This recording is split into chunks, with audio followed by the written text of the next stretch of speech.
Oh iya, orang itu nggak bodoh Mas Takalam.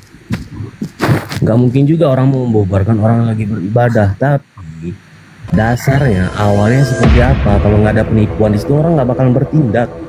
Oke, Kalau oke. ada Ini kita reaksi. ambil kondisi paling buruk. Sebentar, bro. Kita ambil kondisi paling buruk. Orang itu menipu. Orang itu menipu dengan mengatakan membangun rumah biasa lalu membangun rumah ibadah. Oke? Ini kita. Oke, sebentar. Kita ambil ini kesimpulan yang terburuk ya. Padahal nggak ada seperti itu.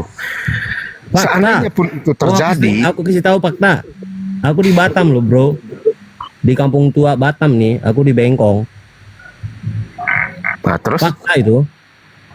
terus Kau kenapa? bilang tadi itu rumah pribadi kau jadi rumah ibadah. Emang fakta itu. Ya terus kenapa? Masalahnya apa coba? Kalau secara bahayanya apa itu? Kalau memang itu rumah bahaya lah. pribadi Keluar dari dijadikan rumah keluar ibadah. dari perjanjian. Nah. Enggak, ini bahayanya bagi Jadi orang-orang perjanjian, sekitar. ya. Apa itu yang saya tanya? Kalam, sebentar. Coba baca SKB 2 Menteri. Itu yang terjadi di Nggak mana usah dulu ke kemarin? situ, baca Bang. Kita anggap dia menipu. Kita anggap dia menipu. Dia membuat rumah pribadi menjadi rumah ibadah. Jadi seandainya itu terjadi, Itu yang terjadi. masalahnya apa bagi orang sekitar? Sebentar dulu Bang Mas Kalam. Aku bicara sedikit dulu. Seperti yang terjadi di Waonan yang kemarin tuh, yang mana yang di Rico kemarin, di mana tuh? Di mana? Di Sumatera tuh ya, di mana tuh? Di Iya Padang. di mana-mana begitu, gayanya di mana-mana gitu Bang Didi. Saya dulu ya 2018 saya di Batam di Bengkong, di belakang Bengkong itu umat perkampungan Melayu tua, Muslim semua di situ. Nah, terus ada orang Kristen di situ nyewa rumah tempat tinggal buat pribadi. Nah, 2 bulan pertama ditempatin sama dia itu aman-aman aja. Nah, bulan ketiga mulai tiap minggu tuh baktian di rumah itu. Diundang lah teman-temannya pakai apa? Pakai organ tunggal. Nah, minggu pertama dibiarkan aja sama warga kan. Minggu kedua juga begitu. Di minggu ketiga baru ditegur. Ternyata yang dia ngontrak rumah ini selama 1 tahun, dia dalam surat kontrakan dia itu, dalam kwitansinya itu rumah tempat untuk huni, bukan tempat ibadah gitu. Ternyata di dalam rumah itu setelah dicek ada salib segala macam, ornamen yang macam-macam, kamuflase gitu. Iya. Nah itulah. Dia ini nggak tahu ini ya bang, apa namanya? Kayak di Tangerang juga ada tuh. Di situ ada juga mayoritas Muslim, sekitar 50-50 lah, Muslim, Kristen 50 juga. Ya tapi yang punya tanah daerah situ sebelum perusahaan ini masuk itu warga di sana itu mayoritas Muslim. Nah dibikinlah perumahan di situ, udah pelopor di situ kan. Nah barulah di drop orang dari luar. Nah, ketika Muslim yang pertama tinggal di sini mau mendirikan masjid, tapi wilayah itu wilayah orang Muslim tadinya gitu, dibeli separuh. Nah, di antara perbatasan itu mau bikin masjid tuh nggak boleh, dilarang kok. Dia ini nggak ngelihat kiri kanan gitu, dia itu nggak objektif gitu. Kalau berbicara tentang perizinan. Master Kalam, kapan lah kau ini? Iya. Nanti Ya, mau jelasin SK2 Menteri. Makanya saya tanya tadi kan, gini bro. Saya tanya sama kamu tadi, seandainya ada perubahan fungsi yang dilakukan, efek buruknya bagi masyarakat apa kira-kira? Ada satu rumah dijadikan tempat ibadah orang Kristen. Efek buruknya bagi masyarakat lain apa?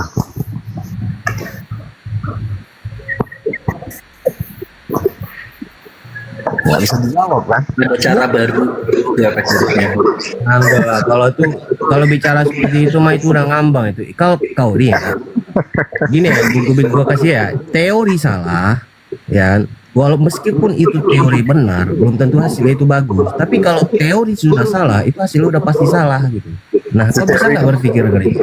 Caranya kau masuk itu, Makanya kita kaji lagi, Pak. kau Iya kan? mendapatkan izin itu. Nah, masih ingat nggak Bang Didi kasus Far? Masih ingat nggak Bang Far? Kasus yang ada di di Sentul kan? Dulu kan mau dibangun gereja terbesar di Asia Tenggara itu. Kenapa? Karena menipu. Ditipu masyarakat seluruh sekitar situ, seluruh situ sampai ke bawah, sampai ke Ciranjang. Nah, dikasih surat edaran, ditandatangani dulu. tapi isinya nggak ada. Bahkan ada juga yang di ini catatan kosong tapi tanda tanganan. Ujung-ujungnya apa? Gagal kan? Karena apa? Karena izin dari penipuan itu. Ya ada Bang Zuma. Ada Bang Zuma. Assalamualaikum warahmatullahi wabarakatuh.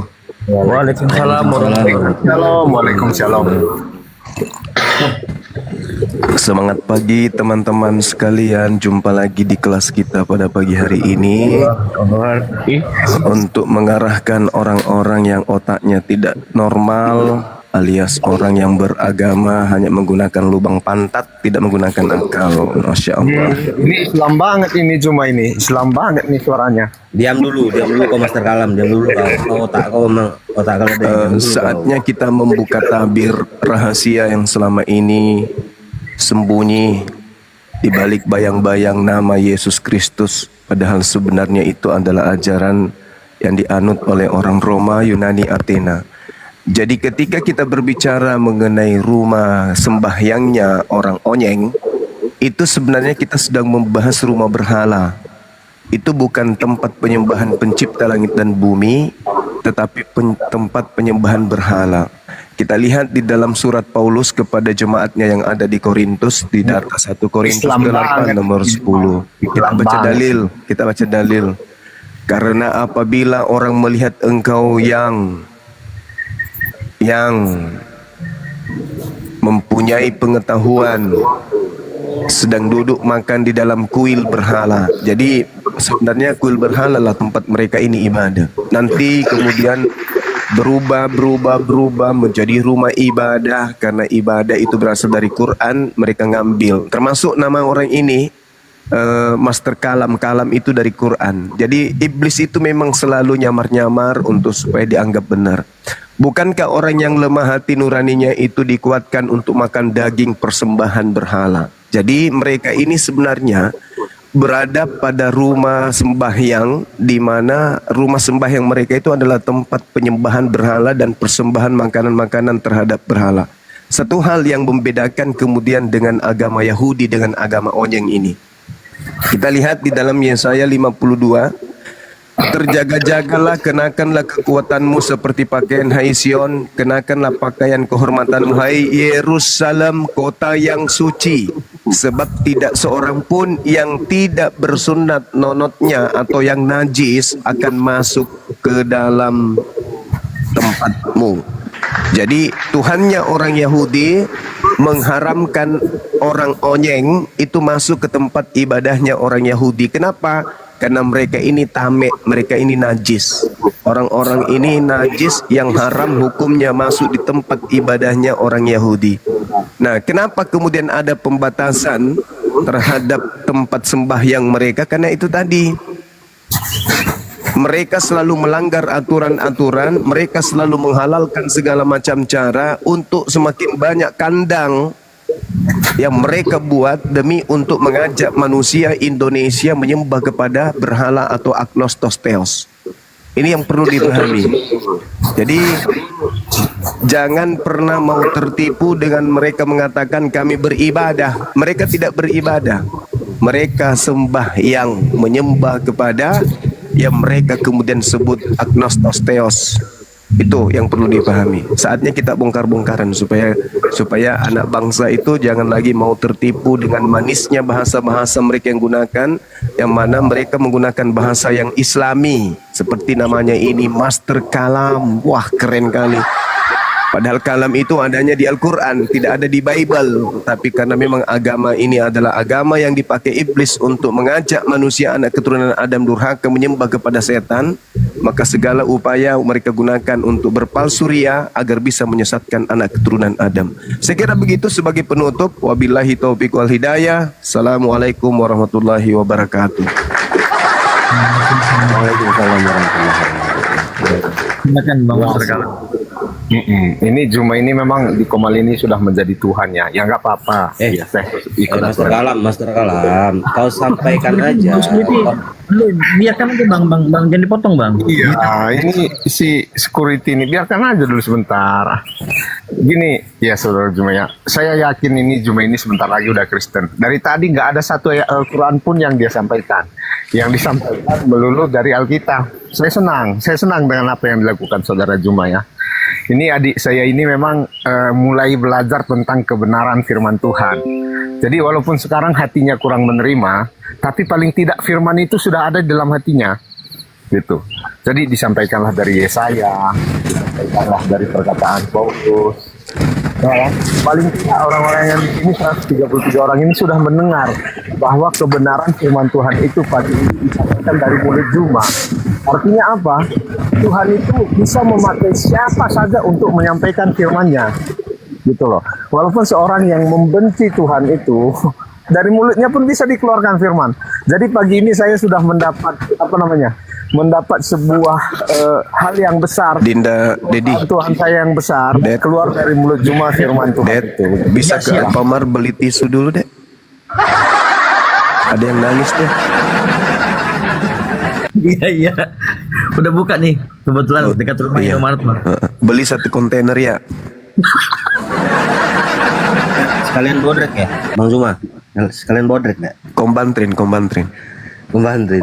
Disuruh udah- menjelaskan malah udah mulai Bang nangis. Zuma dia. Iya, Mister Kalam gila kau ini. Orang menjelaskan. Saya mengatakan hal yang benar kan. Kan pagi ini Tuhan itu membuka mulut Juma untuk menyampaikan isi dari firman-Nya. Makanya saya katakan tadi, Tuhan saya itu bisa membuat mulut siapa saja untuk menyampaikan firman-Nya. Contohnya apa? Juma. Jadi pagi ini mujizat Tuhan itu saya nampak lagi gitu loh. Makanya iman saya semakin kuat di situ. Coba, hal apa yang disampaikan Juma dari Al-Quran ataupun hal yang lainnya dari Islam pagi ini? Nggak ada. Semua disampaikan menurut Alkitab, menurut Biblos. Meskipun dia mengatakan imannya bukan di situ, tetapi itu terus dibukanya. Berarti dia percaya ke situ sebenarnya. Tengoklah, sebentar lagi nih Juma ini pasti Kristen. Dengar dulu, dengar. Mister Kalam, dengar dulu. Bang Zuma hadir ke sini, ya.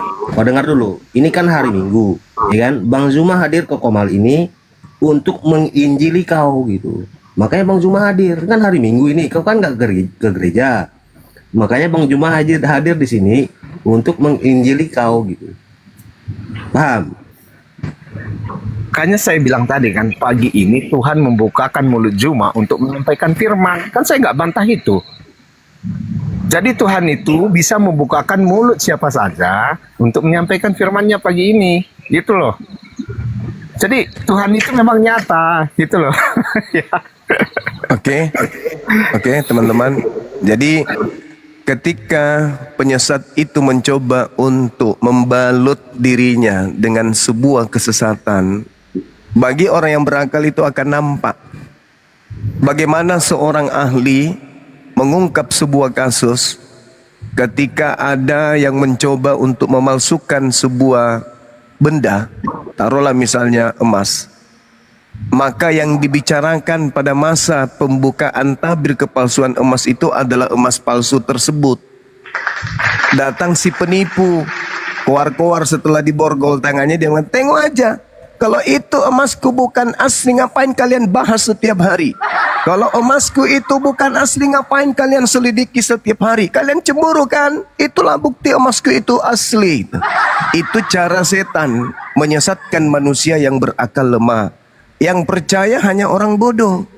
Kita menjelaskan kemudian aspek kebenaran itu dengan menggunakan 2 unsur. Unsur yang pertama adalah barang bukti sebagai bukti sebuah kejahatan. Unsur yang kedua adalah kesimpulan dari apa yang diurai dari barang bukti tersebut. Tapi kalau penyesat, ketika dia kemudian kedapatan melakukan satu pemalsuan, maka hal yang palsu itu dia akan teriakkan bahwa itu adalah sebuah kebenaran. Kenapa? Karena tak ada lagi senjata. Contoh yang saya urai tadi, bagaimana menampar mulut mereka, mulutnya dia. Yesaya 52. Konon dia percaya ini firman Tuhan. Terjaga-jagalah, kenakanlah kekuatanmu seperti pakaian, hai Sion. Kenakanlah pakaian kehormatanmu, hai Yerusalem. kota yang kudus, sebab tidak ada seorang pun yang tak bersunat yang dananya najis akan masuk ke dalammu. Artinya haram hukumnya orang aliteng masuk ke dalam Yerusalem. Lalu bagaimana dengan rumah ibadahnya orang Yahudi? Di dalam kitabnya orang Yahudi disebutkan di Yehezkiel 4:4 dikatakan begini. Ini sangat menarik saudara-saudara. Apa kata Tuhannya orang Yahudi? Di sana diterangkan begini. Katakanlah kepada pemberontak, yaitu kaum Israel. Jadi kaum Israel ini dianggap sebagai kaum pemberontak. Beginilah firman Tuhan Elohim. Cukuplah perbuatan-perbuatanmu yang keji itu, hai kaum Israel. Yang apa? Yang membiarkan orang-orang asing, yaitu orang-orang yang tidak bersunat hatinya maupun yang tidak bersunat nonotnya, masuk dalam tempat kudusku, dan dengan kehadirannya mereka menajiskan waktu kamu mempersembahkan santapanku, yaitu lemak dan darah. Dengan berbuat begitu kamu telah mengingkari perjanjianku daripada dengan segala perbuatanmu yang keji yang sudah-sudah. Kamu tidak memelihara barang-barangku yang suci, dan kamu mengangkat mereka untuk memelihara kewajibanmu terhadap aku di dalam tempat kudusku. Oleh sebab itu beginilah firman Tuhan Elohim. Tidak seorang pun dari orang-orang asing yang tidak bersunat hatinya dan tidak bersunat nonotnya, yang tidak bersunat, boleh masuk ke dalam tempat kudusku. Ya, setiap orang asing yang hidup di tengah-tengah orang Israel, haram hukumnya masuk ke rumah ibadahku. Ini tamparan keras bagi orang-orang oneng. Mereka tidak boleh masuk ke rumah ibadahnya orang Yahudi. Jangankan ke rumah ibadahnya orang Yahudi, masuk ke kota suci Yerusalem pun haram hukumnya. Ini fakta, ini real. Habis itu dia komen nanti, firman Tuhan itu nampar kamu kuclok. Itu dalil. Bukannya kau malu, malah kau bangga. Tidak boleh orang yang tidak bersunat atau orang asing masuk ke rumah ibadahku. Segala dosa-dosamu yang lalu-lalu, pengingkaranmu yang lalu-lalu, peraturan-peraturanku yang lalu-lalu, kamu langgar, itu tak mengapa. Tapi ada satu hal yang membuat aku murka, membuat aku marah. Apa itu? Kamu memasukkan orang-orang non-Yahudi masuk ke rumah ibadahku. Maka orang Israel pada saat itu disebut apa? Pemberontak. Kenapa? Karena mereka melibatkan orang-orang di luar Yahudi masuk ke rumah ibadah. Tak boleh hukumnya. Makanya orang-orang oneng ini kalau sampai di Yerusalem sana dikasih ludah rohani, ludah kudus dikasih. Apa artinya? Jangan bangga dengan rumah sembahyang yang kau bikin di mana-mana. Itu adalah rumah berhala yang ditolak oleh orang-orang Yahudi. Dan memang dalilnya ada. Paulus mengatakan kemudian sebagai pendiri agama Kristen, kita baca dalam suratnya. Apa kata dia? Karena apabila orang melihat engkau yang mempunyai pengetahuan sedang duduk makan di dalam kuil berhala, bukankah orang yang lemah hatinya dan nuraninya itu dikuatkan untuk makan daging persembahan berhala? Tak bisa dipungkiri. Maka satu-satunya cara, haleluya, pagi ini Bang Suma sudah membaca firman Tuhan. Prat.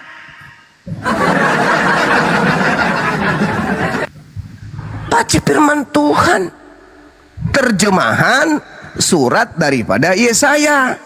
Kau nggak ngerti siapa Yesaya? Itu bukan Tuhan. Dan terjemahan surat-surat Paulus kepada orang yang ada di Korintus. Paulus itu bukan Tuhan, cuman surat kepada yang terhormat ayahanda apa? Lasok bolong di tempat dengan hormat. Surat. Dia bilang firman Tuhan, berarti Paulus sudah Tuhan kau. Saya kira begitu. Jadi jangan tersinggung kalau misalnya orang-orang menekan pendirian rumah sembahyang. Karena Indonesia tidak boleh kemudian banyak rumah-rumah berhala, nggak boleh. Kenapa? Karena di dalam kitab Al-Quranul Karim diterangkan begini, Bismillahirrahmanirrahim. Thumma auhayna ilaika anittabi'a millata Ibrahim hanifa wa ma kana minal musyrikin. Jadi kami umat Islam diminta kemudian untuk mengikuti ajaran Nabi Ibrahim, yaitu mendirikan bait suci atau baitullah atau bait Elohim untuk memuji dalam keadaan kudus, dalam keadaan suci. Gak boleh kami masuk di dalam rumah sembahyang, memperbanyak rumah sembahyang yang tempatnya mengutuk Ibrahim dan keturunannya. Makanya Islam datang, Al-Quran datang, Nabi Muhammad datang menyuarakan kemudian kepada Bani Israel agar tunduk kepada aturan yang Maha Pencipta. Ya ahlal kitab, qad ja'akum rasuluna yubayyinu lakum katsiran mimma kuntum tukhfuna minal kitab wa ya'funa an katsir qad ja'akum minallahi nurun wa kitabun mubin. Ahli kitab diminta oleh Allah untuk menuju kepada Nabi Muhammad dan menuju kepada Al-Quran. Yahdi bihillah manittaba ridwanahu subulas salam. Karena hanya dengan Al-Quran lah jalan satu-satunya sebagai jalan terakhir untuk menuju kepada jalan keselamatan. Itu. Sementara masuk di rumah berhala, selamat apa di sana? Selamat apa? Makanya endingnya nanti pada hari terakhir banyak orang memanggil aku tuan, tuan, tuan, Sayyid, Sayyid, Sayyid. Kurios, kurios, kurios. Bukankah kami dulu di dunia memanggil engkau Tuhan, bernubuat, mengusir setan, bermujizat pakai namamu? Apa kata Yesus? Hei, hei, lame-lame. Aku tidak mengenal engkau. Engkau semua adalah pembuat kejahatan. Pergilah kau dariku. Itu kata Yesus. Endingnya itu masuk ke rumah berhala, endingnya diusir Yesus. Alamak. Jadi wajar kalau pemerintah membuat SK2 menteri syarat-syarat mendirikan rumah sembahyang. Tak boleh asal-asal. Tadinya ruko, tiba-tiba berubah, kajian apa dikatakan, kebaktian, lama-lama berubah jadi rumah ibadah, lama-lama jadi yayasan dulu, habis itu mutar lagi, mutar. Begitu pemerintah yang ada di situ, RT, RW dan yang lainnya bisa dikasih Indomie, sudah berubah dia jadi alela, tempat alela. Gitu, Master Cumi. Jadi kau belajar lagi kau. Silakan.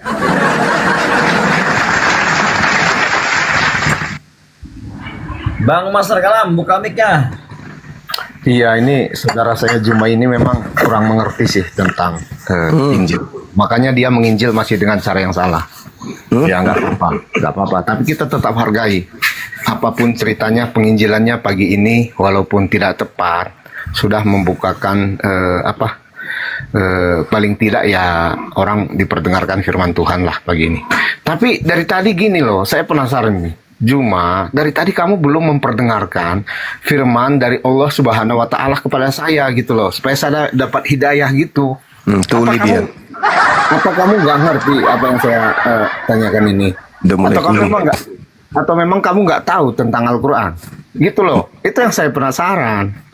Dari tadi kan ada hadis tuh menyatakan, sampaikanlah meski hanya satu ayat, kan begitu? Ya kan? Ini satu ayat, apa yang kamu sampaikan pagi ini? Mulai tuli dia. Sampaikan semua firman dari Tuhannya orang Yahudi, firman dari Tuhannya orang Kristen. Nah, itu yang kamu sampaikan. Coba sampaikanlah sekali tentang Al-Quran itu, kebenaran Al-Quran, biar kita ini tercerahkan, begitu kan? Jangan sampaikan dari Tuhan yang lain-lain dulu, saudara Juma, ya. Gitu. Tetapi kalau ya saya tanggapi sedikit dari apa yang kamu katakan tadi. Sebenarnya di Yesaya itu kenapa dikatakan orang-orang yang tidak bersunat? Karena waktu itu memang Tuhan kan sedang mempersiapkan jalan bagi datangnya Sang Mesias, ya kan? Datangnya bagi Sang Mesias. Jadi orang-orang di situ yang masuk ke dalam rumah ibadah ya memang harus sesuai dengan aturan Tuhan yang pada waktu itu harus disunat. Gitu. Jadi nggak boleh, yang nggak bersunat nggak boleh masuk. Memang betul yang kamu bilang. Tetapi pada waktu itu memang aturannya kan masih seperti itu. Itu. Jadi kalau kamu bilang ini orang Kristen tidak boleh masuk, ya betul. Betul sekali yang kamu bilang. Tapi pada waktu itu ya kan, orang Kristen juga kan nggak ada pada waktu itu. Jadi sah-sah aja, nggak masalah aturan itu, ya kan? Begitu. Maksud saya, saudara juga sampaikanlah. Saya juga pengen dapat hidayah ini. Tolonglah kalau bisa sampaikan sesuatu biar saya dapat hidayah. Begitu bro, ya. Terima kasih. Lanjut. Teman-teman sekalian, lihat tengoklah kan, tak ada pelampung, hanyut. Ayat suci Al-Quran saya bacakan bilang nggak ada ajakan kepada ahli Taurat untuk masuk ke Islam, dia nggak dengar, kawan-kawan. Ya inilah yang dikatakan oleh Al-Quran. Dalam surah Al-Baqarah dijelaskan begini, Bismillahirrahmanirrahim. Zalikal kitabu la raiba fihi hudal lil muttaqin. Al-Quran ini tidak ada keraguan di dalamnya, adalah merupakan petunjuk bagi orang-orang yang bertakwa. Makna takwa. Takwa itu takut kepada Tuhannya, takut kepada penciptanya, bukan tepuk tangan dengan matinya Tuhannya, bukan. Alladzina yu'minuna bil ghaib wa yuqimuna shalah wa mimma razaqnahum yunfiqun.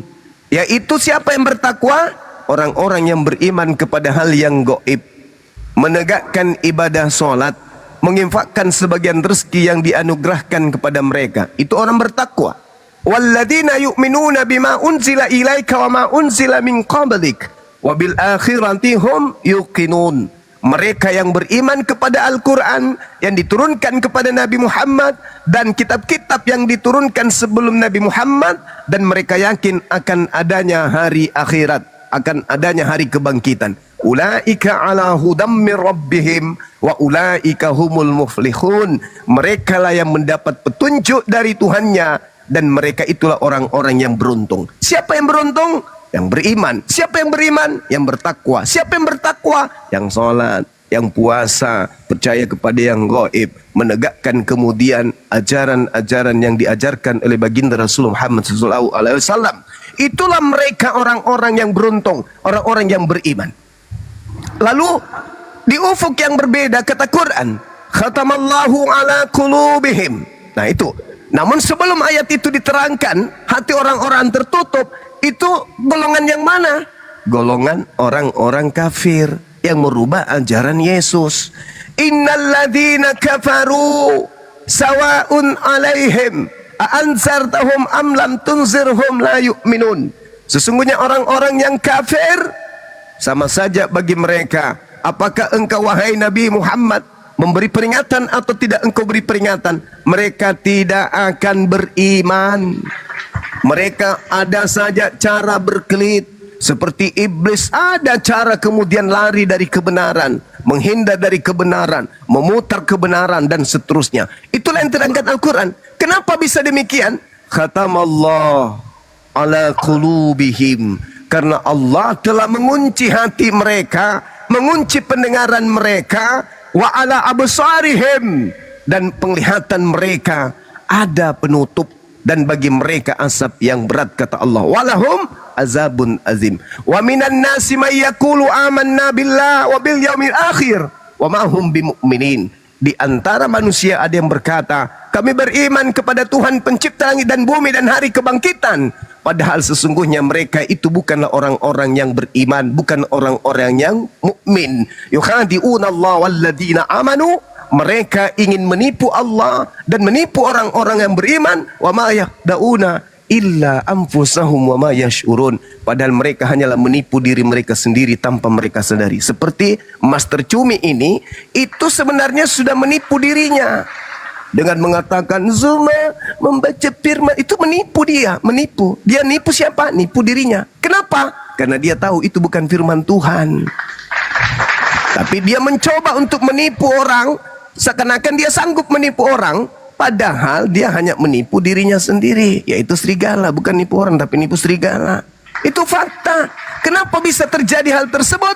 Fi qulubihim marad. Karena dalam hatinya ada penyakit. Fazadahumullahu marad. Lalu penyakit itu ditambah oleh Allah. Walahum azabun alim. Dan dia mendapat azab yang sangat pedih. Kenapa? Bimakanu yakzibun. Karena dia selalu berbohong, berdusta. apa yang terlontar dari mulut si Master Cumi ini semua dusta, semua kebohongan, tidak ada kebenaran, dan saya jamin itu pasti mutlak absolut dusta, bohong, tak ada kebenaran. Di awal dia mengatakan Bang Suman tidak membacakan ayat suci Al-Quran, bohong. Dia mengatakan itu firman Tuhan, bohong.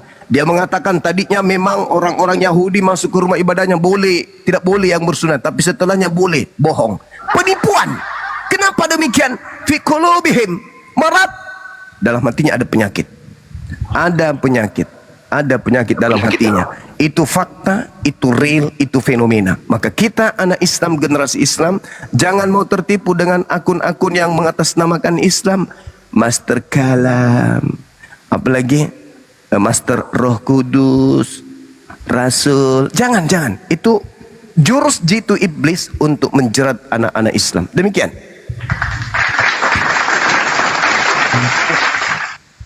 Benar sedikit nih cuma, ya kan, baru benar sedikit. Ya oke, saya terangkannya sedikit tentang firman Tuhannya. Sebenarnya kalau kita kaji ya, oh kan pasti bohong. Ya dengarkan dulu lah ya. Di dalam Kristen itu, kenapa orang suka masuk Kristen? Karena orang Kristen itu orangnya baik-baik, itu yang pertama, ya kan? Itu yang pertama sekali. Jadi orang Kristen itu dianjurkan memang untuk menolong orang, di mana harus mengasihi orang lain seperti mengasihi diri sendiri. Itu yang terutama. Jadi tadi kan dikatakan cuma nanti di akhir zaman kamu ditolak oleh Yesus karena mengatakan dia Tuhan. Orang itu ditolak bukan karena mengatakan Yesus Tuhan, tetapi karena melakukan hal-hal yang jahat. Itu loh, bukan karena mengatakan Yesus Tuhan. Ayatnya kan begini tuh. Tetapi nanti tidak semua orang yang memanggilku Tuhan, Tuhan akan masuk ke dalam kerajaan sorga. Tidak semua, berarti ada kan? Jadi kenapa sebagian orang itu ditolak? Ya karena perbuatannya tidak sesuai dengan imannya. Orang yang beriman kepada Yesus itu harus melakukan perintah-perintah Yesus. Contohnya tadi 2 hukum itu, mengasihi Tuhan Allah dengan segenap akal budi dan mengasihi sesama manusia lain seperti mengasihi diri sendiri. Itu 2 hukum yang harus dianut oleh orang Kristen. Seperti saat ini saya sangat mengasihi saudara Juma saya supaya nanti masuk Kristen gitu. Karena saya yakin ini suatu saat Juma ini akan menjadi penginjil yang luar biasa yang akan dipakai Tuhan. Jadi saat itu akan tiba gitu. Jadi hari ini saudara Juma ini sebenarnya sudah mengetahui banyak tentang firman Tuhan. Di dalam hatinya juga sudah ada itu pasti. Dia akan seperti Paulus yang awalnya akan membunuh orang-orang pengikut Yesus, tapi akhirnya dia akan menjadi penginjil yang luar biasa. Saya doakan saudara-saudara Juma ya, supaya apa yang saya katakan pagi ini itu akan didengarkan oleh Tuhan dan akan terjadi. Jadi tambahannya sedikit lagi, begini saudara Juma, itu banyak sekali hal-hal yang dalam Al-Quran sebenarnya saya nggak mengerti. Banyak sekali nabi-nabi yang dalam Al-Quran yang tidak ada di dalam orang Yahudi gitu. Itu saya bingung. Semalam juga saya tanya kepada saudara kan, tapi saudara Juma ini nggak ngerti juga. Dia juga nggak tahu sebenarnya ini kok ada di dalam Al-Quran, tapi tidak ada di dalam kitab Yahudi. Jadi ini kan seperti dongeng kalau menurut saya. Misalnya saya ini menuduh orang Indonesia mempunyai pahlawan bernama George Bush. Rupanya nggak ada itu orang Indonesia pernah memiliki pahlawan yang bernama George Bush. Jadi ini saya tuduh orang Indonesia itu yang bohong. Ini kan jadi aneh. Jadi masa sih orang yang merasa pahlawannya nggak ada itu dituduh bohong? Berarti kita perlu kaji ulang tuh pendapatnya. Apakah memang George Bush itu ada atau tidak? Kan begitu. Ini pun begitu. Saya tanyakan beberapa kali yang dikatakan nabi di dalam Yahudi seperti Uzair. Uzair itu nggak dikenal oleh orang Yahudi. Yang dikatakan dalam Quran bahwa Uzair itu dikatakan orang Yahudi sebagai putra Allah. Orang Yahudi nggak pernah mengatakan seseorang itu putra Allah dan nggak pernah mengatakan bahwa Uzair itu juga dikenal mereka gitu. Jadi banyak sekali yang saudara Juma ini tidak bisa jelaskan di dalam Al-Quran. Makanya terus sering beralih kepada firman Tuhan yang benar. Jadi mudah-mudahan suatu saat saudara Juma saya ini bisa menjadi pemberita tentang firman Tuhan yang luar biasa ya. Begitu saja. Terima kasih. Oke. Kalimat terakhir yang saya ucapkan, pasti yang keluar dari mulutnya bohong. Pertama dia mengatakan masuk Kristen karena Kristen itu baik. Pret! Ulang dong Bang Suma. Pret. Orang masuk Kristen itu karena penjajahan. Kalau mau masuk Kristen, tunggu adanya pembantaian dulu. Kenapa? Kalau mau masuk Kristen dengan akal, tidak mungkin ada orang masuk ke situ.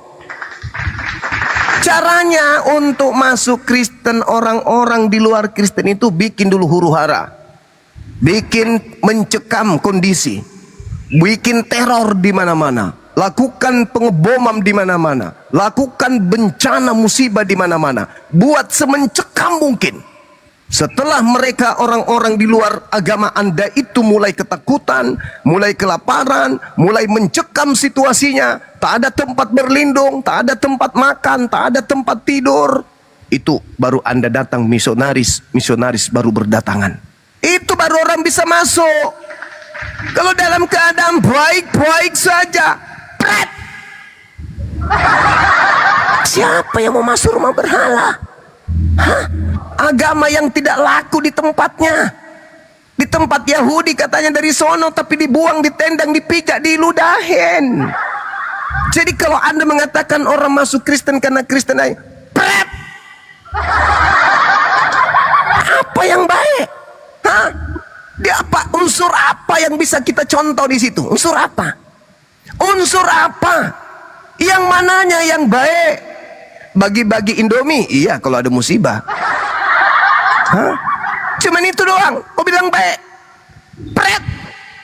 Tak ada satupun dari kegiatan-kegiatan yang dilakukan oleh agama Anda itu mencerminkan kebaikan. Cuman slogan doang. Slogan baik, kasih. Kau harus banyak belajar. Kalau kau mengasihi, kamu akan melakukan apa yang dilakukan oleh orang yang mengikut Yesus. Mengikut Yesus dilarang. Jangan kau memberi barang yang kudus kepada anjing. Jangan kau membuang mutiara kepada babi. Itu ucapan siapa? Ucapan Yesus. Kepada siapa? Kepada orang Yahudi. Ada nggak Kristen di situ? Nggak ada. Kristen dianggap apa? Anjing dan babi. Maaf, itu dalil.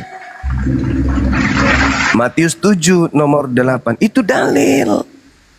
Ketika kemudian Yesus mengajarkan Bani Israel, apa kata Bani Israel? Apa kata Yesus kepada Bani Israel? Jangan kau membuang barang yang kudus kepada anjing. Jangan kau buang mutiara kepada babi. Siapa anjing dan siapa babinya di situ?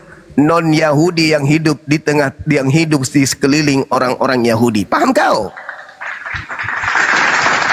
Habis itu si babi dan si anjing datang. Pret. Kau itu dianggap babi, dianggap anjing. Bagaimana mungkin mutiara ada samamu, wahai anjing? Bagaimana mungkin ada kemudian barang kudus padamu, wahai babi? Maaf ini, saya berbicara tentang dalil Matius yang saya sebutkan tadi. Jadi kau itu, saya bantu saudara. Sabar dulu. Ya jangan panas dulu, gantian kita. Jangan menggonggong dulu, sabar. Jadi kemudian Yesusnya mengatakan bahwa jangan kau membuang barang kudusmu kepada siapa? Non Yahudi. Jangan kau buang mutiaramu kepada siapa? Non Yahudi. Kau sadar di situ? Kan? Nah, kemudian Anda mengatakan yang diusir adalah yang melakukan kejahatan. Emang betul siapa yang melakukan kejahatan? Ya, aliteng, siapa lagi? Kenapa dikatakan mereka melakukan kejahatan? Karena mereka melanggar semua perintah Bapa. Makanya itu diusir karena mereka adalah buah dari pengajaran nabi-nabi palsu. Baca nomor 15-nya dulu. Satu perikop dulu supaya kau tahu itu yang disebut malu itu kayak mana. Di situ dikatakan, wahai Bani Israel, waspadalah kepada siapa? Nabi palsu yang datang kepadamu. Kapan itu? Abad pertama. Menyamar seperti domba padahal dia adalah serigala yang buas. Siapa yang menyamar? Yahudi nyamar Yahudi atau aliteng nyamar Yahudi? Yang mana dua kelompok ini yang nyamar? Pret. Dari buahnya kau dapat melihat dia. Apa buahnya? Tidak melakukan kehendak Bapa. Apa kehendak Bapa? Hukum Taurat. Apakah orang-orang Kristen yang memanggil kemudian Yesus Tuhan itu melakukan hukum Taurat? Pret! Mana ada? Jadi yang diusir semuanya. Kenapa semuanya? Karena Yesus mengatakan kepada muridnya, dapatkah pohon yang baik menghasilkan buah yang tidak baik? Atau sebaliknya, pohon yang tidak baik menghasilkan buah yang baik? Pohon atau batang yang menghasilkan buah yang jahat sudah pasti dari batang yang jahat. Maka batang itulah yang harus ditebang. Apa batang itu? Ajarannya.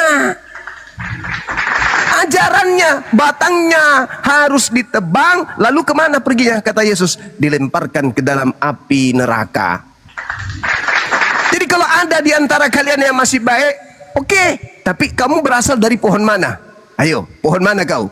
Ada yang baik. Iya betul, tidak semuanya memang aliting itu jahat. Betul. Tapi dari pohonnya yang harus ditebang. Kalau sebuah pohon, mau dia buahnya bagus, mau dia buahnya busuk, kalau sudah batangnya yang ditebang, semuanya akan hancur. Jadi nggak ada itu. Memang ada yang memang ada. Ada dua kelompok yang memanggil Tuhan Yesus itu sebagai junjungan. Siapa? Muridnya. Muridnya. Termasuk kami umat Islam memanggilnya Sayyid, Tuan. Sayyidina, Sayyidina, Tuan. Kami memanggilnya alaihi salam. Kami juga memanggilnya. Tetapi ada yang menganggapnya Tuhan, ada yang menggunakan namanya bermukjizat, mengusir setan. Siapa itu? Di luar Yahudi, alit tweng. Itulah buah dari nabi palsu yang harus ditebang. Semuanya sekte apapun harus ditebang, lemparkan ke dalam api neraka jahanam. Jangan kau bilang, oh ini buahnya sebelah sini bagus, yang sebelah tidak, satu batang, semua batang akar-akarnya, ranting-rantingnya, cabang-cabangnya, semuanya harus dilemparkan ke dalam api neraka jahanam. Itu fakta real. Sekarang pertanyaannya, siapa yang menyamar? Apakah Yahudi nyamar Yahudi atau aliteng yang nyamar Yahudi? Waspadalah kepada nabi-nabi palsu yang datang kepadamu menyamar. Siapa yang menyamar Yahudi? Yahudi tidak mungkin menyamar Yahudi. Islam tidak mungkin menyamar Yahudi. Hindu tidak mungkin. Buddha tidak mungkin. Satu-satunya kelompok di luar Yahudi yang nyamar-nyamar Yahudi hanya aliteng. Maka siap-siap ente dibuang ke neraka. Terakhir, Anda berbicara mengenai kasih. Ini kepalsuan kasihmu. Yesus berkata dalam Matius 5 nomor 19. Apa itu kasih? Menyelamatkan orang, menyelamatkan diri dan menyelamatkan orang lain. Jagalah dirimu dan keluargamu dari api neraka. Itu kasih. Kasih sejati itu. Itu kasih sejati. Jagalah dirimu dan juga keluargamu dari api neraka. Itu baru kasih sejati. Nah sekarang Yesus mengatakan apa? Matius 5. Barang siapa yang meniadakan hukum Taurat meskipun yang paling terkecil, lalu mengajarkan kepada orang lain, kemana perginya? Neraka. Jadi kalau ada orang mengajarkan ajaran aliteng, berarti orang itu mau ke neraka, mengajak orang lain ke neraka. Apakah itu kasih? Pret. Yang disebut kasih sebaliknya, kata Yesus. Dan barang siapa melakukan segala perintah yang ada dalam hukum Taurat dan mengajarkan kepada orang lain, maka dia akan menempati tempat tertinggi di dalam kerajaan surga. Itu baru kasih. Melakukan hukum Taurat dan mengajarkan kepada orang lain, melakukan hukum Taurat, tidak meninggalkan meskipun yang paling terkecil, itu baru kasih. Lalu mengajarkan Kristen, apa kata pendiri agama Kristen? Dengan matinya Yesus di atas tiang salib, maka dia telah membatalkan hukum Taurat beserta segala perintah yang ada di dalamnya. Pret. Lalu kalau sudah ada, tidak ada lagi perintah, bagaimana mau kasih kepada orang? Tidak ada lagi judul mau dikasih diajak orang lain untuk masuk ke dalam agama yang betul. Mana? Tidak ada kasih di situ. Yang ada hanya kasihan. Saya kira begitu.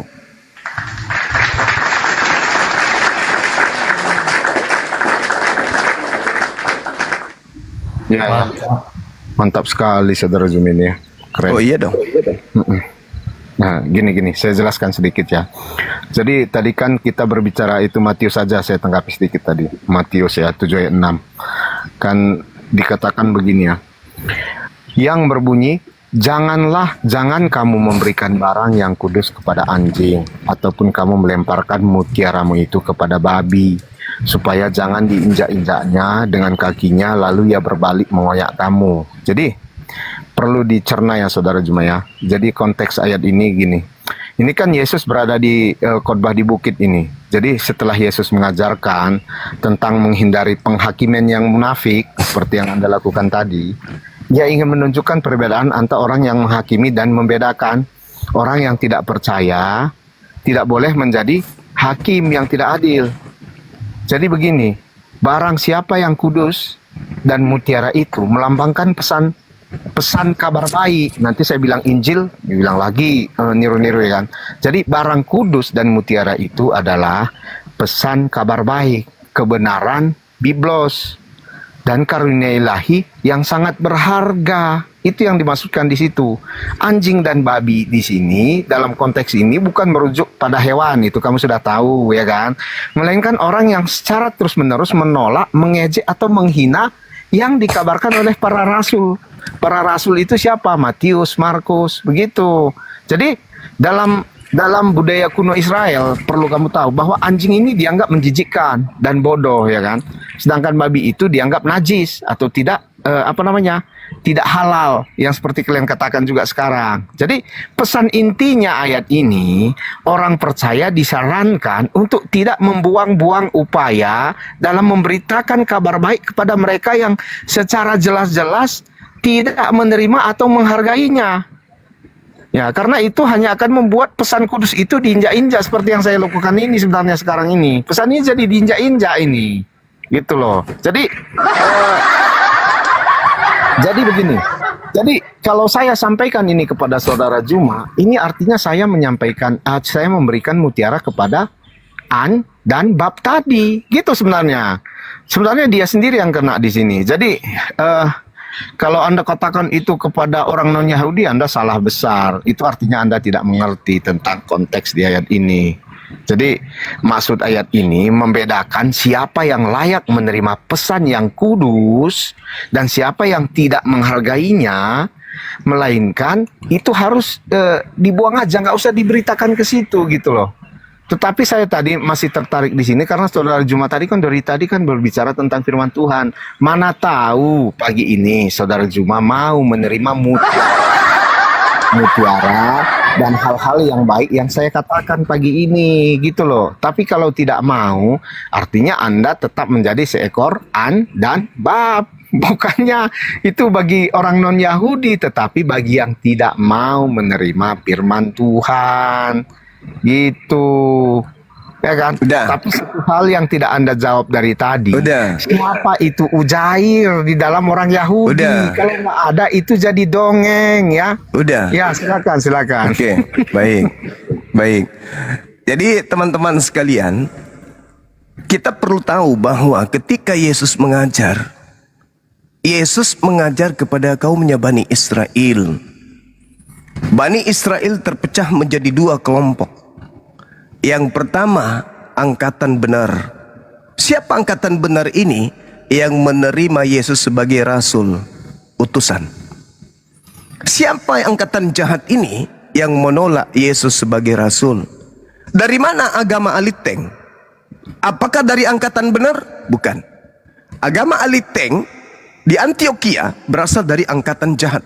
Orang Farisi, namanya Aulus namanya. Dari sanalah kemudian kita bisa lihat siapakah babi dan siapa anjing. Itu jelas itu. Jadi orang-orang Yahudi, orang-orang Farisi yang menolak Yesus itulah yang disebut anjing dan babi. Kita nggak usah sebut sembunyi-sembunyi menyebut itu, karena Yesus pun menyebut mereka dengan sebutan anjing. Nah, kenapa bisa terjadi hal tersebut? Karena mereka menolak Yesus sebagai rasul. Angkatan jahat inilah nanti kepada orang Roma, kepada orang Yunani, menjadikan nama Yesus menjadi dewa bagi orang-orang Athena, bagi orang-orang Romawi, melahirkan sebuah konsep yang disebut atolik. Atolik ini menggantikan dewa mereka dengan dewa baru yang mereka sebut dengan Yesus Istus. Gitu. Nah, ketika Yesus mengatakan jangan kau memberikan mutiara. Jangan. Kenapa jangan memberikan mutiara? Kenapa jangan memberikan barang yang kudus? Karena akan diinjak-injak. Kita lihat di dalam pengajaran selanjutnya di Matius 7 itu untuk membuktikan bahwa ucapan Bang Suma itu benar. Segala sesuatu yang kamu kehendaki supaya orang berbuat kepadamu. Ini bukan ucapan Yesus kepada angkatan jahat yang kelak mendirikan aliteng, bukan. Ini ucapan Yesus kepada Bani Israel yang taat kepada kerasulannya. Segala sesuatu yang kamu kehendaki supaya orang berbuat kepadamu, perbuatlah demikian juga kepada mereka. Nah, dengarkan. Itulah isi seluruh hukum Taurat dan kitab para nabi. Jadi, ujung-ujungnya angkatan yang benar itu Taurat. Taurat, tanah, kitab para nabi. Bukan Roma, Galatia, Filipi, bukan. Kitab-kitab yang tadi yang terakhir saya sebutkan itu berasal dari angkatan jahat. Sedangkan angkatan benar itu diperintahkan melakukan segala hukum Torah dan kitab para nabi. Apa itu? Segala sesuatu yang kamu kehendaki supaya orang berbuat kepadamu, perbuatlah demikian dengan kepada mereka. Nah, apakah kemudian murid-murid diajarkan untuk jangan melemparkan mutiara, untuk jangan melemparkan barang kudus? Diajarkan. Lalu yang diterima oleh aliteng ini apa? Kalau murid-murid Yesus dilarang memberikan mutiara kepada babi, ini ajaran Kristen terima dari mana? Ada nggak murid-murid Yesus mendirikan agama aliteng? Nggak ada. Nah, mari kita buktikan secara eksperimen. Apakah prosesi agama Kristen itu berasal dari Yesus? Ibadah Minggu? Bukan. Oh, ibadah Minggu bukan mutiara. Makan babi? Apakah itu barang kudus? Bukan, itu barang najis. Tidak bersunat? Apakah itu barang kudus? Bukan, itu barang najis. Menyembah 3 pribadi dewa? Apakah itu barang kudus? Bukan, itu barang sesat Abu Dazarah. Jadi betul-betul Yesus mengunci mati barang kudus dan juga mutiara tidak diberikan kepada bangsa lain. Pernahkah kemudian murid-murid Yesus menerima perintah? Berikan barang kudus, berikan mutiara kepada orang Yahudi yang menolak kerasulan Yesus aja. Oleh murid dilarang, jangan kau berikan. Jangan kau berikan. Apalagi kepada aliteng. Makanya aliteng, karena tidak mendapatkan mutiara dari Yesus, karena tidak mendapatkan barang kudus dari Yesus, aliteng bikin atulan tendili. 25 Desember atulan tendili. Apalagi memperingati kebangkitan atulan tendili. Apalagi kebaktian atulan tendili. Apalagi matan babi atulan tendili. Apalagi tidak betunat atulan tendili. Apalagi nyembah ecus atulan tendili. Tidak ada mutiara dari Yesus. Lukas bukan dari Yesus, Matius bukan dari Yesus, Markus bukan dari Yesus, Yohanes bukan dari Yesus, kitab kanonik bukan dari Yesus, Galatia, Filipi, Roma, Filemon dan seterusnya bukan dari Yesus. Jadi jangan pernah bermimpi ada mutiara di agama aliteng. Jangan pernah bermimpi ada hal kudus di aliteng. Sebab Yesus mengunci mati mutiara dan barang kudus. Jangankan kepada bangsa lain aliteng, orang-orang Yahudi yang menolak kerasulan Yesus aja tidak diberikan mutiara itu. Jadi Master Cumi ini hanya bermimpi dan hanya berilusinasi.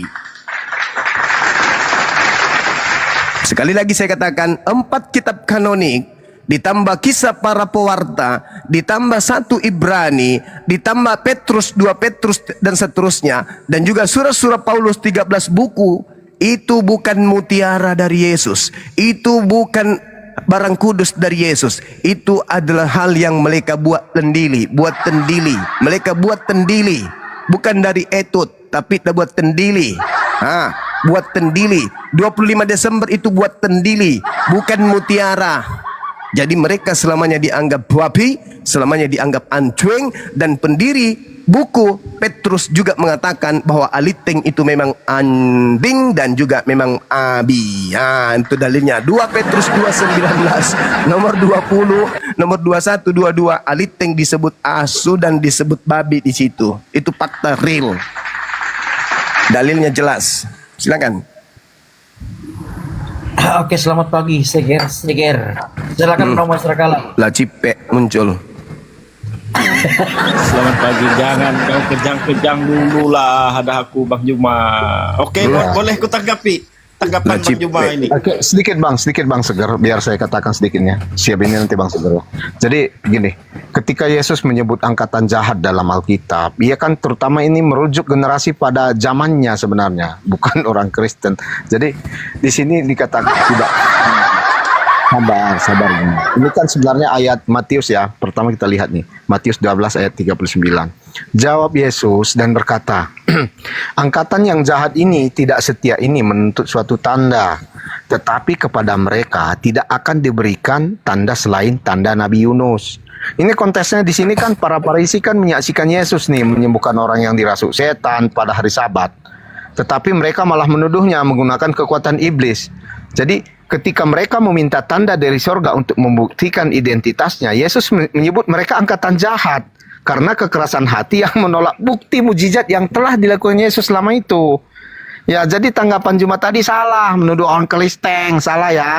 Di sini yang dikatakan angkatan jahat yaitu orang Farisi. Kita lihat lagi nih ayat lainnya nih.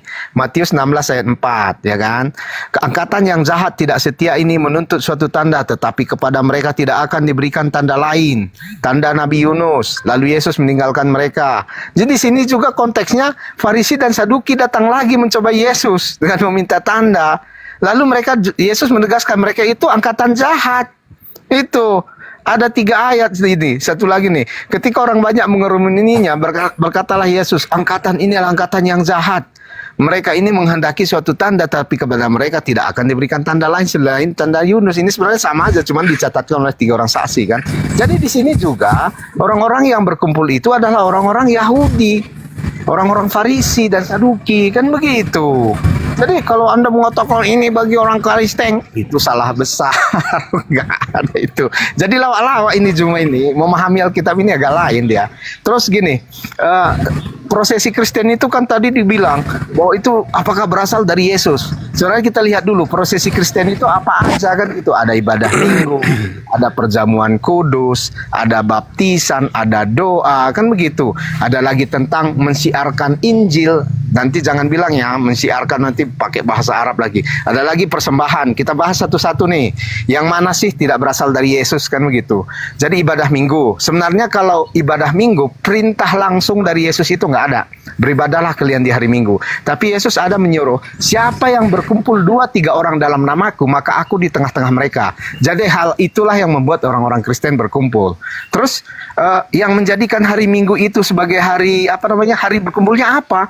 Itu kan di situ diyakini sebagai hari kebangkitan Yesus Kristus. Jadi karena hari kebangkitan Yesus Kristus, disitulah para rasul itu dulu berkumpul dan menjadikan hari itu sebagai hari persekutuan. Jadi praktik awalnya itu kan ada di Jemaat Troas katanya. Itu di dalam Kisah Para Rasul 20 ayat 7, di situ dikatakan bahwa Rasul Paulus itu berkumpul dengan orang-orang yang percaya. Terus yang kedua perjamuan kudus, ini kan memang ada ya. Ini kan ada disuruh perjamuan kudus itu di dalam Matius maupun Lukas, saya nggak lupa ayatnya, tapi itu ada. Anda boleh cek sendiri nanti. Terus baptisan itu ada nggak? Ini kan ajaran Yesus langsung. Ini kan Matius 28 ayat 19 kan mengajarkan itu supaya muridnya membaptis semua bangsa dalam nama Bapa, Anak, dan Roh Kudus. Ini dari Yesus. Terus doa. Yesus juga kan pernah mengajarkan berdoa seperti berdoa Bapa kami. Dia juga, Yesus juga kan menekankan pentingnya dalam hal berdoa. Itu beberapa ayat boleh kita cek nanti. Itu ada Yesus menyuruh berdoa loh. Terus persembahan yang terakhir yang di gereja-gereja ya. Kalau dari Yesus langsung yang Anda minta tidak ada. Tetapi itu dianjurkan Paulus di dalam 1 Korintus 16 ayat 1. Di situ disuruhkan supaya mendukung keberadaan gereja. Gitu. Jadi secara keseluruhan prosesi agama Kristen berasal langsung dari Yesus gitu loh. Dari Yesus. Seperti yang Anda fitnahkan tadi. Cuman gini, terus saya tanggapi ya. Ini kan tadi Lukas bukan dari Yesus. Tapi yang perlu Anda cerna, Lukas itu sangat mirip dengan surah Maryam. Contoh kedatangan malaikat kepada Maryam itu kan ada di kisah di kitab Lukas ya 1 ayat 8. Malaikat Gabriel datang dengan sapaan, salam kamu, hai yang sangat dia sayangi Tuhan menyertaimu. Di surah Maryam 19:19, Ali Imran 3 ayat 45. Coba Anda lihat dari situ, malaikat juga datang sama persis kisahnya. Terus kebenaran keperawanan Maryam ya kan? Itu ada di kitab Lukas ayat 1 sampai ayat 1 Lukas 1 ayat 34. Anda boleh cek di situ bahwa Maryam itu belum pernah dijamah laki-laki ketika mengandung. Terus itu mirip di mana? Mirip Ali Imran ayat 3 sampai Ali Imran ayat 47. Anda lihat nanti di situ Maryam juga bertanya hal yang sama dan Allah menjawab dia dengan hanya perlu berkata jadilah agar anak itu tercipta. Gitu mirip. Ini si Lukas yang wartawan sangat mirip dengan surah Maryam yang kalam dari Allah gitu. Kan terakhir ini Maryam sebagai wanita mulia. Jadi keduanya kan menggambarkan Maryam itu sebagai wanita yang saleh di sini, baik di Lukas maupun di surah Maryam ataupun yang lainnya di dalam Al-Qur'an. Jadi hanya detail-detailnya yang berbeda. Contohnya nih, kalau Yesus lahir di Bethlehem, kalau Isa Al-Masih itu lahirnya di kota anta berantah yang tidak disebutkan namanya, ya kan? Terus perannya, kalau peran Isa kan peran Yesus itu kan digambarkan sebagai Mesias. Kalau Isa itu kan digambarkan sebagai nabi atau utusan Allah. Itu aja. Tapi kalau kisahnya yang tadi itu mirip banget. Jadi kalau Anda menghina kitab Lukas, Anda sebenarnya menghina Quran Anda sendiri. Ini lupa ini, Juma ini lupa dia sedang ini dan tiba-tiba dahaknya lengket di mulutnya sendiri lagi balik gitu loh. Makanya Juma kalau bernarasi hati-hati. Ya lanjut teman-teman, ini Bang Segar udah ada nih, silakan lanjut. Oke, jadi satu hal yang perlu saudara pahami ketika berbicara mengenai Al-Quran surah Maryam atau Ali Imran yang datang kepada baginda Rasulullah Muhammad sallallahu alaihi wasallam bukan cerita yang disusun berdasarkan hasil penyelidikan, bukan.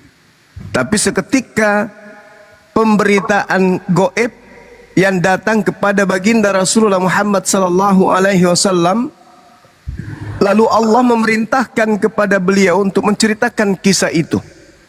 Wazkur fil kitabi Maryam izin tabasat min ahliha makanan syarqiyah. Jadi Nabi Muhammad tidak melakukan penyelidikan. Apa bukti kebenaran Quran? Ada wartawan lepas bernama Lukas menceritakan dengan melakukan penyelidikan. Begitu cara belajarnya.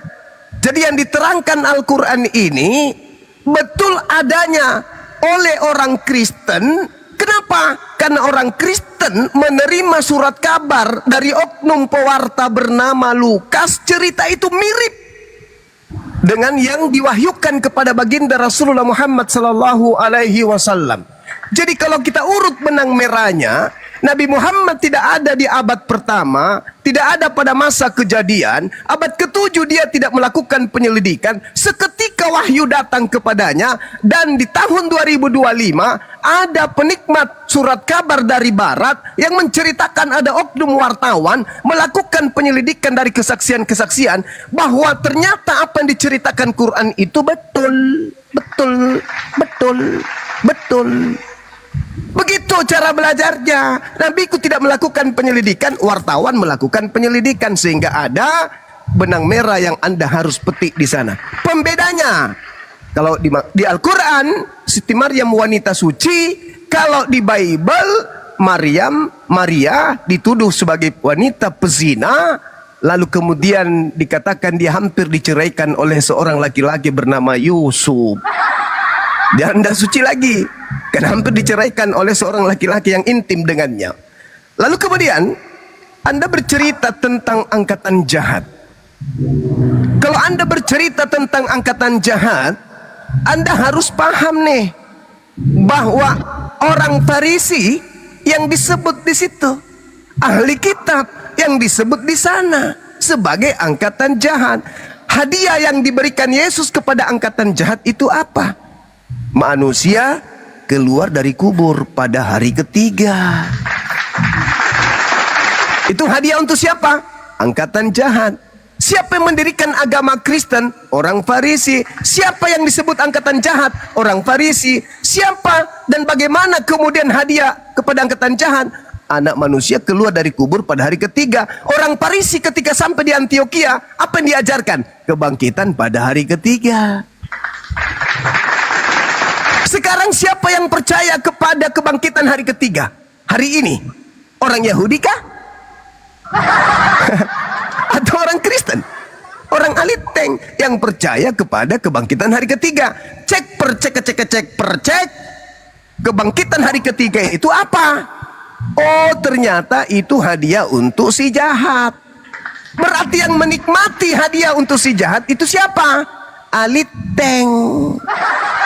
Masih mau kau datang besok jadi aliteng penikmat tanda angkatan jahat. Harusnya kau waras di situ. Harusnya kau ngerti di sana. Kenapa? Kalau kita berbicara mengenai kebenaran, angkatan jahat diberikan tanda anak manusia keluar di tengah kubur. Angkatan benar dikasih tanda anak manusia keluar di tengah langit. Umat Islam posisinya di mana? Al-Quran surah As-Sukruf ayat 61. Umat Islam posisinya berada, anak manusia akan nampak di tengah langit. Itu angkatan benar tuh. Umat Islam ada di situ. Untuk angkatan jahat, anak manusia akan nampak di tengah kuburan. Kristen di mana? Ya di situ Kristen. Di situ Kristennya. Ya alitengnya di situ. Islamnya ada di angkatan benar. Alitengnya ada di angkatan jahat, orang Farisi. Matius 23 nomor 15. Celakalah engkau wahai orang Farisi, wahai orang munafik, wahai ahli Taurat. Engkau menjelajahi daratan, menyeberangi lautan untuk mentobatkan orang di luar Yahudi, non Israel, di luar Yerusalem, di luar Aule, di luar halaman Yerusalem. Untuk kau tobatkan menjadi pengikut agamamu. Setelah menjadi pengikut agamamu, kau jadikan dia orang apa? Orang apa? Orang apa? Orang neraka dan 2 kali lebih jahat daripada engkau sendiri. Itu fakta, itu real. Yang mengajarkan agama aliteng adalah orang Farisi, adalah ahli kitab yang mengaku sebagai muridnya Gamaliel. Menyeberang sampai ke Roma, nyeberang sampai Athena, sampai ke Kiliki, bahkan sampai ke Arab, mengajarkan kemudian bagaimana mengajarkan Kristus keluar dari kubur itu menjadi Tuhan. Siapa itu? Siapa itu? Angkatan jahat. Siapa pengikutnya? Aliteng. Terakhir, ketika Anda berbicara mengenai mutiara, berbicara mengenai barang yang kudus, Anda mengatakan, oh, kami aliteng itu memang dari Yesus. Pret! Apa yang dari Yesus ke aliteng? Apa? Hah? Dari bangun tidur sampai tidurnya orang aliteng itu nggak ada dari Yesus, nggak ada. Apa dari Yesus? Apa? Sedangkan pesan terakhir yang diberikan kemudian Yesus kepada orang-orang Yahudi yang menolak dia, Anda boleh baca di Matius 23 dari data nomor 1 sampai data nomor 39.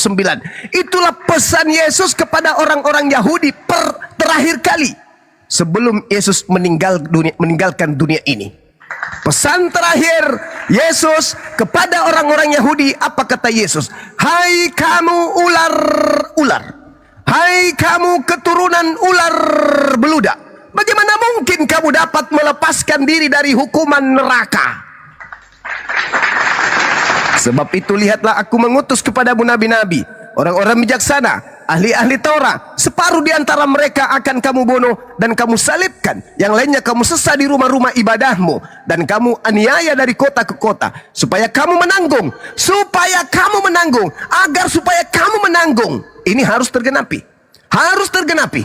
Supaya kamu menanggung. Supaya kamu merasakan akibat penumpahan darah orang yang tidak bersalah. Mulai dari Habel orang Beret itu sampai pada Zakaria anak bereknya. Dan yang kamu bunuh di antara tempat kudus dan mesbah. Aku berkata kepadamu, dengarkan. Aku berkata kepadamu, sesungguhnya semua ini akan ditanggung angkatan ini. Tepuk tangan. Bagaimana mungkin kamu akan lolos dari api neraka? Bagaimana mungkin supaya kamu merasakan akibat pertumpahan darah yang dilakukan terhadap orang benar, mulai dari Habel sampai kepada Zakaria? Kau harus menanggungnya. Kau harus masuk ke neraka. Kau harus menanggungnya. Dan semua ini harus ditanggung oleh angkatan ini. Paulus. Hai ular-ular, Paulus. Hai ular beludak, Paulus. Ajaran kemudian angkatan ini adalah ajaran yang harus ditanggung oleh mereka, yaitu mereka tidak akan bisa lolos dari hukuman api neraka. Kalau orang Yahudi saja, ahli Taurat saja, orang Farisi saja disebut sebagai ular-ular, lalu aliteng sebutannya apa? Hah? Hah? Belut listrik gitu? Hah? Orang Yahudi, orang Farisi, ahli Taurat disebut Yesus sebagai apa? Ular-ular, keturunan ular beludak yang tidak akan lolos dari api neraka, dan mereka harus menanggung penderitaan dan harus ditanggung oleh angkatan pada saat itu. Mereka disebut ular-ular. Aliteng disebut apa? Belut listrik kali ya? Hah? Lalu kau bermimpi, kami mendapatkan mutiara, prep. Kami mendapatkan barang kudus, prep. Orang Yahudi sesama Yesus aja kagak. Makanya ajaran Nabi Isa hilang seketika setelah Nabi Isa terangkat ke langit. Yang ada menyisakan hanya keturunan ular kadut, ular kobra, ular naga, ular sawah, ular sanca, apalagi cacing pita, belut listrik. Habis itu kau bermimpi, kami mendapat dari mana Panjang kali kau mutiaranya? ngomong, gantian lah. Diam dulu cepet. Dari mana mutiaranya? Lukas bukan murid Yesus. Penulis Matius bukan murid Yesus. Penulis Yohanes bukan murid Yesus. Markus bukan murid Yesus. Paulus bukan murid Yesus. Penulis Petrus bukan murid Yesus. Lalu mutiaranya dari mana, Cak Ayu? Dari Vatikan, dari Athena, dari Romawi. Jangan kau terlalu bermimpi. Jangan terlalu halusinasi. Kamu di rumah sembahyangmu itu hanya rumah tempat persajian untuk berhala. Itu fakta, itu real. Makanya Yesus mengatakan, sekali lagi, apa kata Yesus di dalam Matius 7, ketika kemudian dia menegakkan hukumnya, setiap orang yang mendengarkan perkataanku ini dan melakukannya, ia sama dengan orang yang bijaksana yang mendirikan rumahnya di atas batu.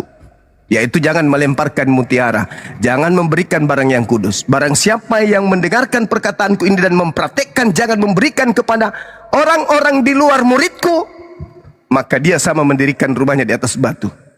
Kemudian turunlah hujan, datanglah banjir, lalu angin melanda rumah itu, tapi rumah itu tidak rubuh sebab didirikan di atas batu.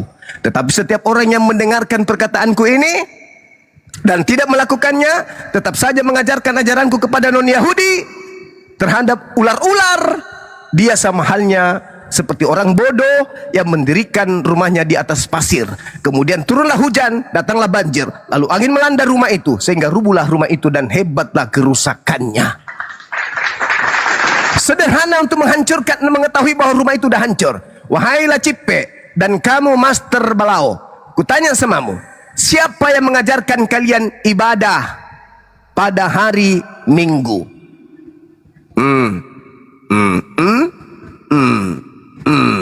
Kan udah dijelaskan tadi, tidak Itu ada. jawaban, itu jawaban Diam yang tidak dulu kena. kau. Pertanyaan saya, mutiara itu berasal dari mulut Yesus, barang kudus itu berasal dari mulut Yesus. Tolong kau tunjukkan kepada saya, di mana Yesus menyuruh murid-muridnya ibadah hari Minggu. Silakan.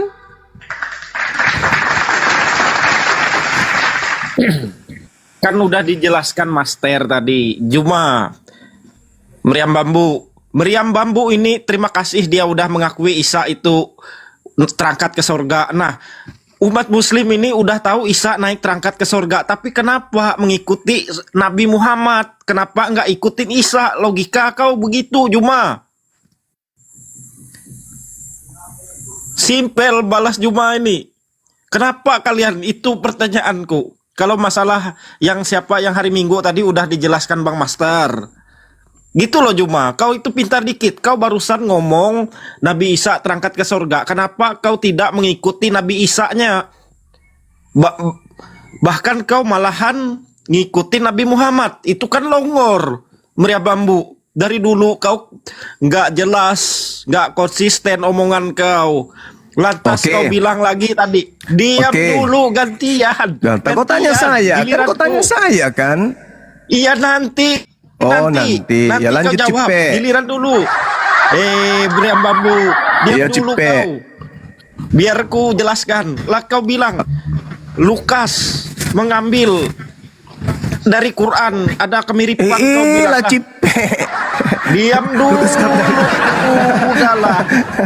Beriam bambu ini dari dulu. Kalau terpojok pastinya.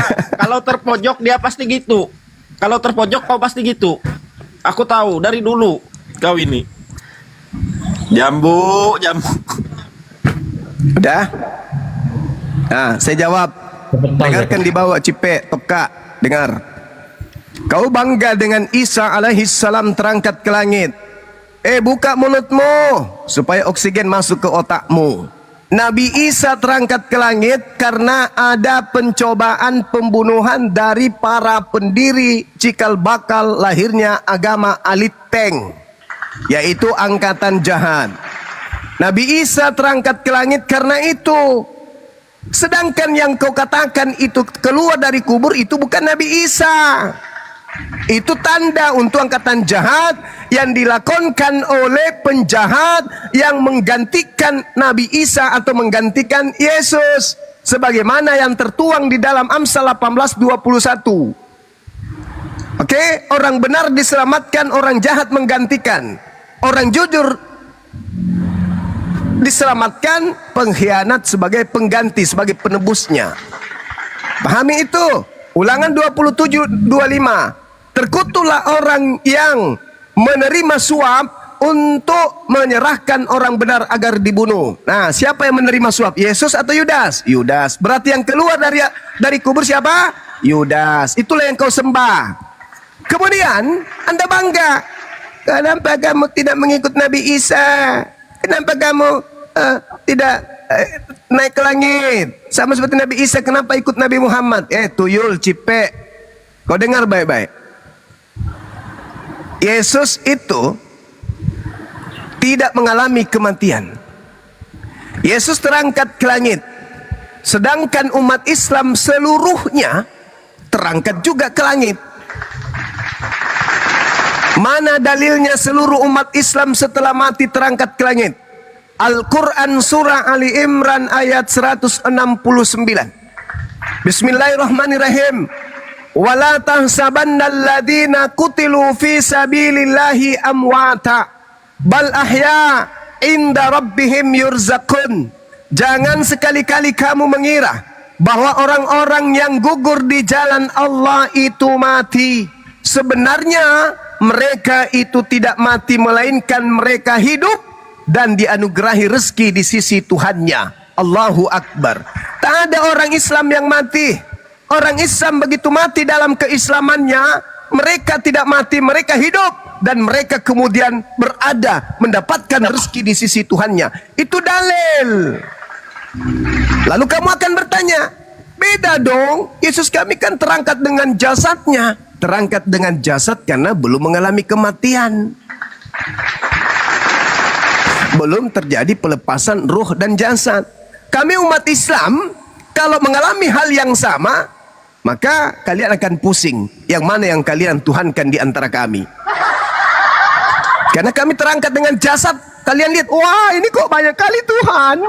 Bukan cuma Yesus ternyata. Umat Islam juga kalau mati terangkat jasadnya. Maka Allah merahasiakan hal gaib tersebut. Ini fakta, ini real, ini dalil. Yesus terangkat ke langit. Umat Islam terangkat ke langit. Ente kemana? Dikubur. Tidak terangkat ke langit. Justru kami yang terangkat. Kamu kagak. Kamu membusuk di situ sampai Toka dan juga Cipe kepala kau. Itu fakta, itu real. Jadi umat Islam, buat si Cipe tadi, seluruh umat Islam yang mati dalam keislaman, illa wa antum muslimun, mereka itu tidak mati melainkan diangkat kemudian di sisi Tuhannya. Oke? Saya kira begitu. Kalau Master Cumi sudah tak ada perlawanan, kita ganti dengan OTN lain kalau masih ada yang mau. Silakan. Sedikit ya terakhir ya. Saya kan mau sedikit lagi. Ini Juma ini juga pagi ini membukakan kontradiksi antara ayat 1 dengan Quran, ayat lain dalam Quran. Contohnya begini. Tadi kan dikatakannya bahwa sesungguhnya orang-orang ini surah 83 ayat 4 sampai 6. Sesungguhnya orang-orang yang beriman mengerjakan amal saleh, bagi mereka surga-surga yang tinggi sebagai tempat tinggal. Mereka kekal di dalamnya. Ini kalau kita lihat dengan surah Maryam 71, dikatakan di situ, tidak ada di antara kamu yang tidak akan mendatanginya, dalam kurung itu neraka. Jadi ini Juma ini pagi ini juga membukakan mata saya, membukakan logika saya. Ternyata ayat-ayat Quran ini juga kontradiksi ya antara satu dengan yang lain. Dia lain menyatakan masuk surga, terus dia lain mengatakan juga tidak ada yang tidak masuk neraka gitu loh. Jadi ini saya berpikir ini yang menulis kitab ini kira-kira dia mengerti nggak apa yang dituliskannya di situ? Karena ayat satu dengan yang lain bertentangan gitu loh. Jadi ini Juma ini kok bisa tidak terpikir tentang hal ini. Padahal Juma ini kayaknya kritis banget gitu. Tapi kitab sendiri ternyata dia nggak tahu bahwa ada hal-hal yang kontradiksi di situ. Kan begitu. Aneh sekali nih. Dikatakan juga dalam Quran sebenarnya Allah itu kan maha pengasih, maha penyayang ya kan. Tapi ketika Firaun bertobat, itu juga tobatnya dikatakan teman-teman Islam nggak di. Jadi begitu banyak kontradiksi yang ada dalam Quran, Saudara Juma. Pagi ini saya sampaikan pesan deh sama kamu, supaya menyelidiki lagi lebih dalam tentang Quran yang kamu imani. Jangan hanya belajar Alkitab melulu. Ini di Al-Quran banyak kontradiksi nih. Hal-hal seperti ini kamu pecahkan dulu. Atau memang kamu tidak bertanya kepada yang lebih mengerti. Begitu ya Saudara Juma. Terima kasih. Tuhan Yesus memberkati kamu. Semoga kamu yang kontradiksi itu, yang disebut manusia itu bukan Tuhan, tapi kau menyebut manusia Tuhan. Tuhan maha hidup, tapi kau menyembah yang mati. Tuhan maha mematikan, tapi kau menyembah yang mati. Kau menyembah yang dihidupkan. Itu kontradiksi. Diutus untuk Bani Israel, kau bilang diutus untuk seluruh manusia. Itu kontradiksi. Mutiara tidak diberikan kepada bangsa lain, kau mengaku mendapat mutiara. Aku tidak berkata-kata dari diriku sendiri. Urusan Paulus, urusan Lukas kau terima semua. Itu kontradiksi. Tidak ada keselamatan di luar Yahudi, kau menerima keselamatan dari Romawi. Itu kontradiksi. Sedangkan pemahamanmu tentang Al-Quran itu minim. Wa im minkum illa wariduha kana ala rabbik hatmam maqdiyah. Tidak ada seorang pun, termasuk Kristen, tidak ada seorang manusia pun, seluruhnya akan mendatangi neraka. Mendatangi, bukan memasuki. Mendatangi rumah sakit bukan berarti jadi pasien.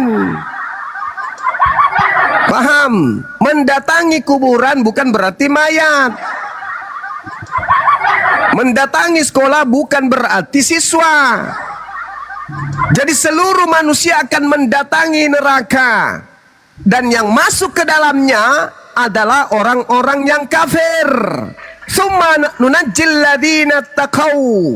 Tuh, yang masuk ke dalamnya dia datang nih, tapi yang masuk ke dalamnya hanya orang-orang kafir.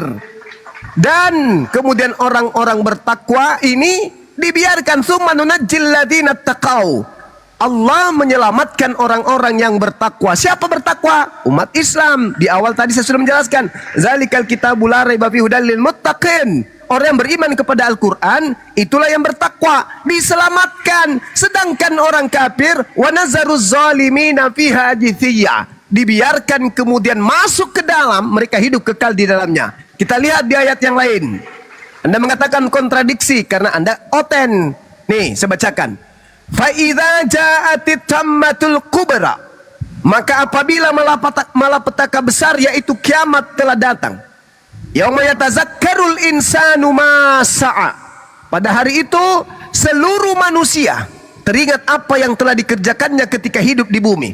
Wa burrisatil jahimu liman yara, dan neraka jahanam diperlihatkan dengan jelas kepada semua manusia yang memiliki mata untuk melihat. Kecuali kau buta.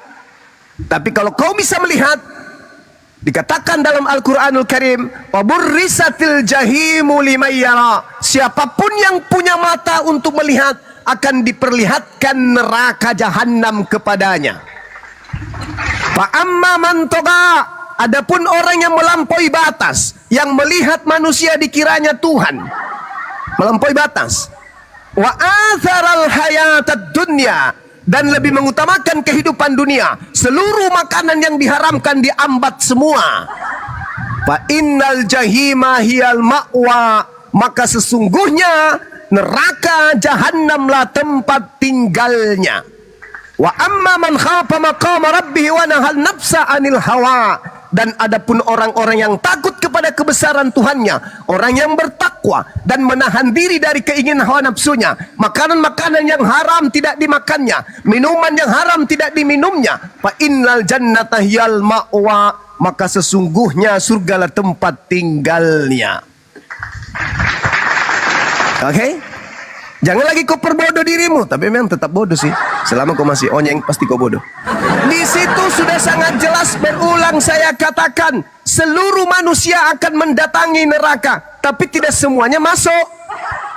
Semua kita akan datang mendatangi bandara, tapi tidak semuanya terbang. Sedangkan di dalam Markus 9:49, seluruh manusia akan digarami dengan api neraka. Ayo.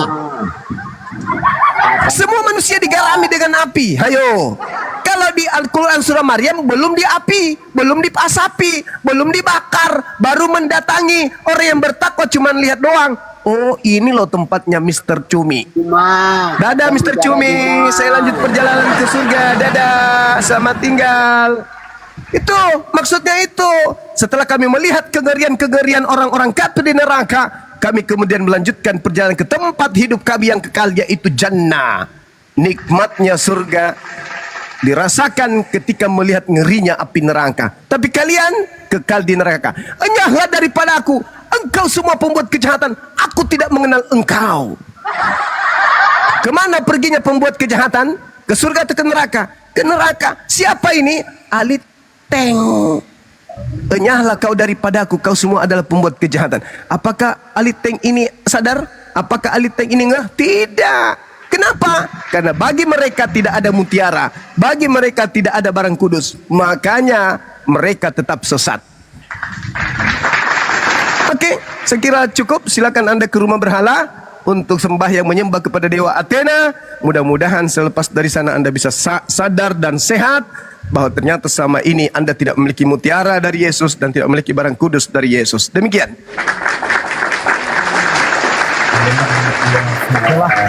Pamit dulu ini. Terima kasih ya Bang Dedi ya, Bang Jumai ya. Terima kasih ya.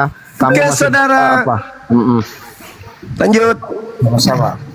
Assalamualaikum warahmatullahi wabarakatuh. Waalaikumsalam warahmatullahi wabarakatuh. Masya Allah Bang Jumai. Silakan. Siap abangku. Mona, Iya. kenapa licin kali palamu? Kenapa pagi-pagi marah-marah? Hati-hati keluar, nanti kena hujan rintik-rintik bisa tumbuh rumput di kepala. Sebagaimana kena hujan tumbuh rumput. Kepala yang gundul kena hujan bisa tumbuh rumput. Ya kalau tumbuh itu bukan Pagi-pagi semak duri nggak apa-apa. marah-marah Yang saya takutkan kalau yang tumbuh itu bunga putri malu, bahaya itu, banyak durinya. Open camp Juma, kita perang data hari ini. Oke bosku. Mana kamu open camp? Mana dulu? matanya mana? Ada. Nggak ada matanya, cuman cilak yang kelihatan. Open camp kamu. Aku belum mandi. Aku belum mandi. Nanti aja. Aku belum ganti baju. Udah 2 bulan. Saya sudah siapkan data, sudah 2 hari saya kumpulkan data ini. Itu aja terus data. Kau kayak pegawai Dukcapil. Beneran saya supaya menangkis Oke. kataanmu itu Juma. Serius ya? Iya. Oke, bisa nunggu sebentar? Oke, saya tunggu. Iya. Kita Saya pakai baju daster dulu. Oke, tunggu. kita secara akademis ya. Saya tunggu Juma, cepat Juma.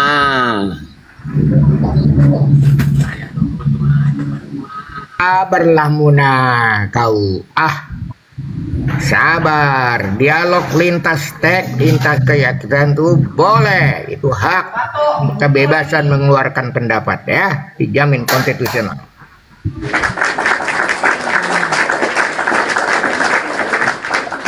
Kalian ini bukan tandinganku. Kalian ini bukan tandinganku. Aku mau sempat Juma hari ini. Kenapa kau jadi terdakwa? Tuanmu jadi terdakwa di sidang. Assalamualaikum. Waalaikumsalam. Jangan keroyokan ya. Oke, aku turunkan akunku 1 nih sebentar. Oke, lanjut. Tidak Muna, tidak dikeroyok kau Muna. Kau sendiri saja dengan Bang Juma. Kau berdialog. Aku Kamu memantau gak aja ada di situ. ilmunya. Kamu ini nggak ada kelompok ilmu. Sahendrin kau ini. Kenapa di Masa Tuhan jadi terdakwa?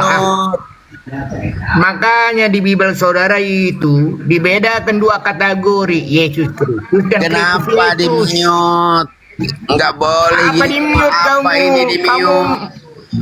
iya di mute lah. Kau tak pakai data. Saya akan kencingi Juma hari ini. Udah tuh. Ayo. On cam, Mona. On cam Kak Mona. Cam Mona, on cam. Saya mau lihat 2 dialog ini. Ayo. Oke. Tunggu ya. Besar dulu dia. Saya pakai topi dulu sama masker.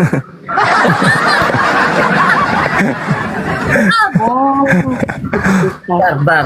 Nunggu di on cam baru kita perbesar layarnya. Sesuai gak dengan hitungnya dia tuh.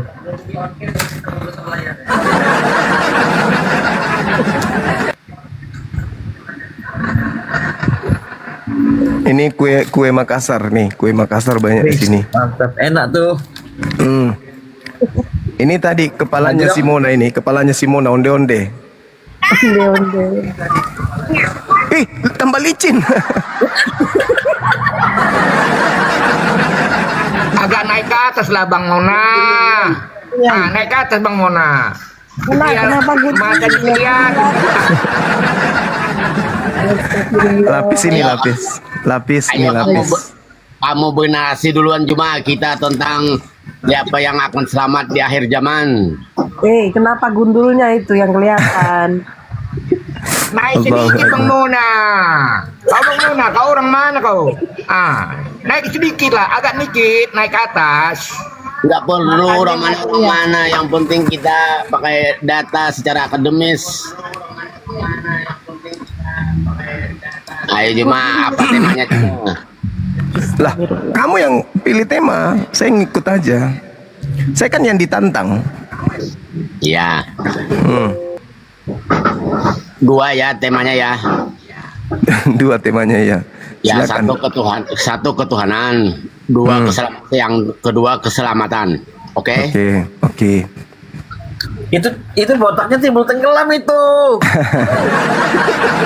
Bang Mona naik lah sedikit naik, Bang Mona naik. Nanti ke Lah, atas di belakang.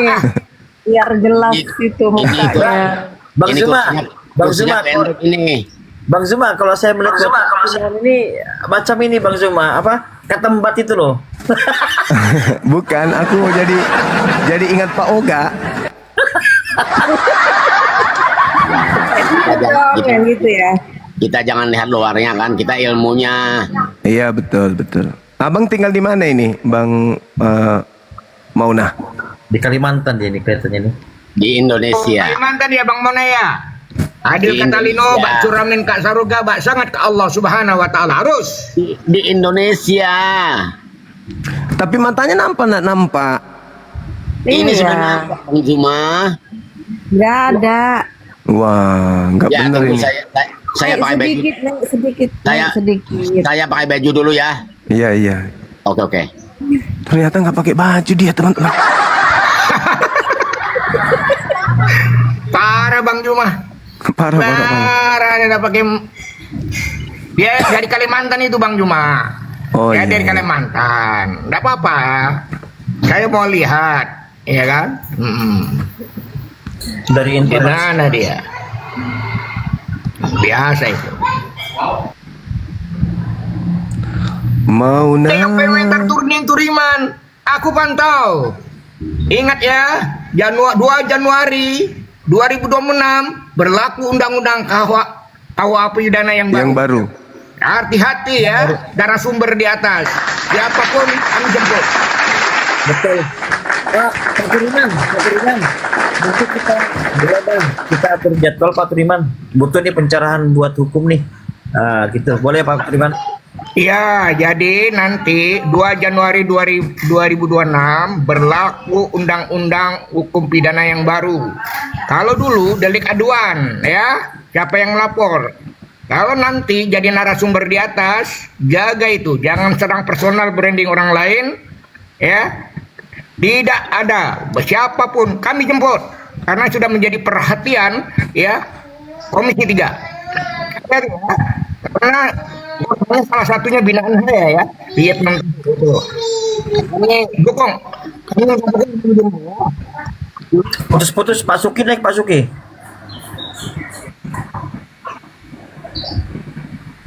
Putus-putus Pak Turiman.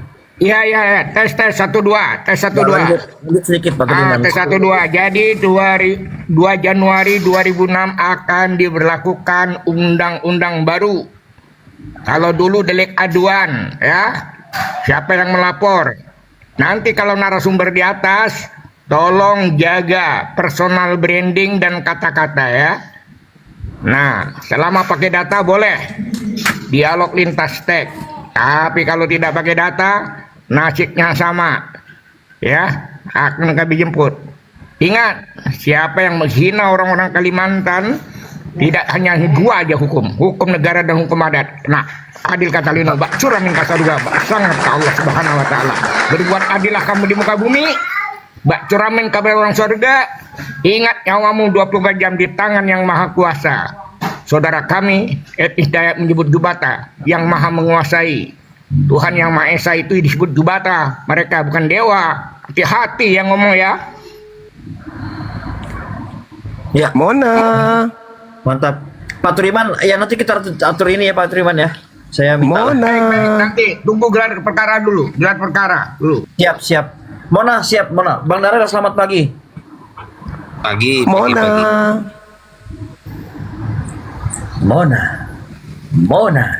Mona. Ya, biadab juga. Memang lucu anaknya itu. Orang tua botak ini. Ya, Bukan hanya untuk orang Kalbar ya Bang ya. Adil kata Lino bak curamen kasaruga itu bukan untuk orang Kalbar. Itu artinya gini, saya terjemahkan. Banyak orang salah kaprah. Adil kata Lino artinya berbuat adillah kamu di muka bumi. Bak curamen kasaruga itu bercermin kepada orang-orang yang akan masuk surga, bukan ke neraka. Sangat batu ingat walaupun 24 jam itu di Putus Pak Turiman. Suaranya. Putus Pak Turiman. Putus Turiman, suaranya nggak jelas. Oke lah, standby Darel. Pak Turiman ya. Pak Turiman maaf, standby dulu Pak Turiman. Oke, Bang Darel selamat pagi, silakan Bang Darel. Bang Darel. Macet lagi satu ini.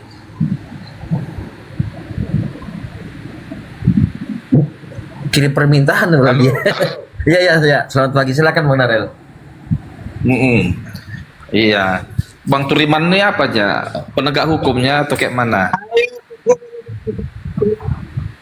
Oke Pak Turiman, standby dulu. Suaranya nggak stabil Pak Turiman. Iya, kurang apa? Kurang jelas suara Pak Turiman. Diskusi sama ini nih Bang Darel. Silakan Bang Darel. Apa yang ingin dipersembahkan pagi ini di Komal? Bang Darel, selamat pagi Bang Darel. Selamat pagi, Bang. Ya, jadi saya Ketua YPM Tauhid Wilayah 4 Kalimantan, pembina mu'alaf 12.500 bersama Yayasan Kejayaan Umat dengan Ustadz Daya. Oh, pembina mualaf ya. Ya. Jadi kayak mana ceritanya Pak? Kalau yang di atas narasumber bisa dijemput, maksudnya gimana Pak? Dijemput Ya seperti artinya apa Pak? gini, kalau dia menyerang pribadi, menyerang yang tidak pakai data, ya kan kalau dulu delik aduan Bang Darel, harus melaporkan. Tapi sekarang pasti undang-undang yang baru KUHP itu, ya kan? Iya. Ya, itu terintegrasi dengan undang-undang IT. Jadi peraturan bersama Kominfo, peraturan bersama Kejaksaan Kapolri itu sudah normanya itu diangkat ke undang-undang KUHP, undang-undang KUHP yang baru, undang-undang nomor 1 itu. Jadi saya hanya berikan early warning Bang Darel. Boleh dialog lintas lintas keyakinan dalam rangka saling kenal mengenal. Karena tak kenal lah itulah. Makanya moderasi beragama jadi hal seperti itu. Saya kan suka berkali-kali Bang Darel mengatakan bahwa toleransi itu saya minum kopi, Bang Darel minum teh. Saya tidak masukkan kopi saya ke teh Bang Darel, dan Bang Darel jangan masukkan teh ke kopi saya, tapi sama-sama minum. Nanti saya yang jamin Bang Darel. Tidak apa-apa, kita sama-sama minum. Gitu ya. Iya. Betul. Oke, makasih Pak Triman. Oke, lanjut Bang Bang Darel diskusi sama Bang Zuma. Iya. Bang Zuma monitor Bang Zuma.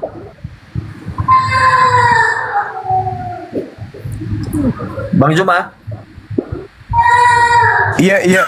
Ya, silakan Bang Darel. Oke, aku lihat ini temanya ini, list di atas ini. Siapa si penyesat katanya? Oke, si penyesat adalah orang yang membengkokkan sebuah ajaran, baik ajarannya sendiri maupun ajaran orang lain. Itulah si penyesat. Yang menyesatkan, yang membawa sebuah ajaran bukan pada ajaran yang sebenarnya. Itulah si penyesat. Contoh, Juma bisa dikatakan si penyesat apabila Juma mengajarkan sebuah ajaran yang bukan ajaran yang sebenarnya. Contoh nih, dia mengajarkan ajaran kekristenan tetapi tidak itu yang di jalurnya. Itulah si Juma menjadi seorang penyesat. Mengajarkan kekristenan padahal dia bukan ahlinya, ahli di bidang kekristenan. Si Juma adalah penyesat. Begitu. Aku pun gak boleh aku mengajarkan Al-Quran yang Al-Quran bukan bidangku. Itulah penyesat.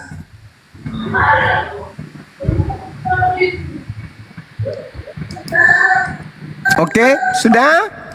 Sudah, silakan. Nah, nih, Saudara Darel mengatakan penyesat itu adalah yang tidak mengajarkan sesuai dengan ajaran sebuah agama. Siapa bilang bahwa saya mengajarkan sesuai dengan yang bukan sebuah agama? Harus Anda pahami bahwa agama Anda yang lari dari konteks Bible itu sendiri tidak sejalan. Maka saya meluruskan. Contoh, Yesus pernah nggak berkata kepada orang Athena? Nggak pernah. Yesus pernah nggak berbicara kepada orang Roma? Tidak pernah. Terkait kaitannya dengan ajaran yang dia bawa? Tidak pernah.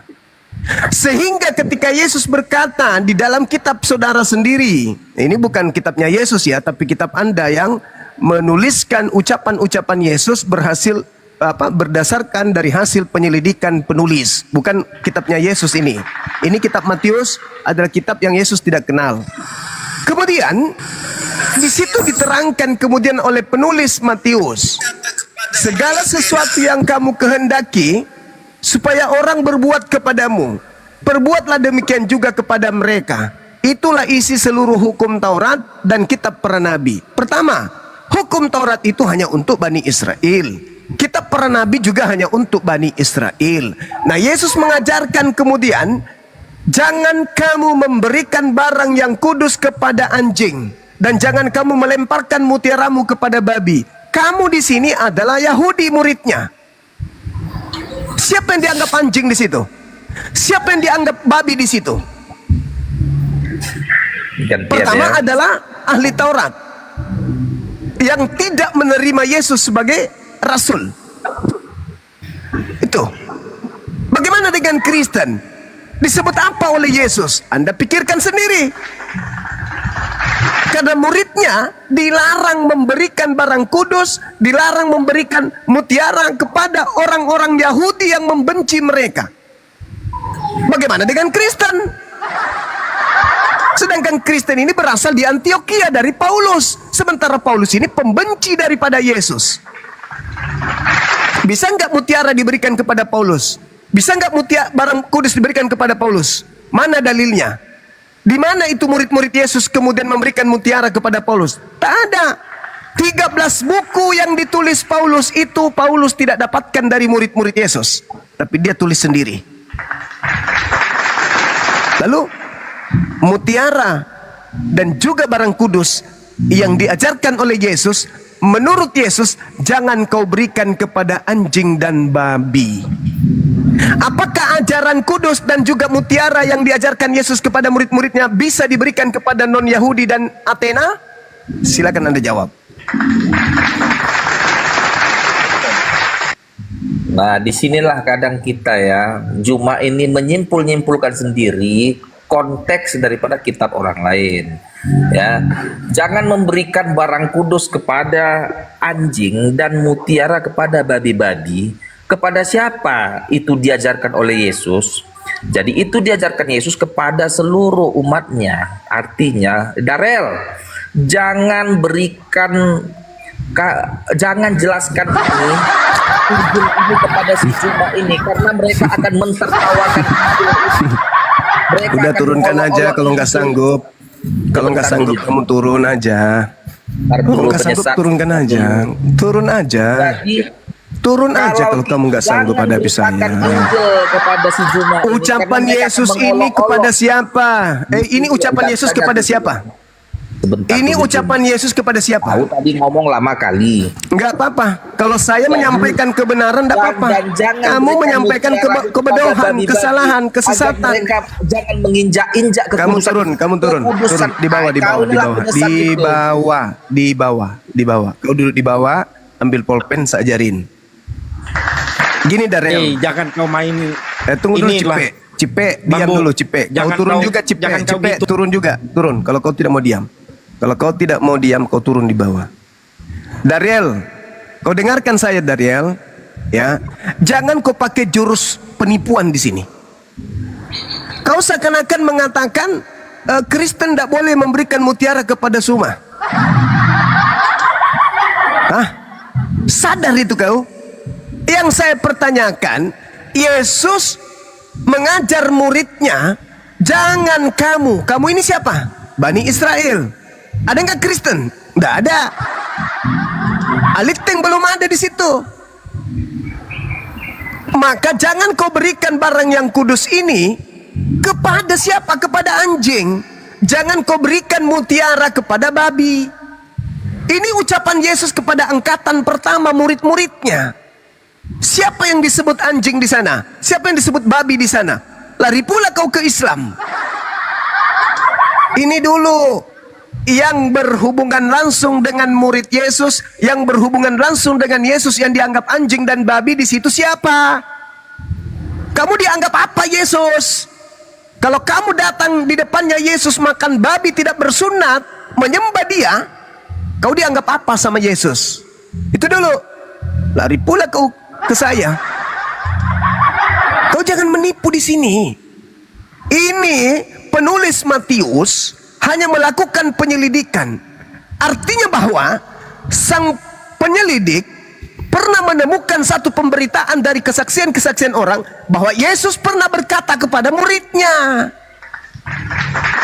agar muridnya jangan melemparkan mutiara, jangan melemparkan barang kudus kepada anjing dan babi. Nah, kamu harus mengetahui siapa yang dimaksud babi oleh Yesus di sana, siapa yang dianggap anjing oleh Yesus di sana, dan apa mutiara dan apa barang kudus itu. Itu dulu harus kau dudukkan. Jangan pula kau bukan murid Yesus, kau bukan orang Yahudi, kau pula yang menganggap dirimu bahwa kau yang dinasihati Yesus. Pret! Yesus ketika dia berbicara kepada orang Yahudi kaumnya, bukan kepada kau, Dare. Cobalah, ini saatnya kita dewasa dalam berbicara. Kita menggunakan data, kita dudukkan data itu pada keadaan yang sesungguhnya. Jangan kita gunakan sebuah data untuk mengelabui, untuk menipu. Jangan. Jangan. Orang berbicara kepada si A, seakan-akan orang itu berbicara kepada kamu. Itu kamu sakit jiwa itu namanya. Oh, gangguan itu. Ada yang tidak beres di otak kau itu. Benarlah kata Quran, fi qulubihim marad. Dalam hatimu itu ada penyakit. Yesus bicara kepada muridnya, kau merasa pula Yesus bicara samamu. Sakit kau memang. Gangguan jiwa memang. Ya, sekira begitu. Silakan Cipe, kalau ada kau ngomong. Udahlah, banyak kali cakap kau, biar ku tanggapi. Inilah meriam bambu. Meriam bambu ini guys, dari dulu ngomongnya asal ngarul ngidul. Kau bilang dia berbicara kepada muridnya, lah kami kan pengikut Yesus, dianggap murid juga, apa salahnya Juma? Kau bicara sunat. Sekarang ku tanya sama kau, jawab ya sesuai Quran kau ya.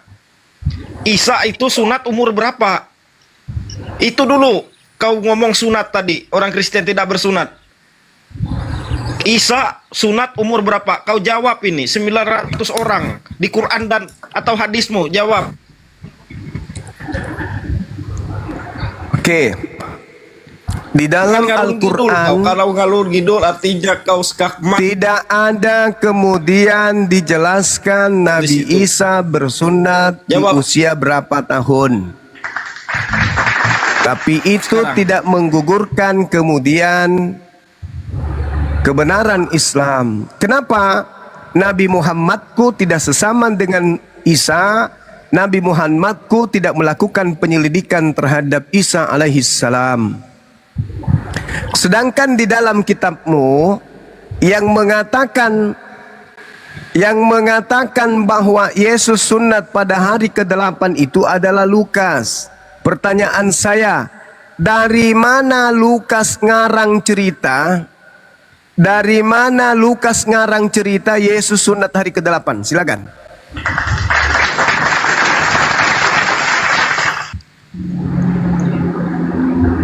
Jaringannya agak trouble itu dia itu.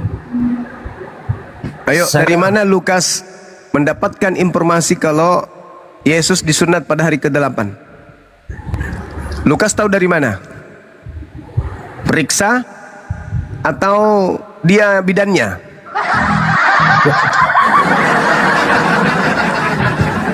Lagi jaringan dia tuh Toka, kenapa lari Toka?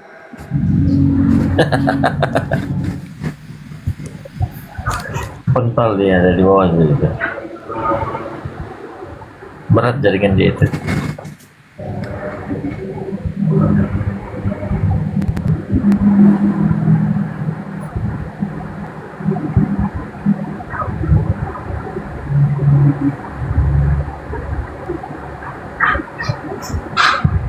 Monitornya mana yang lain ini?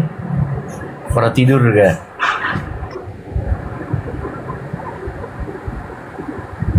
Siapa ini kasih naik? Siapa si Mona nih minta naik lagi dia? Apa lagi? Mona nih kalau diskusi silakan diskusi betul-betul diskusi gitu Mona. Ya, saya tadi mau diskusi, tapi dimarahin istri saya. Nanti aja katanya. Ya sekarang Kalau pagi kalau pagi Juma lagi marah-marah. Takut tuh Mona tuh. Takut tuh Mona tuh, Kata lari istri dia. saya kalau pagi-pagi Juma masih marah-marah, nggak bisa ditemenin. Gitu. Kalau Juma sudah tenang aja, nanti saya lawan. Oke. Saya lagi tenang, lagi sarapan pun.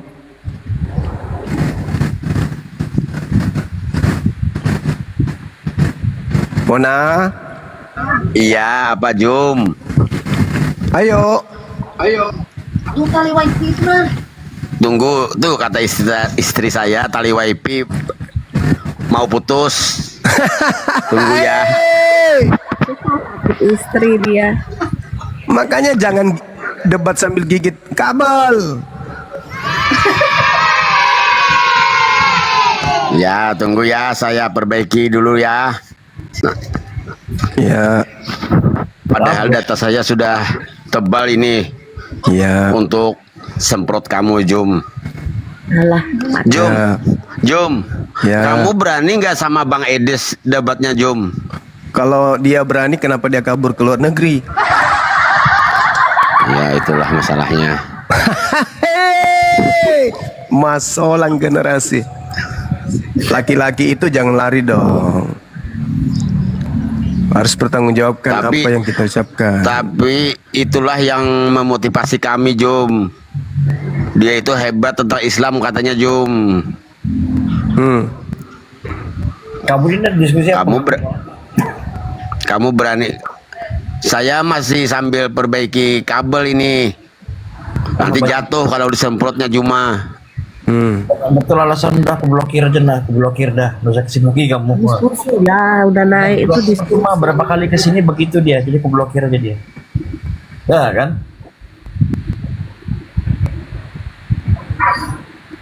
Vexana nih selamat pagi, selamat Vexana selamat pagi. Yang menjadi penyesat itu adalah kalian masih mengikuti Muhammad, sementara Muhammad bukan Tuhan.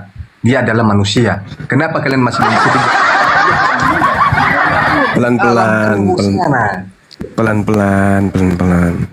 Saya Siapa? menerangkan bahwa kalian benar-benar Siapa yang menuhankan Nabi bahwa Muhammad? Muhammad adalah sudah meninggal dunia dan kalian para pengikut. Dah cukup, kamu tidak berdata. Silakan kamu dengarkan Bang Zuma, kamu duduk bahas Ya. di situ. Silakan Bang Jadi Zuma. tidak ada umat Islam yang menuhankan Nabi Muhammad. Kalau umat Islam taat kepada Nabi Muhammad, lantas Anda katakan itu adalah menuhankan, berarti kamu menuhankan Paulus. Karena apa yang kau lakukan hari ini semua karena mentaati Paulus. Berarti Tuhanmu Paulus. Kau katakan Nabi Muhammad di kuburan, Paulus di mana rupanya? Kalau kau katakan Yesus terangkat ke langit, Nabi Isa kami juga terangkat ke langit. Oke? Sekarang penderitaanmu Saya adalah mau tanya kepada Bang Juma, itu Paulus itu nabi atau manusia atau guru? Saya mau sama tanya. seperti saya, dia adalah manusia. Nah, kenapa Anda bilang dia Tuhan? Karena kau menuduh kami menuhankan Nabi Muhammad. Kalian kan masih mengikuti dia sampai Kamu juga sekarang. mengikuti Paulus. Nggak ada kami mengikuti Paulus. Lalu yang mengajarkan kamu menyembah Yesus siapa? Ya Tuhan Yesus sendiri. Yang mengajarkan kau menjadi Kristen siapa? Tuhan Yesus karena ada ajaran. Di mana Yesus mengajarkan Kristen? Ya coba buka dulu Bible kamu, coba. Di mana Yesus mengajarkan Kristen? Di mana? Iya coba buka dulu. Justru Yesus melarang muridnya untuk melemparkan barang yang kudus dan mutiara kepada Kristen. Ya mana datanya? Buka dulu, buka. Matius 7 nomor 6. Ya buka. Dan Udah jelas di situ. Jangan hanya kamu memberikan. sepotong-sepotong aja, Jangan baca kamu ayatnya. memberikan barang yang kudus kepada anjing, dan jangan kamu melemparkan mutiaramu kepada babi, supaya jangan diinjak-injaknya dengan kakinya, lalu ia berbalik mengoyak kamu. Yesus melarang muridnya orang Yahudi mengajarkan ajarannya kepada orang Aliteng. Ayo. Itu kan hanya sebagai contoh. Contoh apa? Nah, begini, Bang Zuma sebagai guru sekarang, yang di Komal ini atau murid-muridmu semua, kamu ajarkan itu hanya perumpamaan. Makanya jangan sepotong-sepotong baca ayatnya. Baca. Ini jelas sekali Yesus melarang muridnya melemparkan kemudian ajarannya kepada Aliteng. Tak boleh. Nah, sedangkan kamu menjadi Aliteng dari Paulus, berarti kau menuhankan Paulus. Siapa yang mengajarkan kamu makan babi? Catat dulu, tanya dulu. Paulus itu adalah Siapa yang mengajarkan kamu makan babi? Itu dulu. Paulus itu adalah Siapa guru. yang mengajarkan Bukan kamu nabi. makan babi? Itu dulu. Nggak ada yang mengajarkan. Paulus itu yang mengajarkan kau makan babi. Kolose 2 nomor 16. Jangan lagi kau mau diperhambat, jangan lagi kau mau diatur tentang makanan. Semuanya halal, tidak ada lagi boleh haram bagimu. Tak boleh. Kan itu Semuanya halal. Babi itu kan halal. Nah, Kalian aja itu yang melarang. ngajarin siapa? Bahwa Paulus adalah dikiranya enak itu babi, padahal enak. Berarti kau ini hamba Paulus, kau menuhankan Paulus berarti. Menuhankan sama mengikuti sama dengan kalian sama dengan Muhammad. Ya. Masalah generasi. Itu kan ajaran si Paulus. Dia menerangkan karena dia Berarti guru. kau menuhankan Paulus. Enggak, bukan Tuhan itu. si Kamu Paulus. mengikuti, kau mengikuti ajaran Paulus, berarti kau menuhankan Paulus. Menuhankan kok. Dia itu kan Masalah generasi. Kau mengikuti semua instruksi Paulus. Contoh, di dalam Galatia 5, jangan kau menyunatkan dirimu. Barang siapa menyunatkan dirinya, maka Yesus Kristus tidak berguna baginya. Siapa yang kau ikuti tidak bersunat? Paulus. Berarti kau menuhankan Paulus. Ketepak, ketepak, Saya mau tanya dulu. ketepak, ketepuk, ketepak, ketepak. Saya mau tanya dulu. Bang Zuma itu disunat enggak? Saya disunat. Berarti kamu mengikuti Paulus juga kalau Oh disunat? enggak dong. Saya bukan pengikut Kristen. Saya pengikutnya Nabi Muhammad. Nabi Muhammad mengajarkan salah satu fitrah itu adalah sunat. Nabiku yang mengajarkan. Saya mengikuti nabiku. Ayo, Berarti saya kalau- mengikuti nabiku. Kalau Bang Zuma disunat, Sekarang berarti yang kamu melarang mengikuti bersunat siapa? Paulus. Yang melarang. Paulus itu melarang bersunat. Nabiku memerintahkan bersunat. Paulus melarang. Galatia 5 nomor 2. Barang siapa menyunatkan dirinya, maka Yesus Kristus tidak berguna baginya. Siapa yang melarang itu? Paulus. Siapa yang mengajarkan kamu tidak bersunat? Paulus. Kau yang menuhankan Paulus. Oke Bang Zuma. Apa? Bang Zuma. Apa? Aku mau tanya nih Bang ya. Kita ini Tunggu dulu. Kau dengar dulu. betul menuhankan Paulus? Dengar dulu Bang. Betul Kita kau bukan- menuhankan Paulus? Dengar dulu. Ketepak, ketepuk, ketepak, Enggak, ketepak, kami enggak ketepak, menuhankan Paulus. Dia itu adalah guru. Hei, masalah generasi. Dia itu adalah guru, bukan Ya Tuhan. guru lo, gurumu. Sama Guru dengan lo. sama dengan kamu mau kuliah, mau sekolah, mau SMK, mau SMP. Hei.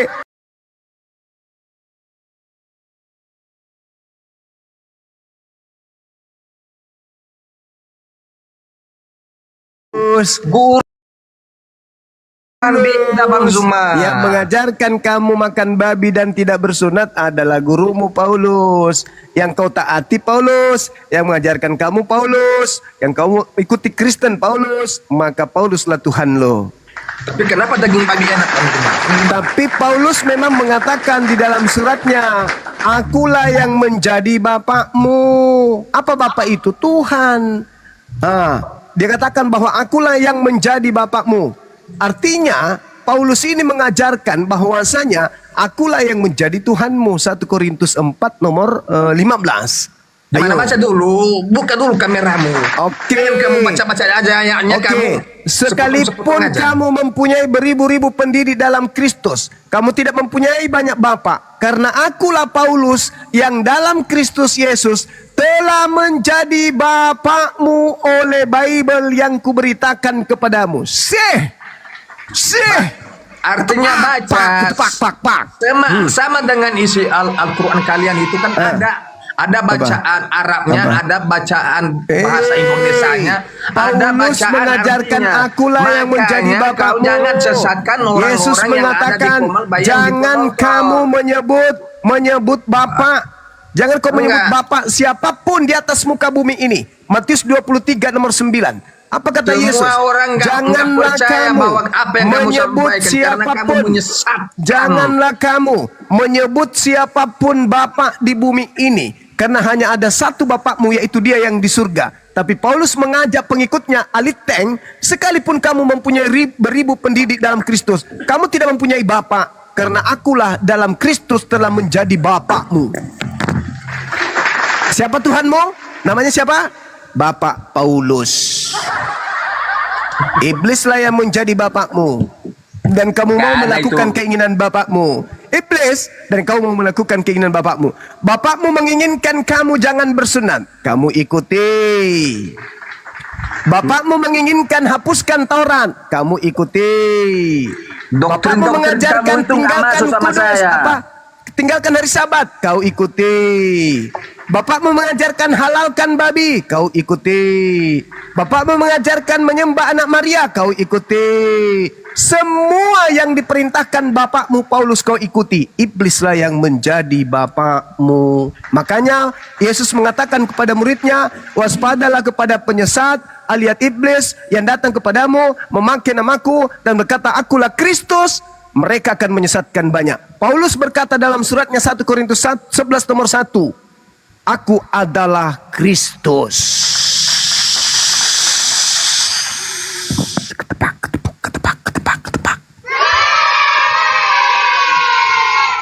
Kalian para muslim ini masih mengikuti Muhammad yang sudah meninggal. Bangunkan dulu. Bangunkan dulu. Muhammad lagi di kuburan. Kami mengikuti Nabi Muhammad untuk menyembah kepada Allah. Kamu menyembah kepada Paulus. Kau ikuti Paulus. Ajaran Paulus. Apa yang diajarkan oleh Paulus kamu ikuti. Kau jadikan Paulus sebagai junjungan, tapi kau sembunyikan identitasnya. Seakan-akan kau itu menyembah kepada Yesus, padahal sebenarnya yang kau sembah itu adalah Bapa Iblis. Akulah yang menjadi bapakmu. Akulah yang menjadi bapakmu di dalam Yesus Kristus. Kata Yesus, aku dan Bapa adalah satu. Ternyata Paulus menggantikan Bapa dan Yesus satu itu adalah Paulus. Ketepak, ketepuk, ketepak, pak, pak, ketepuk, ketepuk, ketepuk, ketepak. Itu fakta, itu real. Itu fakta. Maka hari ini Anda ke gereja karena mengikuti instruksi siapa? Paulus. Anda makan babi karena siapa yang Anda ikuti? Paulus. Anda kemudian tidak bersunat, siapa yang Anda ikuti? Paulus. Anda percaya kepada kebangkitan? Paulus.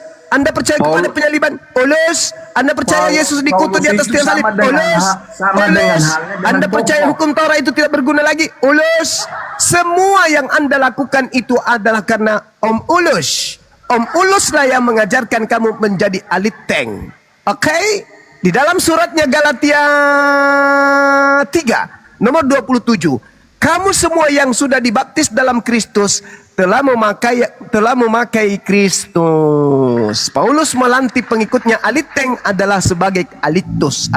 Jadi Kristen semua ini adalah alitus. Iyalah dalam nama Kristus lah kalau dibaptis. Emang dalam bukan nama siapa? dalam nama Kristus, bukan. Galatia. Dalam nama siapa? Emang dalam nama Paulus? Bukan. Emang Tidak dalam dikatakan nama kemudian. Dengar, kamu tidak dikatakan kemudian sebagai dalam nama Kristus. Enggak, kamu keliru. Yesus, Paulus dia mengatakan bahwa di dalam Galatia 3:27 Paulus mengajarkan, kamu semua yang dibaptis dalam Kristus telah memakai Kristus. Anda bukan Kristus, memakai Kristus, berarti Kristus palsu. Anda bukan TNI, memakai atribut TNI, berarti TNI palsu. Anda bukan Polri, Anda menggunakan atribut Polri, berarti Polri palsu. Anda menggunakan atribut dokter, sementara Anda bukan dokter, berarti Anda dokter gadungan. Anda bukan Kristus, memakai Kristus, berarti Anda adalah. Itu artinya Bang Zuma. Kristus. Contoh palsu. Contoh Bang Zuma mau dibaptis sementara Bang Zuma jadi Islam. Enggak mungkin lah, itu kan palsu. Itu artinya yang memiliki gelar itu hanya Yesus. Artinya yang mendapatkan gelar Kristus itu hanya Yesus. Yang mendapatkan gelar Sallallahu Alaihi Wasallam itu hanya Nabi Muhammad. Ketika kemudian ada umat Islam yang menggelari dirinya sebagai Sallallahu Alaihi Wasallam, maka dia adalah palsu. Begitu juga kalau ada Kristen yang disebut Kristus, maka dia adalah Kristus palsu. Sementara Paulus, pendiri agamamu, melantik semua pengikutnya menjadi Kristus. Dalilnya Galatia 3 nomor 27. Karena kamu semua yang dibaptis dalam Kristus telah memakai Kristus. Memakai apa Kristus? Makanya namamu adalah kita dulu kembali adalah Galatia 3 ayat umat Kristen. Apa itu Kristen? Kristen itu pengikut Kristus. Kalian memakai Kristus. Dibaptis dalam Kalian Kristus itu palsu. telah mengenakan Kristus. Palsu. Yang artinya mereka memiliki jati diri sepenuhnya dengan kematian, kebangkitan dan hidup barunya. Mengenakan dia sebagai pakaian kebenaran dan identitas baru di dalam dia. Anda kalau melihat duniawi seperti Yahudi dan Yunani, hamba dan Anda kalau melihat karena semuanya Kristen itu dalam Kristus. Kristen itu disebut pula sebagai Kristus. Jangan kamu menyesatkan Bang Zuma. Enggak percaya dengan doktrin-doktrinmu yang menyesatkan itu. Gak masuk sama kami itu. Iya, karena kau tidak berakal. Di situ sangat jelas. Karena kamu semua yang dibaptis dalam Kristus telah mengenakan Kristus. Orang-orang Kristen tidak lagi disebut hamba, tapi disebut anak. Berarti bukan cuman Yesus yang anak, tetapi Kristen juga anak. Dengan kata lain, Anda menyetarakan diri Anda dengan Yesus yang adalah Tuhan Anda itu sendiri. Apakah itu adalah sebuah kebenaran ketika kita setara dengan Tuhan kita? Jelas itu adalah kesesatan. Kamu oleh Paulus disetarakan dengan Yesus. Kalau kamu disebut sebagai anak sulung, kata Paulus, Yesus juga adalah anak sulung. Sedangkan Kristen juga disebut sebagai anak sulung. Yang mana yang betul? Anda yang anak sulung atau atau Paulus yang anak sulung? Mana yang betul?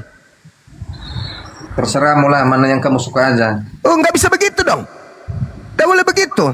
Harus kamu katakan bahwasanya betul yang kau katakan Bang Suma. Kami memang adalah anak sulung. Nah, kalau kamu anak sulung, berarti kamu juga adalah Kristus.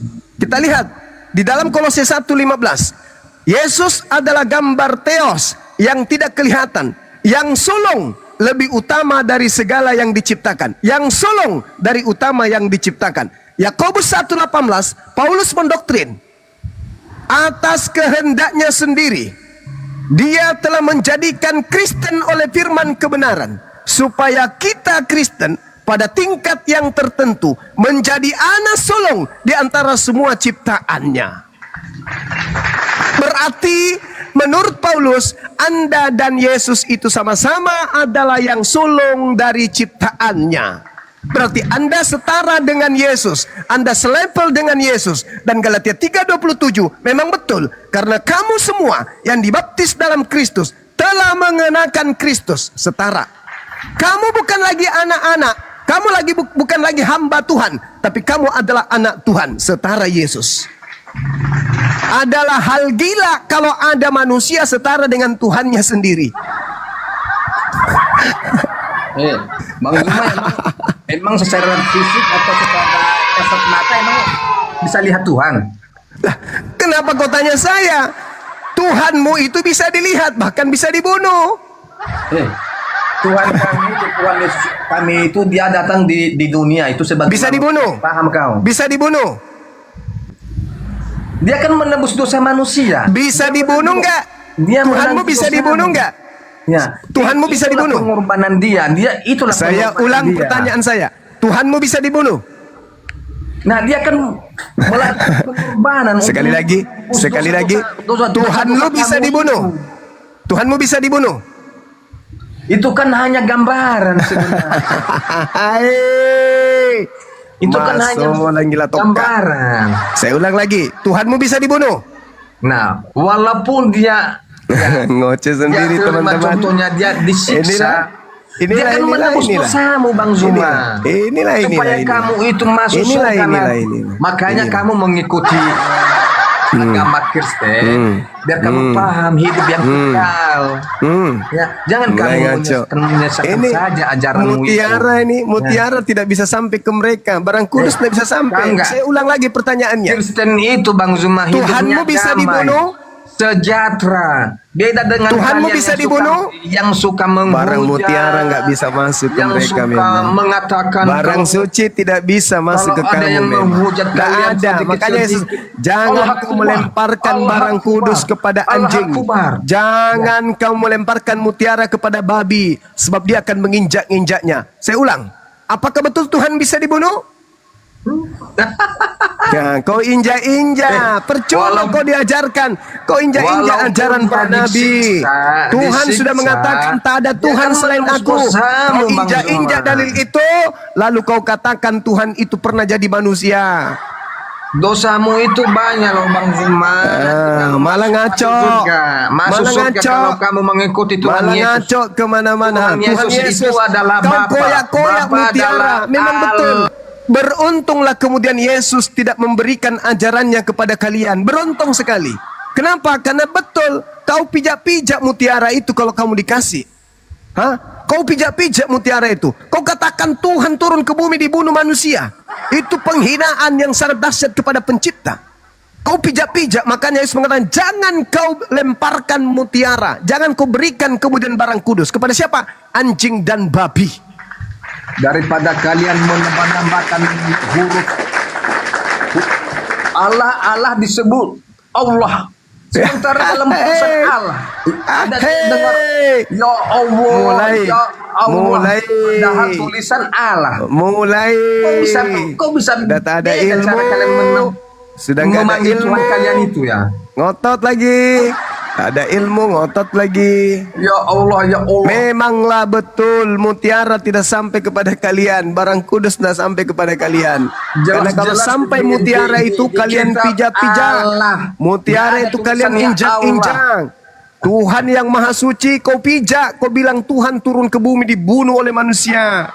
Itulah kalian. Bersyukur Yesus tidak mengajarkan kepada kalian mutiara dan juga barang yang kudus. Bersyukur. Sehingga yang kau pelintir, yang kau imani adalah ajaran Tuhanmu. Yang dikatakan oleh Yesus, iblislah yang menjadi bapakmu. Dan kau mau melakukan keinginan-keinginan bapakmu. Halilintar. Untuk penonton, jangan lupa di bis Bang Zuma, di bis Bang Zuma. Udah mulai nangis kau kan. Oke teman-teman, silakan dilanjut. Saya sarapan dulu sejenak, silakan. Ban karet naik lagi soalnya. Jangan lupa di bis Bang Zuma di Makan atas dulu mie goma, ini. Zuma. Makan dulu mie goma apa lontong sayur begini. Kau makan lontong sayur dulu. Biar sehat kau. Oke, Nah, sebentar. agama Kristen. Sebentar Bang Darel. Far saya izin turunkan dulu Far ya. Far. Oke. Monitor ya. Yes, oke. Izinnya. Kita naik lagi Far. Sorry Far. Oke. Silakan. Bang Darko, silakan buka mic aja Bang Darko. Ganti Bang Darko. Bang Charles monitor. Bang Charles. Waduh, kemana nih? Ya. Pada ini Bang Rio, Pak Tudiman. Wah. Iya, gimana Bang? Bang Darel, gimana Bang Darel? Itu ya Bang Darel. Bang Darel sudah melihat, mendengar sendiri bagaimana ya dialog ini ya sehat atau tidak begitu ya, ya kan? Nah, bukan dilarang berdialog, berdebat agama. Rasulullah juga pernah didatangi oleh Yahudi Nasrani ya. Maka turun asbabun nuzul surah Al-Imran ayat 667 itu. Diajak muhabalah ya kan begitu. Maksud kami Bang Darel, boleh dialog lintas teks, namanya moderasi beragama. Karena tak kenal lah itu loh, makanya tak sayang. Berkasih sayang lah kita, kan begitu. Boleh. Jadi Ustadz Juma ini ingin membentengi umat-umat Islam itu dari hal-hal yang seperti ini begitu. Itu visi dan misi dari API. Kalau saya dari YPM Tauhid sekedar mencerahkan saja. Kami lebih banyak penelitian, ya, lebih banyak penelitian. Yang saya bina ini adalah kelas-kelas mahasiswa, profesor, doktor yang mualaf. Makanya saya lebih menggunakan ya penelitian akademisi. Bang Darel. Bang Darel di mana Bang Darel? Kalimantan? Waduh, mati lampu. Aduh, mati lampu. Waduh, gimana Bapak? Mungkin, ya kan? Jadi begitu Bang Darel, ya. Maka saya tidak pernah memanggil saudara-saudara saya itu dengan olok-olok gitu. Mau berdialog Bang Darel? Halo Bang Darel, mau berdialog? Nah, kalau saya khusus membahas penelitian tentang fakta persidangan anak manusia. Lanjut. Ya kan? Iya. Saya mau sedikit pakai data dulu, takutnya nanti mati lampu lagi. Ini udah nyala. Oh iya, pakai data. Saya pakai Iya, data. Ada penelitian saya kok. Oke, lanjut. Ya, penelitian saya ada. Boleh silakan dipaparkan penelitiannya Bang. Kalau penelitian saya ya itu ya tadi ada kan angkatan jahat dan angkatan baik. Ada kelompok Sahendrin, ada komunitas Sahendrin di mana ya Isa al-Masih itu sebenarnya nabi terakhir, rasul terakhir bagi Bani Israel.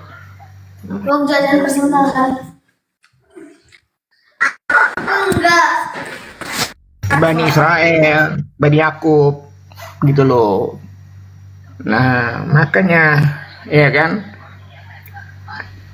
di dalam Al-Quran surah 22 ayat 78, ya kan, dan Al-Imran 3 ayat 68. Jadi begitu Bang Darel, mau membahas fakta persidangan? Penelitian saya khusus memang fakta persidangan anak manusia itu ada yang unik di situ. Makanya di Bible saudara itu ada namanya Kristus Yesus dan Yesus Kristus, dua hal konsep yang berbeda. Pakai data ya. Tuh. Gimana Bang Darel? Siap? Saya mau pergi nih. Saya sebentar lagi ada arisan komunitas soalnya. Ya, silakan dipaparkan aja apa hasil penelitian abang itu. Judul penelitian saya adalah distorsi figur Yesus Kristus dalam pemerintahan Pontius Pilatus dan Herodes.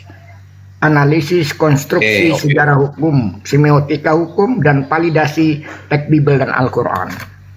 Itu ya penelitian. Saya dengan penelitiannya, bahwa penelitian ini karena banyaknya dialog lintas teks, ya, karena kebutuhan untuk memahami historisitas daripada Bible. Ya, kami memang litbang kami memang begitu. Ya. Jadi diawali dengan peristiwa Menstra dari Sanhedrin.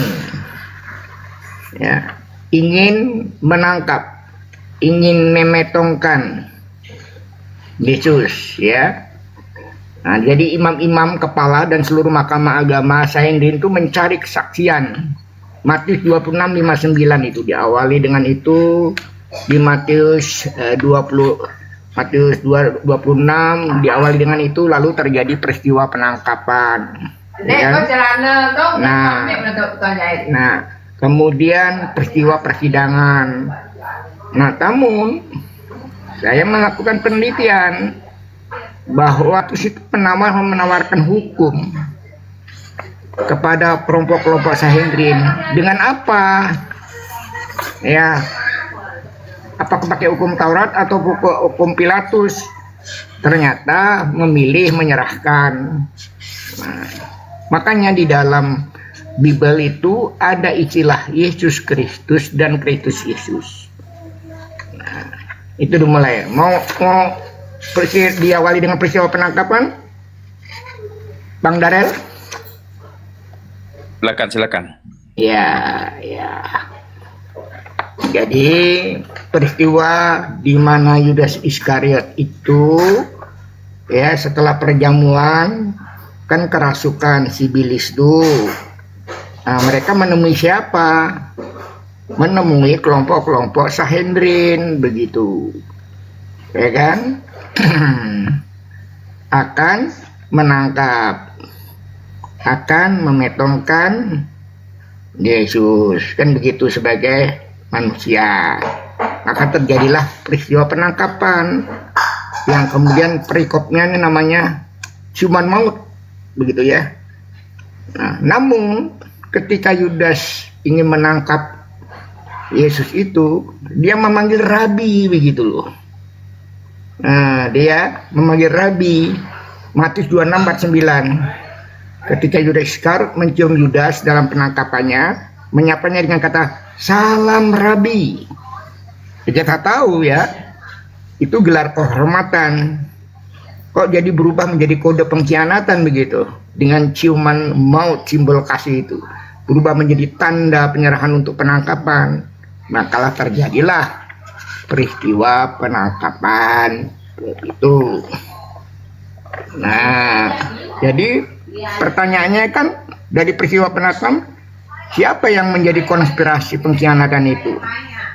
Jadi Yudas bertindak sebagai agen provokator dan informan dalam skema penangkapan itu. Betul, Bang Darel? Di Matius 26:14-16. Ya kan? Nah, tanpa surat perintah penangkapan. Ya. Lalu terjadilah persidangan. persidangan di Sanhedrin, di Mahkamah Agama, terakhir kan di hadapan Pontius Pilatus. Ini sebenarnya materi ilmu negara, Bang Darel. Saya ngajar ilmu negara di Fakultas Hukum itu ya. Kalau Bang Darel mahasiswa pasti paham, ya kan? Nah, imam besar kan bertanya langsung, apakah engkau Mesias, anak dari yang terpuji? Markus 14 pasal 61.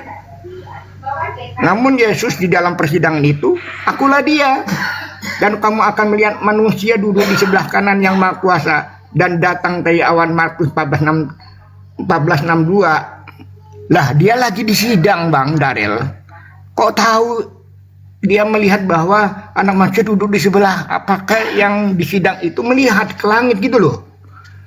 Nah, itu Markus 14:62. Maka imam besar mengoyakkan pakaiannya dan berkata, untuk apa kita perlu saksi lagi?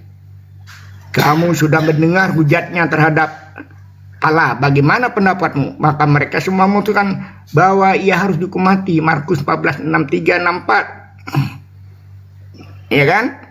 Dan kesaksian-kesaksian palsu kemudian dilimpahkanlah ya kepada di hadapan Pontius Pilatus, otoritas Romawi. Memang pada waktu Romawi itu menjajah Yerusalem. Itu diabadikan di Lukas 23:1-5, Yohanes 12:18-2-38, Matius 27:14. Kami mendapati orang ini menyesatkan bangsa kami, kata orang-orang di Sanhedrin, dan melarang membayar pajak kepada kaisar, serta mengatakan ia adalah Mesias, seorang raja. Lukas 23 pasal 2. Pilatus bertanya, Bang Darel, dalam sidang itu, engkaukah raja orang Yahudi? Yesus yang nanti itu apakah Yesus yang diserupakan atau siapa? Nah, ya, engkau sendiri mengatakan. Lukas 23 pasal 3. Namun setelah menanya Yesus, aku tidak mendapati kesalahan apapun pada orang ini. Lukas 23:4. Jadi yang di sidang ini tidak ada kesalahan, Bang Darel. Ya, tuduhan pertama adalah mengaku raja, makar, melarang membayar pajak, menghasut rakyat. Tetapi fakta hukumnya, Pilatus tidak menemukan kesalahan hukum yang layak dihukum mati. Jadi Yesus yang manusia tadi tidak layak dihukum mati, pun tidak layak.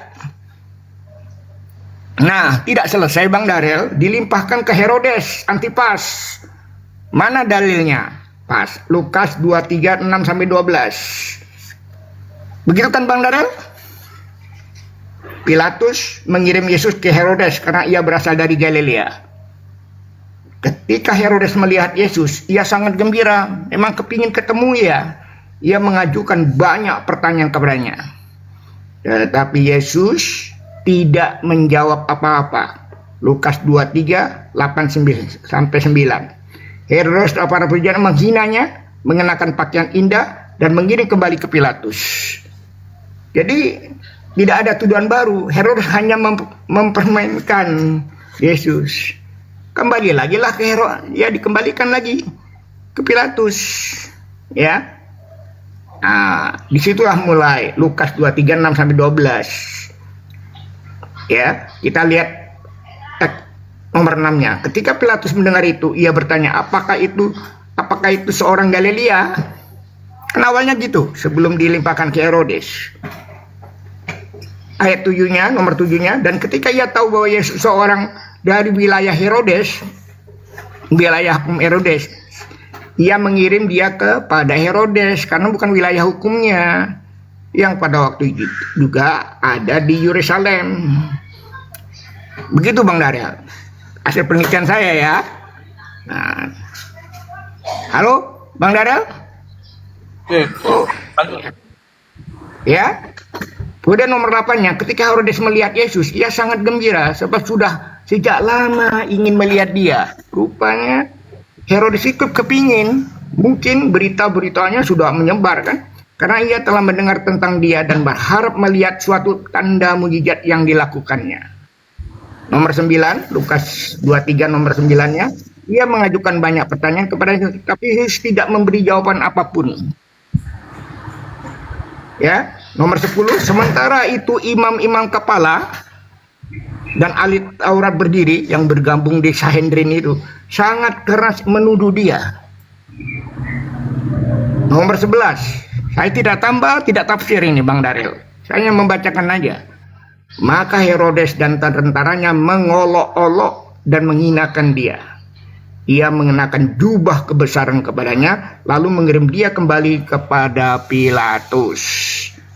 Nomor 12, Lukas 23 nomor 12-nya. Pada hari itu juga Herodes dan Pilatus bersahabat kembali. Oh, rupanya dulu pernah pecah kongsi antara Herodes dan Pilatus tuh. Sebelumnya mereka bermusuhan. Nah, pertanyaannya kenapa dikirim kembali ke Pilatus? Karena memang di wilayah hukumnya Pilatus, Bang Darel. Ya kan? Nah, maka terjadilah putusan terakhir bahwa tidak ada kesalahan dan tidak layak dihukum mati. Nah, namun di tengah-tengah itu ya terjadi tuduhan kepada Yesus anak manusia dalam fakta hukum persidangan ya oleh Pilatus. Jadi pertanyaannya adalah gampang, Bang Darel. Ketika kelompok Sanhedrin melimpahkan perkara ini kepada Pilatus menggunakan hukum apa, Bang Darel? Pakai hukum Taurat atau hukum Romawi? Menurut Bang Darel? Romawi. Hukum Romawi. Berarti hukum pidana Romawi kan? Betul ya? Betul. Hukum pidana Romawi kan? Nah, hukum pidana Romawi itu berarti harus ada surat perintah penangkapan, penahanan, penyelidikan. Tapi tidak ada, di sidangnya malam nih Bang Darel. Dan putusan terakhir, ya, Gabata itu, di kursi Gabata itu. Jadi tadinya sidang dalam, ditarik keluar. Apa? Tidak aku ketemukan kesalahan dan tidak layak dihukum mati. Pertanyaannya Bang Darel, siapa yang berteriak-teriak di luar sidang itu? Salibkan dia, salibkan dia. Siapa itu yang berteriak-teriak Bang Darel? Menurut Bang Darel di Bible. Yang berteriak-teriak itu siapa? Itu orang Farisi lah yang mengatakan salibkan dia. Orang Farisi yang bergabung di kelompok Sanhedrin, itulah yang dimaksud oleh Bang Jumat tadi, angkatan jahat. Dulu nggak mau terima. Akhirnya Yesus disalib nggak? Ayo jawab Ucli. Yang berteriak salibkan siapa? Akhirnya Yesus disalib nggak? Kalau dalam Al-Quran diserupakan. Kalau menurut Bible disalibkan, tapi menurut ayat Al-Quran tidak disalibkan, diserupakan. Pertanyaannya siapa yang disalibkan itu? Karena pada waktu peristiwa penangkapan itu, ada orang pemuda yang lari dengan telanjang dengan kain lenan. Siapa itu? Kafir. Mau jadi kafir nggak? Apa itu kafir? Akhirnya Yesus disalib. Kafir itu apa itu? Menutup diri dari kebenaran. Itu kafir. Kafir. Sama-sama tahu. Menutup diri dari kebenaran. Makanya saya tanya dengan Bang Darel, putusan terakhir dari Pilatus itu apa? Akhirnya Yesus disalib. Selon dulu kotak biar aku dulu. Anggap dulu Bang. Ayo ngaku. Ini saya dengan dialog dengan siapa ini sebenarnya ini? Enggak apa nih? Sama Bang Darel. Baik, Taifeng kalau aku tidur lagi. Tempat dulu Bang Taifeng. Anggap dulu Bang, Abang kan telah melakukan uji penelitian, maka Abang mempertahankan tesis. Aku uji dulu tesis Abang. Ya betul. Apakah kesimpulan Abang mengatakan dari penelitian Abang itu bahwa yang disalibkan itu bukan Yesus? Itukah hasil penelitian Abang? Itu?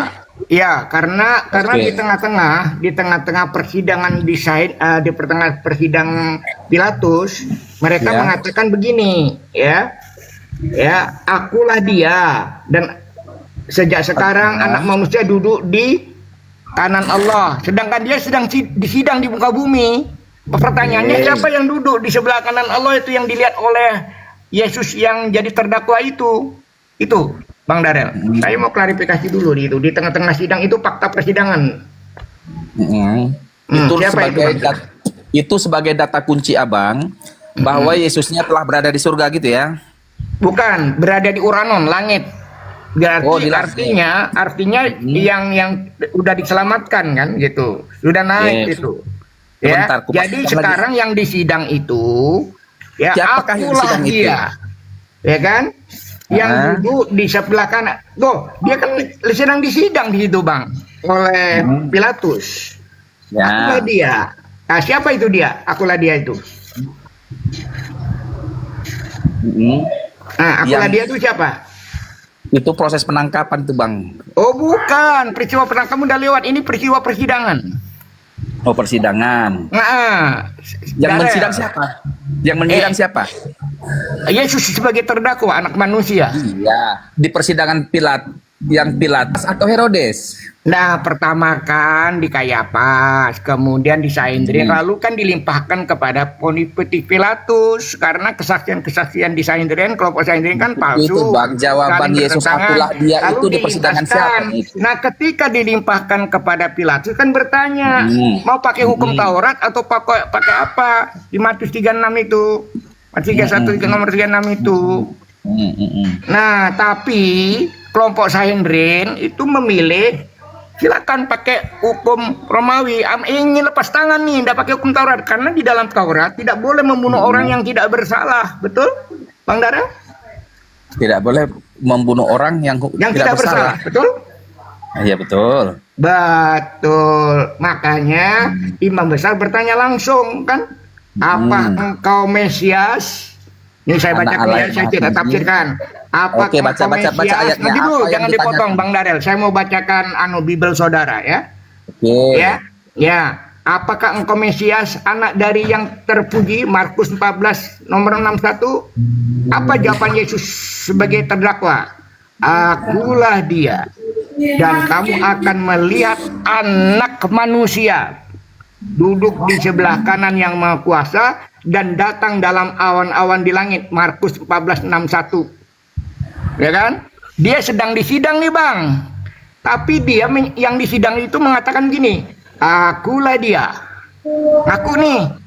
Kamu akan melihat anak manusia duduk di sebelah kanan yang maha kuasa dan datang dalam awan-awan di Markus 14:62. Maka imam besar mengoyakkan pakaiannya dan berkata, untuk apa kita kesaksian lagi? Nah setelah itu dibawalah kepada Pilatus. Karena di dalam kelompoknya Sanhedrin nggak bisa diputusin. Maka dilimpahkanlah perkara itu kepada Pontius Pilatus. Karena di wilayah hukumnya Pontius Pilatus. Lukas 23 pasal 1-5, Yohanes 18 28 38, Matius 27 14. Bang Darel kan Yesus sering mengajarkan dengan akal sehat kan. Bisa nggak Tuhan jadi terdakwa Bang Darel? Bisa. Nah, sejak kapan Tuhan jadi terdakwa Bang Darel?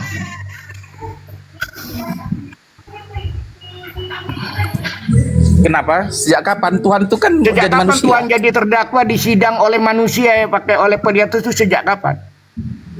Yesus itu kan manusia dan dia adalah Tuhan. Dia Iya disidang. dia manusia berarti yang disidang manusia kan betul? Betul. Nah, bukan Tuhan kan?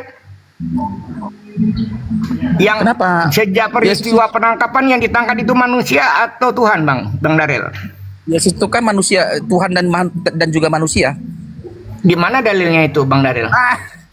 Bang, itu Enggak, bang. dia manusia setengah manusia setengah Tuhan itu di mana dalilnya Bang Darel? Bukan setengah, 100% manusia, 100% ilahi. Nah, tadi waktu di fakta persidangan nih, di mana dia saya bacakan lagi, Pak. Imam besar bertanya tuh dalam persidangan ya. Apakah engkau Mesias? Oke, Apa Bang jawabannya? Darel. Ya. Anak yang terpuji, kata siapa? Kata imam Kata besar. Kayapas. Ya kayak Markus 14:61. Yesus menjawab apa, Bang? Di situ, Bang? Sebagai terdakwa dia menjawab apa, Bang? Menurut Abang? Akulah dia dan kamu akan melihat anak manusia duduk di sebelah kanan yang maha kuasa. Padahal dia masih duduk di Gabata Masih duduk Stop, di stop dulu. kursi terdakwa dan Stop dulu, datang stop. dari awal-awal Markus 14:61. Bang, gantian Bang. Ya. Abang sekarang sebagai narasumber mempertahankan tesis Abang ya. Aku bertanya ya. Iya, Maka ya, Bang, baik. oke, biar kita ada gantian ya. Maka Baik. sesuai dengan penelitian Abang membenarkan bahwa yang disidang oleh Kayapas itu bukan Yesus anak Maria, benar Bang? Manusia. Bukan. manusia. Tanya Abang loh. Bukan anak Maria. Apakah Karena dalam disidang, Kenapa apakah saya yang disidang berargumentasi itu adalah seperti Yesus itu? atau Karena yang dalam disuruh peristiwa makan? penangkapan ada hal yang unik. Ada yang melarikan diri seorang anak muda. Siapa itu anak muda itu, Bang Darel? Boleh kita ke situ, boleh. Ada seorang pada saat peristiwa penangkapan ada yang memakai kain lenan yang lari, iya kan? Lari. Iya. Aku tanya, menurut Abang siapa itu yang lari pakai kain lenan itu? Nah, di dalam Bible saudara itu menjadi misteri. Hanya satu teks saja di dalam Markus itu. Iya. Ya kan? Kain linen. Kain linen.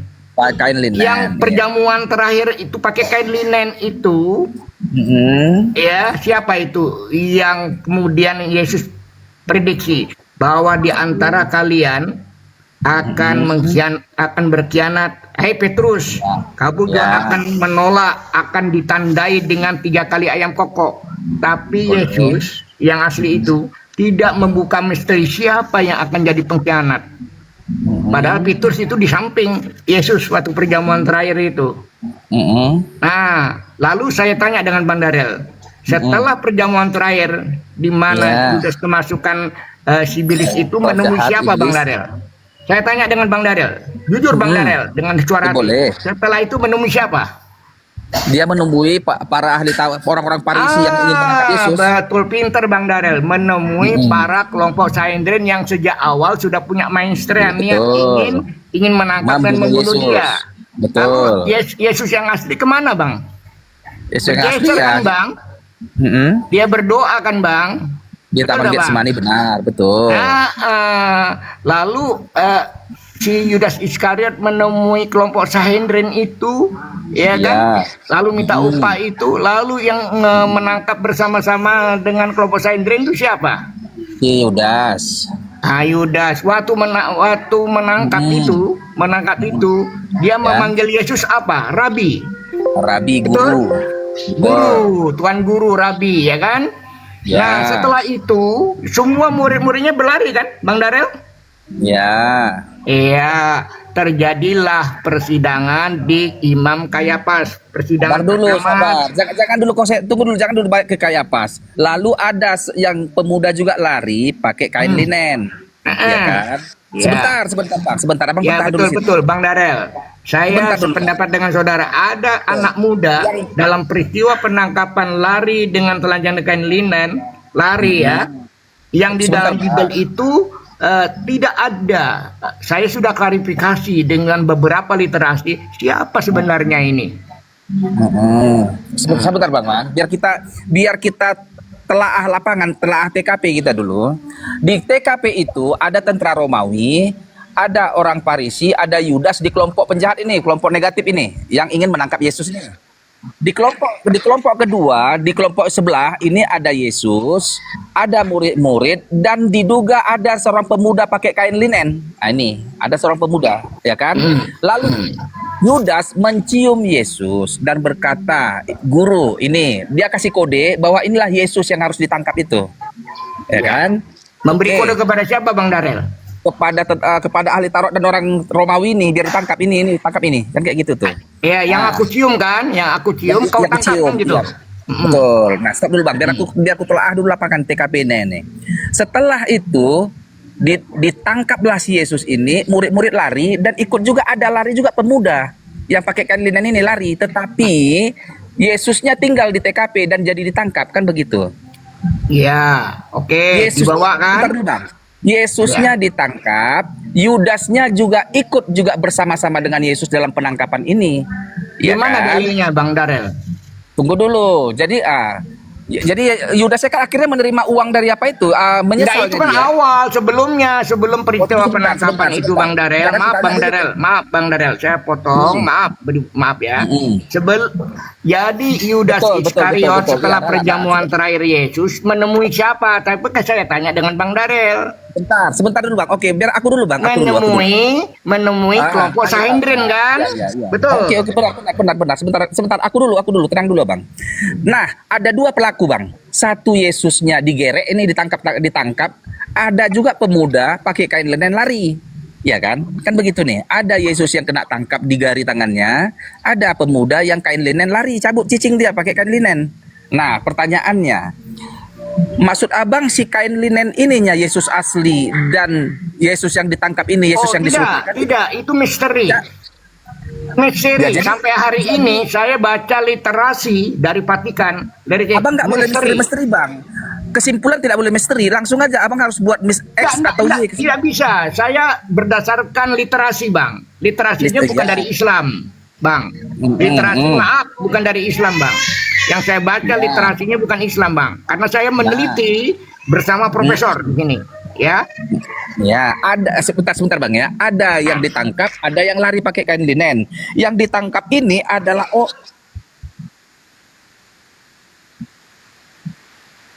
ada pemuda yang ikut saja di situ. Namanya nggak diketahui. Barel selama ini membaca literasi dari gereja itu siapa yang dari misteri itu yang lari Tidak dan kain diketahui. linen itu? Alkitab tidak memberikan namanya detail, maka dianggap tidak diketahui. Tapi pemuda. Itulah kenapa Al-Quran mereka tidak menyalibkan, mereka tidak membunuh. Itu ya. Nah. Jadi peristiwa penangkapan itu saya tanya dengan Bang Darel, yang ditangkap ini Tuhan atau manusia, Bang Darel? Maksudnya gimana ya? Enggak, ini peristiwa penangkapan ini ya cuman maut Yudas dengan Yesus itu yang ditangkap manusia atau Tuhan, Bang Darel? Soal mau salah ya, manusia atau Tuhan? Yesus yang ditangkap, Yesus itu manusia dan Tuhan. Oh, jadi nih penangkapan Tuhan ini peristiwa pidana. Bang, abang gini lah Bang, abang nggak bisa Bang menyatakan itu bukan Yesus yang disalibkan kalau Loh, fakta-fakta anak manusia lapangannya. selama persidangan Bang Darel, saya sudah neliti tek-teknya itu. Mereka si Yesus sebagai terdakwa itu tidak pernah mengaku anak Tuhan, tapi anak manusia. Bahkan di tengah-tengah sidang itu, ya, ketika Sanhedrin bertanya mengutip Daniel 7:13-14 dalam Markus 14:62, ya kan? Kamu akan melihat si Yesus menjawab begini nih di kursi persidangan itu ya sebagai terdakwa. Kamu akan melihat anak manusia duduk di sebelah kanan yang Maha Kuasa dan datang di tengah-tengah awan di langit. Mereka sedang disidang nih. Lalu yang duduk di sidang nih misalnya Bang Darel nih. Bang Darel nih Yesus misalnya ya.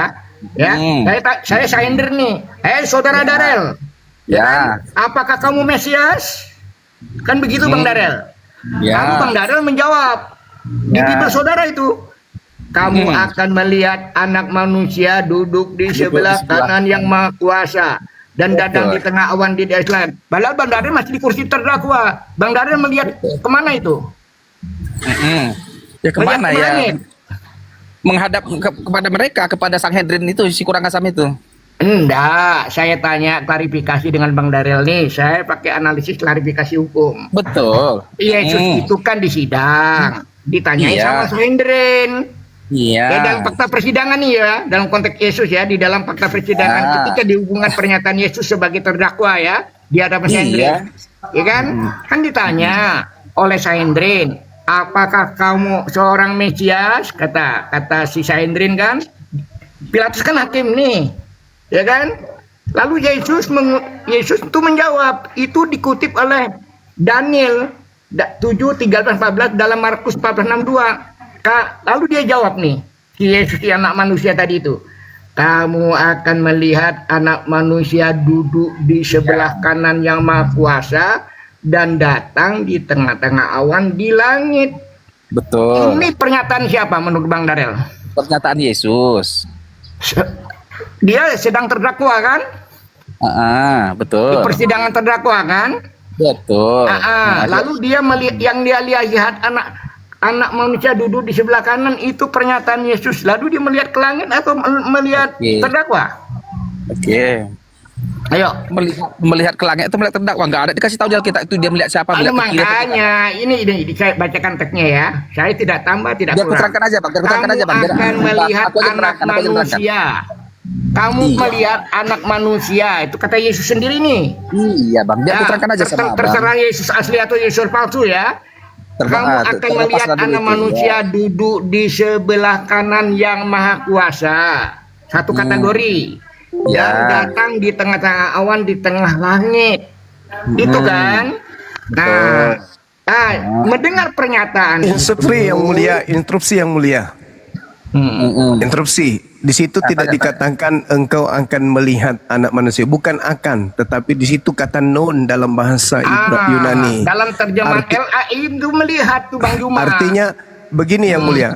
Sekarang juga kamu, sekarang juga Yesus telah duduk, sekarang juga Yesus telah duduk di sebelah kanan Tuhan yang maha tinggi. Sekarang juga itu bahasa itu aslinya. tertulis di Biar kita dalam baca, Markus Lukas 22 nomor 69. Terima kasih yang mulia. Sidang dilanjutkan.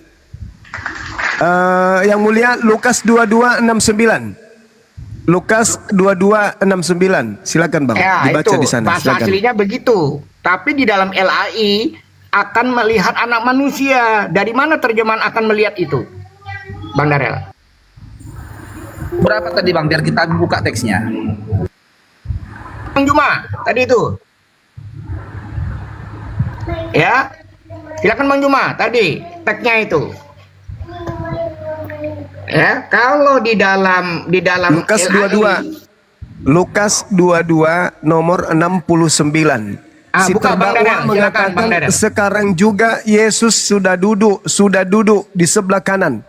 Nah, sementara ketika dia mengatakan sudah duduk di atas, berarti dia melihat ke atas, berarti yang sedang disidang ini bukan Yesus. Demikian yang mulia. Lanjut persidangannya. ya, berarti kalau LAI kan akan melihat, padahal teks aslinya yang di situ, ya kan, sudah duduk.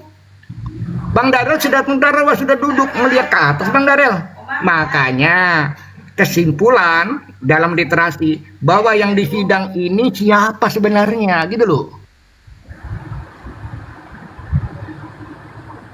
Oke, coba kita lihat. Bang Darel. Abang sebentar. Markus 14 ayat 61 ya, 60 berapa ini? 61. Tetapi ia tetap diam dan tidak menjawab apa-apa. Imam besar itu bertanya sekali lagi kepada dia, katanya, "Apakah engkau Mesias, anak dari yang terpuji?" Jawab Yesus, "Akulah dia." Kata Yesus langsung ini ya. Dan kamu akan melihat anak manusia.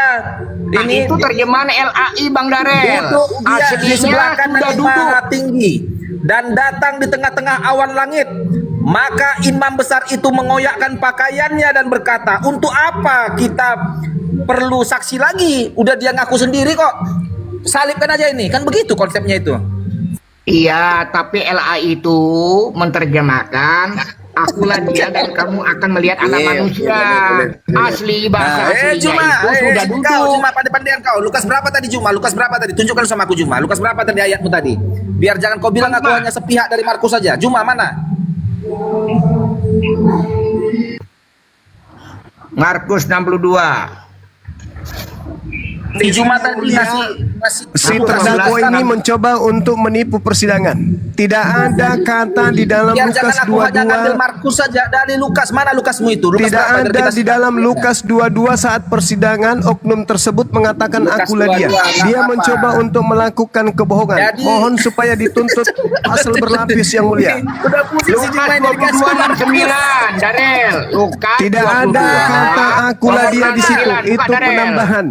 Dia mencoba untuk melakukan penipuan di persidangan yang mulia. Kok turun? Pembohong Mana? dia itu, Bang. Belum Tolong selesai Satpol PP ponisnya, kok ditangkap. sudah turun. Tangkap dia. Melakukan kebohongan.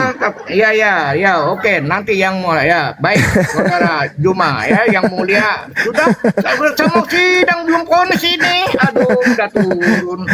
Kabur dia. Saksi palsu dia itu yang mulia, saksi palsu beliau itu. Aduh, saksi palsu rupanya. Kelompok Sahendrin ya? Iya, saya Hendrin beliau itu. Kelompok Sahendrin, penerus Sahendrin ya? Ya. Allahu Akbar. Masya Allah. Itu kalau kita baca Talmud, itu di Sanhedrin 52, di situ dikatakan bahwa Yesus dibangkitkan menggunakan ilmu sihir. Wih. Luar biasa. Ya, bisa dibaca di Talmud di Sanhedrin 52 itu. Itu jelas Iya, dikatakan. penelitiannya gitu. kan sudah saya kirim ke Bang Jumai itu 134 halaman bayangkan. Iya, betul. Jadi di Lukas 22 itu tidak ada akulah dia. Di situ dia mengatakan, kamu sendiri yang mengatakannya. Kamu sendiri yang mengatakan bahwa aku adalah anak Tuhan. Kamu sendiri, bukan aku. Iya betul. Bukan aku, kamu. Kamu yang sendiri yang mengatakannya. Makanya oknum ini mengatakan, sekalipun aku mengatakan kepada kamu, namun kamu tidak akan percaya. Dan sekalipun aku bertanya sesuatu kepadamu, kamu tidak akan menjawab. Itu. Mulai sekarang anak manusia sudah duduk di sebelah kanan Tuhan yang Maha Kuasa. Ayo, jadi siapa itu? Nah, siapa? Kan kayak begitu. Terkait dengan yang tadi, Bang, yang terkait seorang pemuda menggunakan kain lenan. Kain linen itu. Kan cuma satu oknum yang menggunakan kain lenan yang kuat terindikasi tertulis di dalam Bible itu sendiri. Di mana itu? Yohanes 13 nomor 4 di perjamuan terakhir. Ya, Di situ Yesus menanggalkan jubahnya lalu menggunakan kain lenan. Disebut Yesus. Nah, ini kalau di persidangan pasti saksi-saksi akan diambil dan barang bukti pun akan dikumpulkan. Salah satu saksi kuat adalah terindikasi kuat bahwa Yesuslah yang menggunakan kain lenan tersebut. Kenapa? Anak muda ini tahu apa? Kenapa? Karena pada saat Markus melakukan penyelidikan di Markus 14 nomor 50, seluruh murid Yesus lari meninggalkan Yesus. Seluruh di bawah. murid Yesus lari. Anak muda ini tahu apa? Ya di bawah. Seluruh murid Yesus lari meninggalkan Yesus.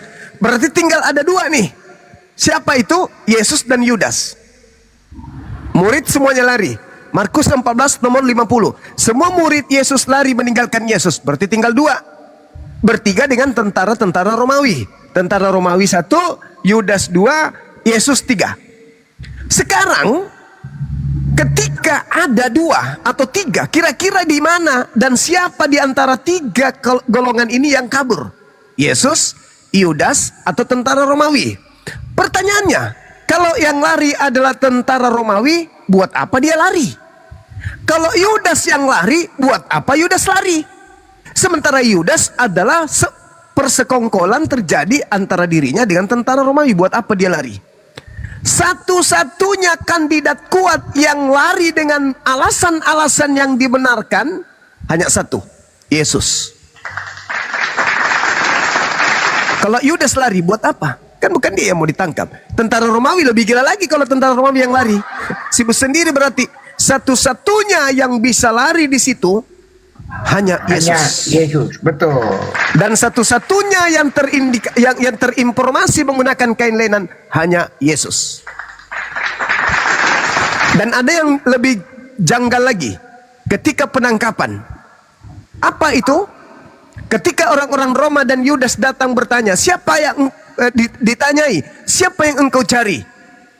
Nah, oknum yang disangka Yesus itu mengatakan, mereka mengatakan Yesus dari Nazaret. Lalu yang disangka Yesus mengatakan apa? Akulah dia. Dalam asas kebenaran untuk mengurai sebuah kasus, sudah pasti ketika saya bertanya kepada abangku Bang Turiman, siapa yang abang cari? Siapa yang abang cari? Sudah pasti Bang Turiman mengatakan kamu. Kamu yang aku cari. Tidak mungkin Bang Turiman mengatakan saya mencari Suma dari Makassar. Oh, enggak. Nggak mungkin. Pasti Anda mengatakan, abang mengatakan saya mencari Anda. karena yang ada di depan Anda adalah Bang Suma. Tapi karena yang ada di depan ini bukan Yesus, maka dia mengatakan, siapa yang engkau cari? Kami mencari Yesus dari Nazaret. Harusnya kalau itu Yesus, kamu yang kami cari. Tetapi yang dikira Yesus mengatakan apa? Akulah dia. Nah, ini yang perlu digarisbawahi. Kata akulah dia ini harus digarisbawahi, diistabilo, supaya bisa menjadi indikasi kuat bahwa alur kebenaran itu harus mutlak, absolut. Yang pertama, ketika Yesus berpesan kepada murid-muridnya, di data Lukas 21 nomor 8, apa kata Yesus? Waspadalah kepada penyesat yang datang kepadamu dan berkata, akulah dia. Jadi penyesat itu memulai karyanya dengan berkata, akulah dia. Endingnya penyesat itu adalah datang mengaku memakai nama Yesus Kristus dan menyesatkan banyak orang. Siapa dia yang kemudian mengatakan akulah dia? Oknum yang ditangkap ini mengaku akulah dia. Setelah orang-orang mendengarkan akulah dia, tentara Romawi dan Yudas mundur dan berjatuhan ke tanah. Ada apa mereka jatuh? Hanya gara-gara mengatakan akulah dia. Tentu terjadi sesuatu yang dahsyat di sana. Apa itu? Tuhan mengutus malaikat kemudian. Dan ending kedua adalah Markus 16:12. Apa kata Markus? Yesus menampakkan diri kepada kedua muridnya dengan rupa yang lain. Nah, ini harus distabilo. Iya ya, dia bisa menyerupakan, Dia menampakkan diri dalam rupa lain. Berarti yang tampil di situ bukan Yesus. Dalam rupa lain, bukan rupa Yesus, tapi rupa lain. Pertanyaan yang muncul, dari mana Markus tahu kalau ini adalah Yesus, padahal mukanya sudah lain? Iya. Jadi Anissa 59 kan betul, mereka tidak disalibkan, diserupakan. Ya, ini mereka loh. Ini siapa ini yang menyerupai yang dikatakan Yesus ini siapa? Padahal mukanya bukan Yesus. Dan Yesus menampakkan diri dalam rupa yang lain, dalam muka yang lain, dalam wajah yang lain, dalam bentuk yang lain. Ini siapa ini? Ini bukan lagi anak Maria ini, dalam rupa yang lain. Penulis mengatakan itu Yesus dalam rupa lain. Pertanyaannya, dari mana Markus tahu? Sementara Markus tidak pernah bertemu dengan Yesus asli. Ending yang ketiga. Di dalam Kisah Para Rasul 25 nomor 19. Apa katanya? Mereka berselisih paham tentang seseorang bernama Yesus. Ada yang berkata Yesus sudah mati, sedangkan Paulus berkata dia masih hidup. Alamak. Saya kira begitu yang mulia, silakan diputuskan sesuai dengan kadar yang sesungguhnya. Demikian. Assalamualaikum. Assalamualaikum. Waalaikumsalam warahmatullahi wabarakatuh. Saya dari pihak kepolisian ini sudah mengamankan terdakwa yang menuduh terdakwa sebagai saksi palsu yang menuduh orang suci mati terkutuk di tiang salib. Jadi pertanyaan saya yang mulia, ini mau divonis berapa tahun ini? 200 tahun. Apa mau disalibkan? Saya siap segera yang mulia. Jangan disalibkan, kasihan nanti disembah lagi nanti orang berikutnya. Orang berikutnya nanti nyembah lagi dia.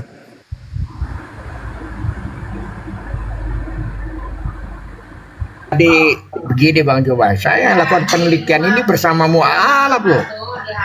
Yang saya ajak teliti itu bukan abal-abal. Gelar doktor, profesor, tapi sudah dapat hidayah Bang Juma. Tapi butuh 4 tahun untuk dapat hidayah itu. Alhamdulillah abangku, kalau saya sendiri melakukan penyelidikan, saya bersama dengan Al-Quran surah An-Nisa satu ayat, yaitu 59 ya. 157. Mereka dalam keraguan. Mereka Benar dalam keraguan. sekali. Bacakan Bang Juma. Saya rindu dengan bacaan tajudnya Bang Juma. Silakan. Masya Allah. Al-Quran menjelaskan kepada kita semua bahwasanya apa yang diurai kemudian hari ini terkait dengan persidangan yang terjadi terhadap Nabi Isa alaihissalam. Allah subhanahu wa ta'ala menjelaskan begini. Bismillahirrahmanirrahim. Wa qawlihim inna qatalnal masiha Isa ibn Maryam Rasulullah wa ma qatalu wa ma salabu walakin shubbiha lahum wa innal ladhina ikhtalafu fi lafi syakkim min ma lahum bihi min ilmin illa ittiba'azzan wa ma qataluhu yaqina. Sadaqallahul azim. Ini yang menghantarkan saya melakukan penyelidikan. Apa iya Al-Quran saya keliru mengatakan bahwa tidak ada penyaliban terhadap manusia suci? Apa Al-Quran saya salah mengatakan bahwasanya yang mereka bunuh itu adalah orang yang diserupakan? Subhanallah, berdasarkan ayat suci Al-Quran ini dan referensi Bible itu sendiri, dapat saya tarik kesimpulan bahwa yang menggunakan kain lenan itu hanyalah Yesus yang lari dari penangkapan. Masya Allah, subhanallah. Subhanallah, Masya Allah. Ya, Masya lanjut Allah, bang, lanjut bang. Saya bikin kopi campur masaku, lanjut. Masya Allah, Masya Allah. Ya, jadi istiqomah. Jadi penelitian ini hanya sekedar karena saya tertarik penelitian inspirasi sebenarnya dari malam-malam. Pak Turiman sebagai Tua Pentawai juga dilakukan ditbang, kan ada ditbangnya. Ditbang ini lima wilayah bang. Kalteng, kita penelitian sama-sama. Saya bilang butuh narasumber, literasi kumpulin. Begitu. Ternyata kan tadi Bang Juma katakan sudah duduk di atas langit, sudah duduk. Tapi LAI akan melihat anak manusia duduk. Ini terjemahannya kok berubah begitu. Nah, kan begitu. Nah, menjadilah misterinya. Maha benar Allah dengan segala firman-Nya. Bismillahirrahmanirrahim. Hal kuntum ta'lamun sayyahuluna qul fanatasarun wa janubika fi syri fala itsyaba bainahum yamajatallahi minal qajimin hanya Allah. Ya, maha benar Allah dengan segala firman-Nya. Maka 4 tahun profesor itu dapat hidayah Bang Juma. Setelah profesor itu berdapat, saya tidak sebutkan namanya, ya, semuanya badal login, ya, gitu. Yang mulia, ini izin saya menjalankan perintah yang mulia. Duduk di tempat kursi terdakwa yang tadi nggak enak rasanya ini. Assalamualaikum semuanya.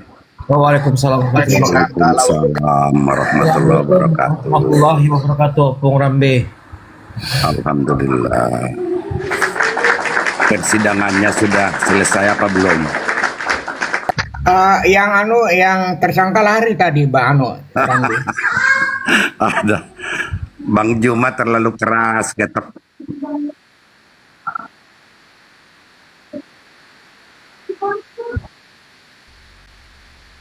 Subhanallah.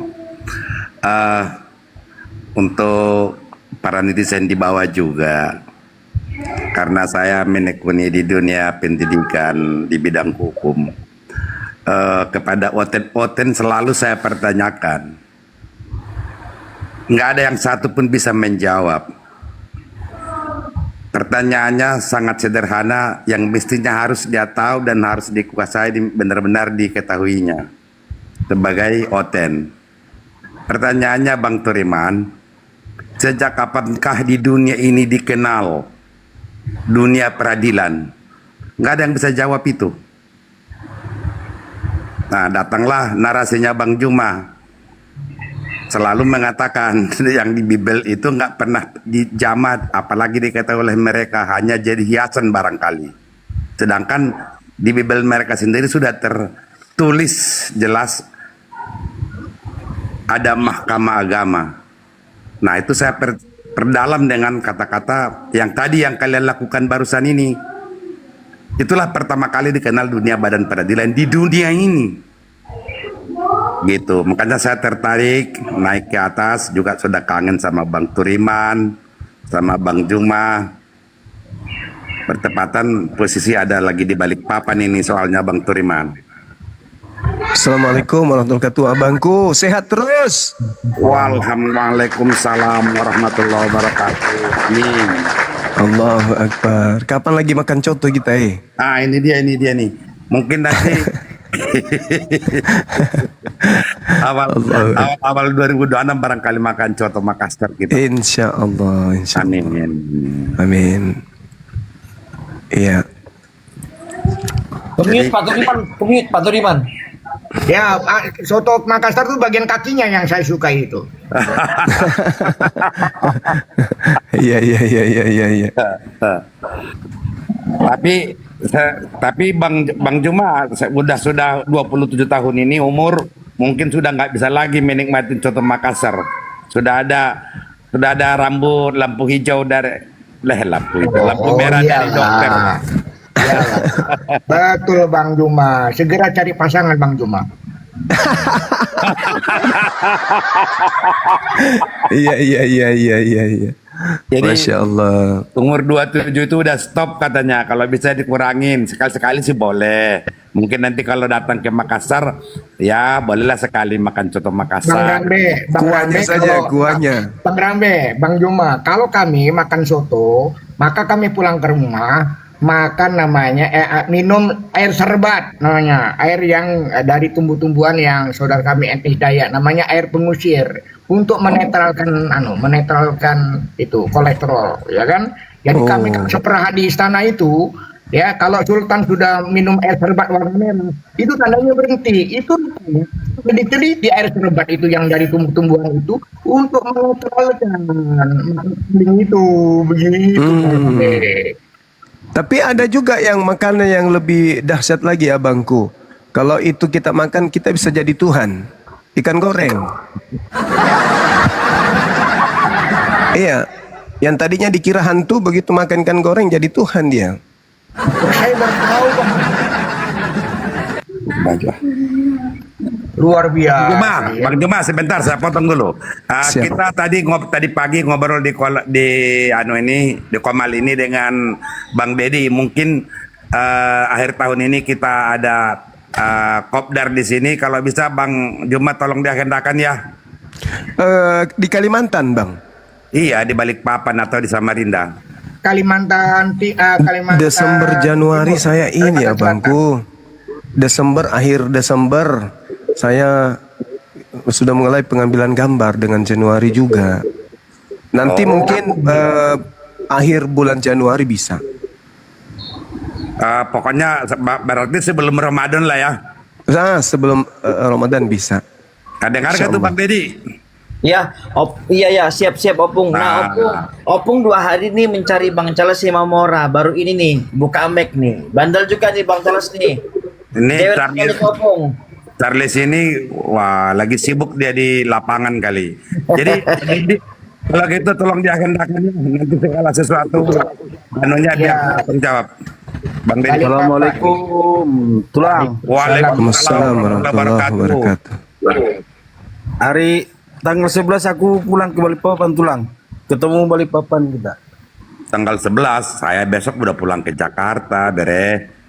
Atau mana nih tadi pun. Tapi abis dari Jakarta balik lagi ke Opung ke Balikpapan itu. Ya orang rumah saya di sini bagaimana nggak pulang? Kamu mau pulang ke mana lagi? Kau ada.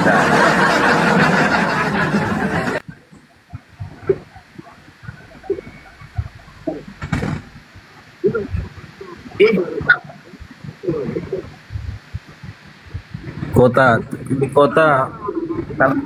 Kalau Balikpapan yang lahat, kalau kota Balikpapan ya tempatku sekarang IKN Nusantara. aku sampai akhir bulan 12 Tulang di sana. Sampai akhir 12. Tadi Bang Juma udah bilang Desember, Januari ini nggak bisa. Nah makanya jauh hari kita hendakan agar bisa nanti kita, pokoknya yang jelas itu sebelum Ramadan lah kita kopdar di Kaltim. Kita kumpulkan semua apologet. Pak Rambe, kalau dari Pontianak itu ke Balikpapan pakai jalan darat itu kurang lebih 2 hari. Tapi kalau pakai pesawat sebentar itu. Mantap. Kita kumpulkan nanti Kalteng, Kaltim, Kaltara, Kalbar. Iya.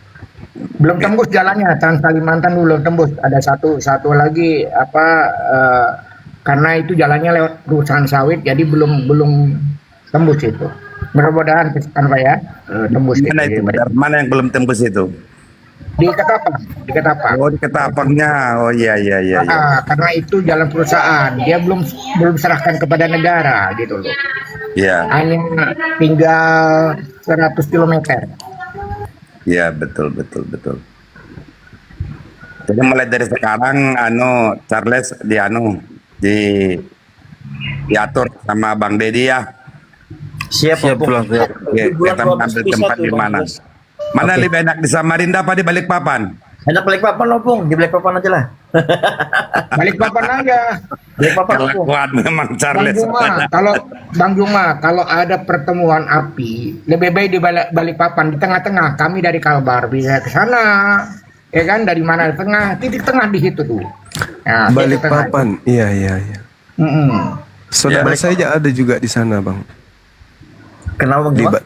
di Balikpapan. Itu dekat dari IKN kan? Dekat. Nah, saya Itu ya Balikpapan, Juma. itu dia, Bangku. Berarti aku maksudnya Bang Juma. Cuma 50 menit pas saya biasa Makassar Balikpapan terbang Balikpapan ke Makassar. Iya. Cuman Ada saudara di sana tawarkan ini di Penajam itu tawarkan ke kebun karet.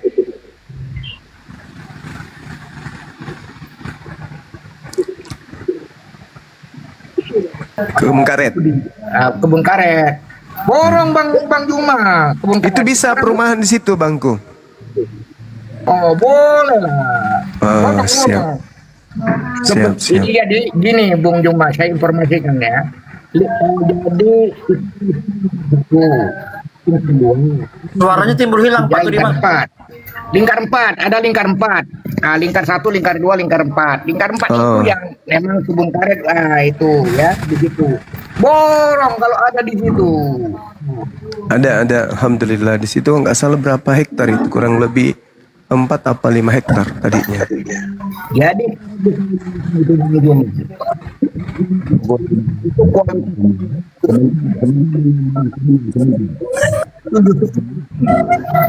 Suaranya Opung hilang, Opung. sebentar. Itu di Bang Juma kalau memang nanti di ring 4 yang katakan Bang Turiman tadi itu ada kita di sana. Jangankan 500 hektar ada. Masya Allah, Masya Allah. Namanya Longkali. Di Longkali itu masih ada tanah adat asli Pasir itu. dari Nyonya. Masya Masih Allah. kita kuasain sampai sekarang dan sudah ada landratnya itu. Landratnya sebentar. Landratnya Yang pakai kapal speed menyeberang itu bayangan mana? itu mah dekat cuma 10 menit itu, Bang. Iya, naik kapal laut. Iya, enggak speed. Ya, speed kecil. Iya, speed itu. Itu dari Penajam nyebrang ke Balikpapan Bang Juma. Oh gitu. Iya, naik ferry. Siap. Kelotok. Sampai ke Longkali, Mbak Burunda. Iya, Bang. Nah, Nyonya itu asli Longkali. Oh, asli Kalimantan berarti ya. Iya. Justru itu kita ini lagi pada waktu awal-awal pembukaan PKN ini sempat juga dirambah mata-mata sipit di sana itu. Untung saya pagar. Masya Allah. Tapi sekarang sudah aman sih. Iya. Ya, jangan semuanya dikasih lah. Ya enggak ada yang berani. Ya, syukur, alhamdulillah. Masa orang API mau diganggu ya aku sikat habis nanti pakai API kan. Iya. Betul, Masya Allah. Oke Bang, mungkin saya turun dulu ya, Bang Turiman. Ini ada mau dikerjakan di sini, Bang. Ya, saya tetap di bawah. Assalamualaikum warahmatullahi wabarakatuh. Waalaikumsalam warahmatullahi wabarakatuh. Oke teman-teman, silakan, terima kasih. Nanti kedepannya kalau kita punya rezeki ya, teman-teman yang ada di ibu kota provinsi yang memiliki lahan, insya Allah kalau Tuhan mengabulkan kita akan membuat perumahan khusus untuk pengadilan tinggi agama se-Indonesia. Jadi misalnya di Kalimantan ada lokasi yang bisa untuk perumahan para pegawai pengadilan tinggi agama. Kita bisa beli di sana, kita buatkan perumahan untuk sahabat-sahabat rekan-rekan kita yang ada di Pengadilan Tinggi Agama. Alhamdulillah di Makassar sudah mulai bergerak. Saya sendiri kebetulan yang ditunjuk oleh salah satu sahabat kita pembesar Mahkamah Agung untuk saya buat perumahan spesial untuk semua pegawai tinggi agama yang ada di Sulawesi Selatan. Masya Allah. Alhamdulillah sudah terisi 82 unit itu selama hanya 2 pekan saja full semua pegawai tinggi agama, dan sekarang kita melakukan pembebasan lahan ketiga 131 unit, totalnya berarti kurang lebih 200 unit, itu semuanya insya Allah akan diisi oleh pegawai tinggi agama. Alhamdulillahirrabbilalamin. Untuk itu teman-teman yang mungkin ada lahan di setiap provinsi bisa kontak kami, mana tahu ke depannya benar-benar bisa terrealisasi. Seluruh Indonesia kita akan buat rumah dinas pegawai tinggi agama. Demikian sekedar informasi bisnis pagi hari ini. Silakan. Dilanjut lagi, dilanjut. Bang Rabi aja, Bang Juma. Karena di Kalimantan itu, Bang Juma, suara saya bisa didengar ya? Iya, bisa Jadi, didengar, Bang. di Kalimantan itu ada 4 tanah. Jadi ada Grand Sultan itu milik raja, yang diberikan kepada muhajirin pendatang itu namanya Swaparaja, tapi asalnya dari Grand Sultan. Ya, kemudian yang diberikan kepada tanah kepada pendatang namanya Swaparaja, kemudian ada yang namanya HO Idar Ordonansi. Kemudian ini yang jadi tadi yang Pak Rambe itu milik Grand Sultan tapi sudah Swaparaja begitu. Tanah Swaparaja namanya. Ini ya itu. Jadi ambil aja yang di lingkar 4 aja Bang Juma itu bisa dijadikan perumahan. Kalau lingkar 4 itu kan memang 4 penjuru dia. Ya, ada dari barat, dari timur, dari selatan. Silakan Bang Juma. Mumpung masih murah, Bang. Siap, Abang Gus, siap. Mudah-mudahan Januari insya Allah kita ke Balikpapan, ke Kalimantan. Iya, jadi ulang tahun API kita kan di Kalimantan lah, Bang. Biar saya bisa dapat.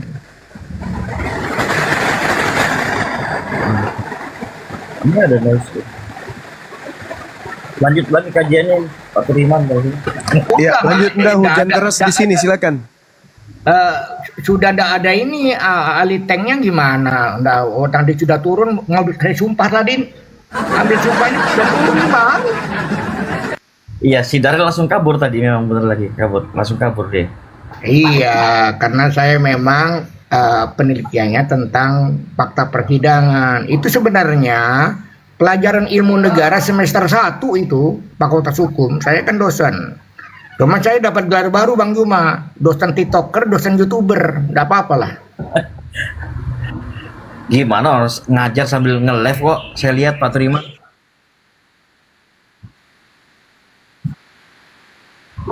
Pakai Zoom, mulai pakai TikTok.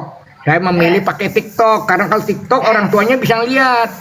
Misalnya Api ini mahasiswa saya, ya kan? Saya live TikTok. Lalu Bang Api ini mau ujian tengah semester, ujian akhir, tapi enggak tidurnya malam. Ternyata emaknya Api itu follower saya kan gitu kan, ya kan? Dia komentar di bawah.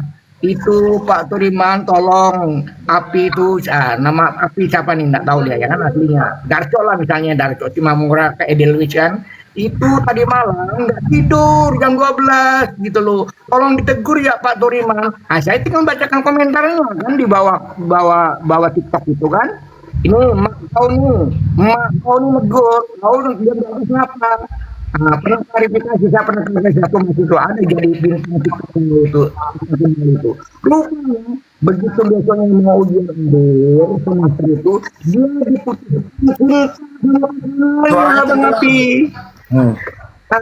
dipatahkan. Jadi dia putus cinta rupanya. Jadi negur gitu. Tolonglah Pak Turiman, itu suaranya tenggelam Pak Turiman. Oh iya, sinyal biasa sinyal. Sampai hari ini belum ada supermarket jual sinyal. Kalau ada jual sinyal saya yang beli dulu Bang Api. Belum ada sinyal. Belum ada supermarket yang jual sinyal. Kalau ada yang jual sinyal, saya yang akan beli, ya kan gitu kan? Paling satu trik sawit cukup lah untuk beli sinyal itu kan? Iya. Jadi gitu, saya memilih pakai TikTok live gitu sambil ngajar live. Jadi ada yang milih Zoom, ada yang milih YouTube, ada yang milih gitu loh Bang Uti. Jadi Suaranya tenggelam lagi, Pak Tudiman, coba iya, itulah sinyal, biasalah sinyal ini. Saya harus naik bukit ini kalau di pedalaman kalau Kalimantan Barat harus bikin naik bukit saya ini. Sinyal hari ini belum ada sinyal yang jual sinyal. Gimana 12 tes 12 gimana? Bagus, Pak Tudiman. Jadi kalau Bang Api ini mahasiswa saya, kemudian ikut ujian akhir, lalu emaknya Api ini negur di komentar, ya saya tinggal bacakan kan komentar ibunya. Kenapa Api ya tidak ikut ujian akhirnya kok nggak fokus?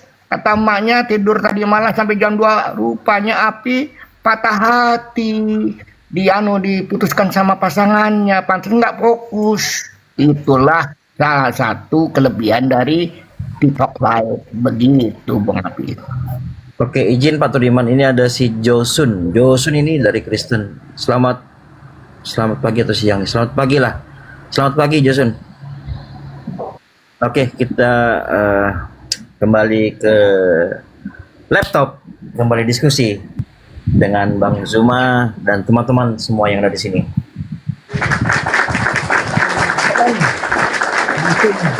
Tanpa perlu banyak basa-basi, tanpa perlu panjang lebar. Silakan Bro Josun, ingin bertanya atau ingin ditanya? Silakan. Jangan kabur-kaburan. Saya mau minta tips kepada Bang Juma nih, bagaimana Mau berapa? Tipsnya butuh berapa? Oke, silakan. Monitor Bang Zuma. Ini ada pasien satu ini. Pasien kadang-kadang suka berkaburan, suka lepas-lepasan di pasien kita ini. Satu nih. Mau tips jadi apologet biar kaya raya gitulah. Intinya di situ. Pengen punya mobil juga kayak Bang Juma dari apologet. Yang bener, Makanya belajar dulu gimana sih? Tanya dulu tipsnya gimana.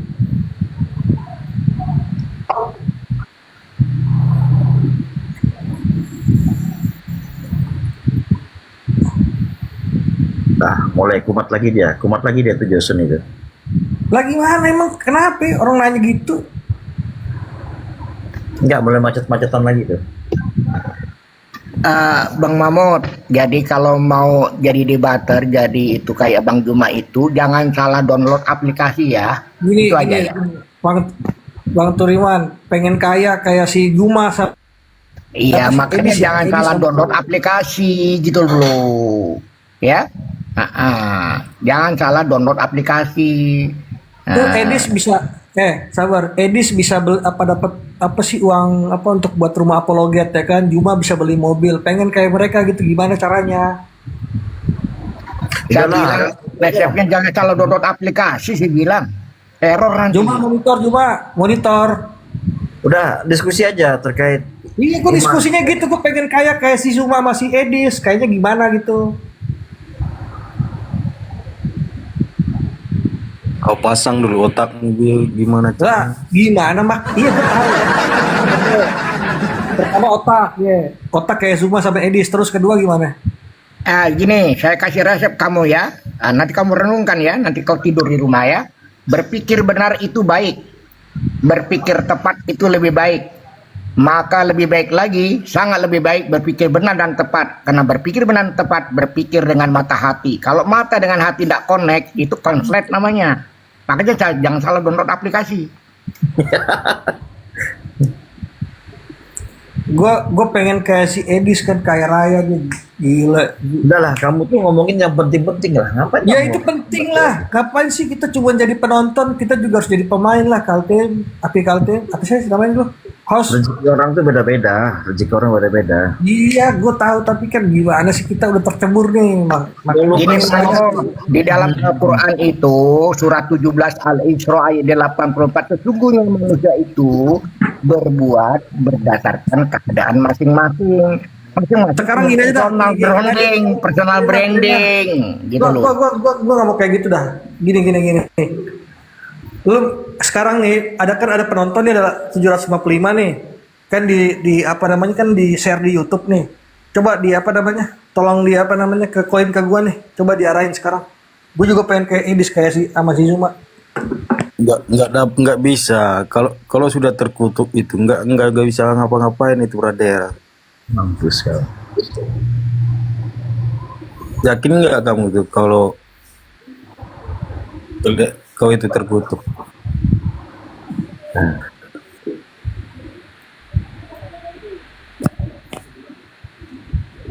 Lanjut menjelas. Oke, siapa namanya ini? Si Josu. Mel. Akun lamanya Josu. Jason, kau menyeru Yesus, meyakini Yesus sebagai Tuhan kan? Gua lagi ngebahas gitu, gue pengen kaya kayak si Zuma sama si Edes. Iya, Udah gitu aja, udah. Intinya di situ. Setelah itu gimana dari duit gitu, gue pengen berbuat baik buat orang gitu. Tapi gue pengen kaya dulu nih, kayak si Zuma sama ini di apologet gitu kan. Gue juga bagaimana kamu mau sukses kalau kau sudah terkutuk? Matius 25 nomor 41. Enggak, si Edis kan udah kaya tuh. Sekarang kan gini. Dengar. Edis udah kaya, nontonnya banyak tuh. Kalau nonton sekali 10.000 orang. Dengarkan dulu orang ngomong itu. Silakan. Iya, kalau sudah terkutuk itu kita dapat tahu si Edis. Masa kita kagak bisa? Edis terus kau bawa dia aja minta. Makanya orang yang terkutuk itu maunya cuma begitu.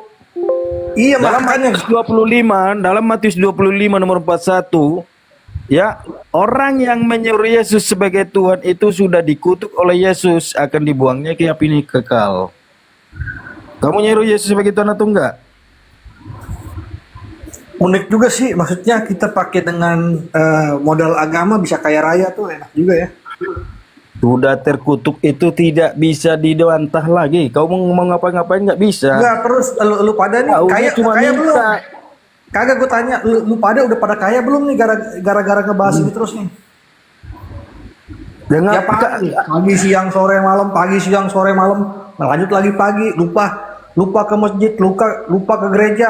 Kami ini walaupun bekerja, kami kesempatkan di Komal untuk apa? Ya jangan sampai kalian banyak congor. Kagak, maksudnya gini, pagi siang sore malam ya kan? Maksudnya nggak masalah. Yang kaya tetap aja. Ya, kalau orang-orang yang terkutuk itu bingung. Ya kenapa? Ya otaknya sudah dibolak-balikan, hatinya dibolak-balikan, bingung. Oh, orang-orang ini kok bisa? Kami ini pekerja, saya pekerja. Uang ber-MM tuh dari hasil cuman gitu doang tuh. Sama si Juma udah punya apaan tuh sekarang? Udah punya mobil, udah punya apa-apaan tuh. Kamu sekarang kok ngewek? Kemarin kau nggak ada Bang Juma, kamu keras suaramu. Bang mau dia kaya. Dia bang lari ke luar negeri menghujat Islam baru kaya dia. Makanya itu Bang Lubis, inilah bengal-bengal ini nih, oten-oten nih Bang. Balik jadi Bang. Bengal. Sok tahu lu pakai kata bengal lu. Makanya sudahlah, brother, kau itu udah dikutuk oleh Yesus.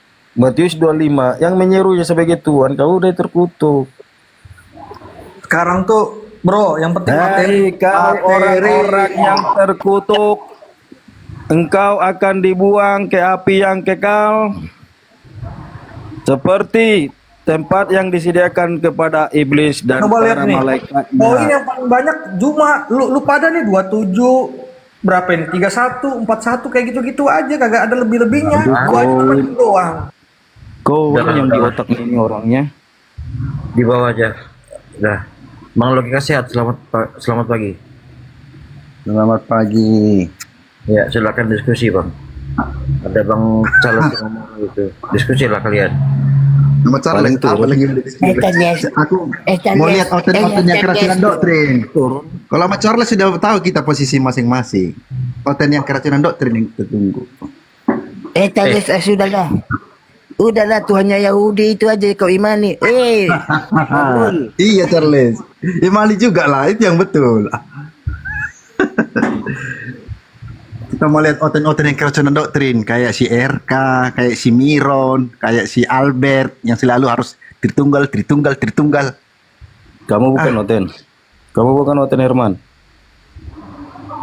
Iya kan, kalau kita dengar kata oten itu langsung kita di pikiran kita tuh keracunan doktrin. Ya, saya oten tapi kan ya pengecualian gitu loh. Enggak keracunan Yang doktrin. disebut Oten itulah yang keracunan doktrin oleh siapa? Si Paul.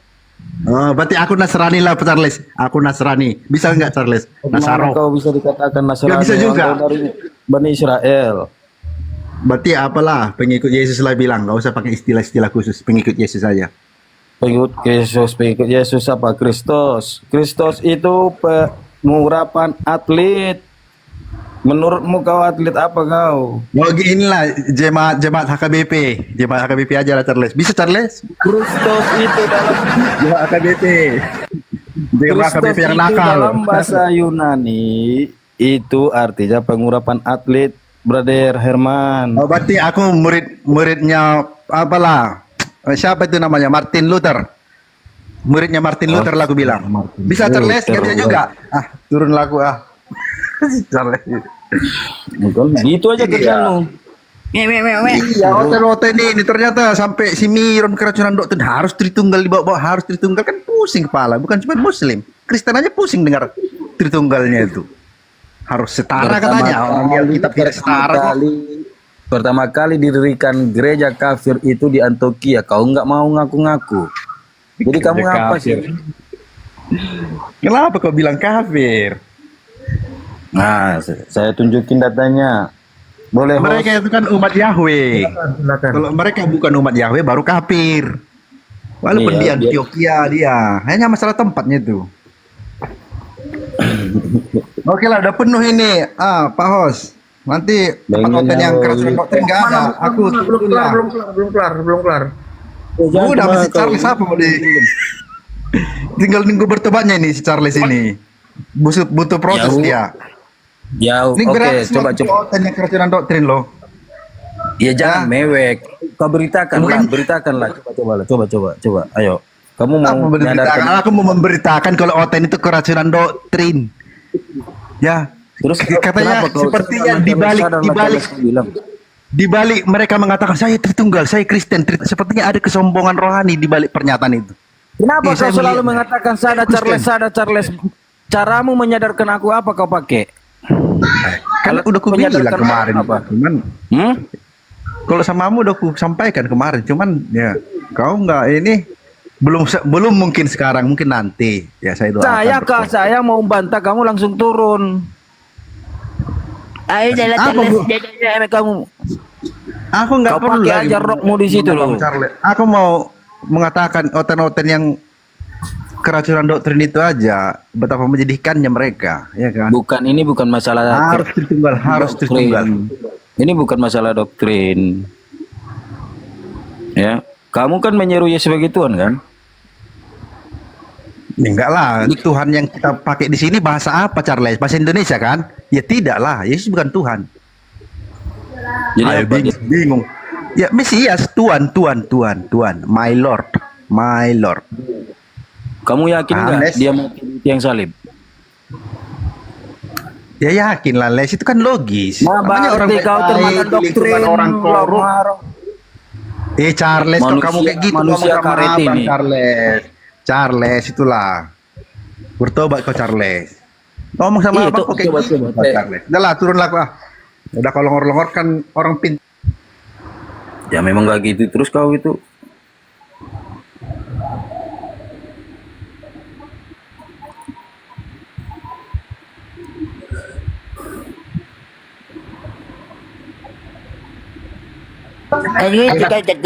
Turunlah aku. Gitu aja kelakuannya Oten ini. Silakan Bang Narto dengan Adrian sana. Wah, Gurunda. Turun dia. Ada Bang Ardi. Assalamualaikum. Waalaikumsalam warahmatullahi wabarakatuh. Assalamualaikum sahabatku semuanya. Waalaikumsalam. Warahmatullahi wabarakatuh. Yang mungkin banyak muslim enggak dulu. Yang muslim tahan dulu ya. Carikan notin. Aku notin ini. Ini muslim ini. Muslim itu. Bukan muslim. Naikin bintang katanya. Ini siapa? Muslim itu. Dari Oten.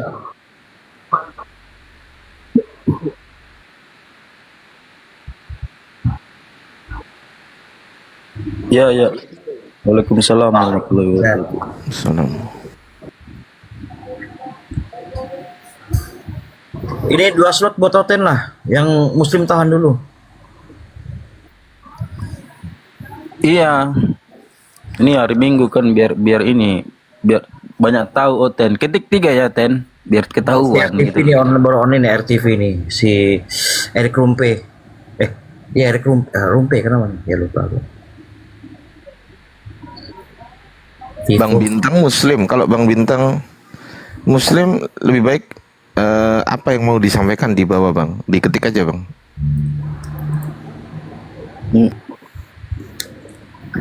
Iya, nanti biar dijawab di atas. Tadi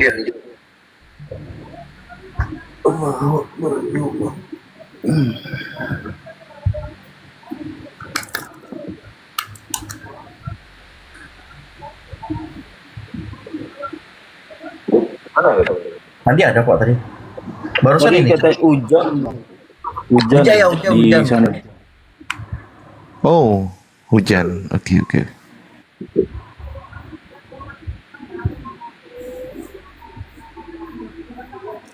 Sambil minum air jeruk tadi infonya Bang Juma.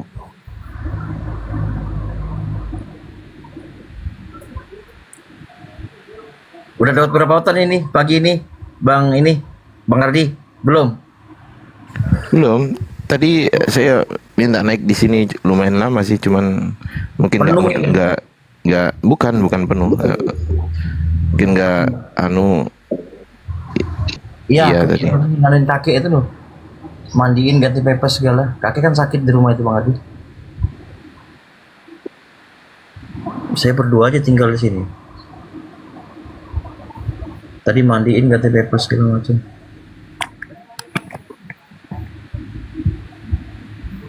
Wait. Jadi kapan bertiga? Bang Dek? Jadi kapan biar bertiga? Ya, doakan yang terbaik lah. Kalau prediksiku Agustus kayaknya.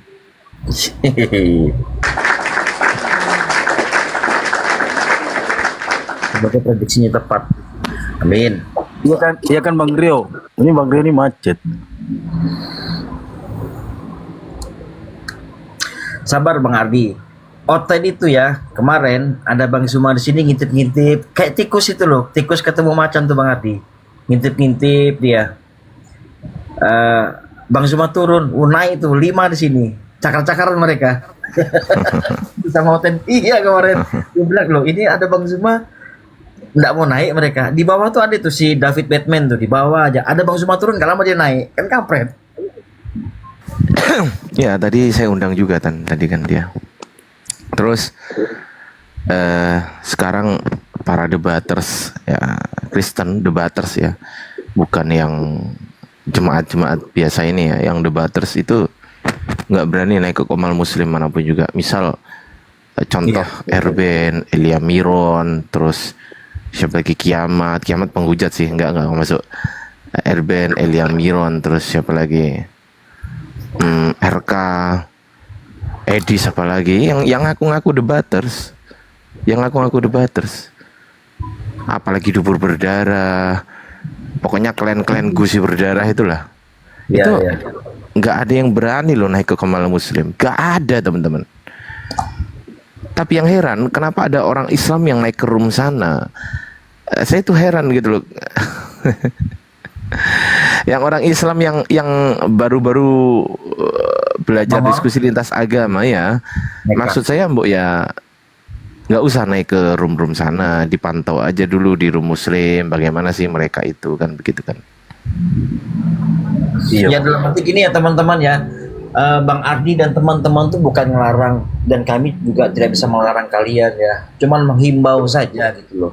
Tujuannya tuh menghimbau apa? Karena apa, nanti statement ada 1-2 yang salah itu nanti digoreng-goreng sama mereka gitu.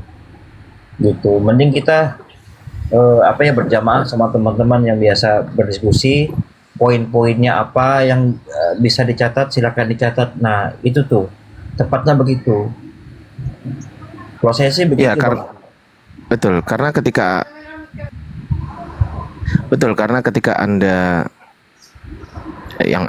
Anda naik ke komal mereka, kemudian Anda mengaku Islam, secara tidak langsung Anda Andre, saya permisi karena ada arisan komunitas Dayak nih ya. Siap Pak Turiman. Makasih Pak Turiman sudah singgah Pak Turiman. Assalamualaikum Pak Turiman. Silakan lanjut Bang Ardi. Sampai mana tadi? Iya tadi. Kalimat akhirnya iya tadi, Bang. Iya, sampai mana tadi? Oh ya, gini. Ketika teman-teman Muslim itu naik yang baru gabung dalam diskusi lintas agama terus kok naik ke komal mereka, ketika Anda mengatasnamakan Islam, maka ketika Anda tidak mampu menjawab pertanyaan mereka atau jawabannya ngelantur kemana-mana, salah dan lain sebagainya, itu memalukan kami teman-teman. Memalukan, bukan cuma Anda yang malu sebenarnya, tapi kami juga malu yang ada di bawah gitu loh. Jadi makanya betapa pentingnya belajar sebelum berperang. Iya.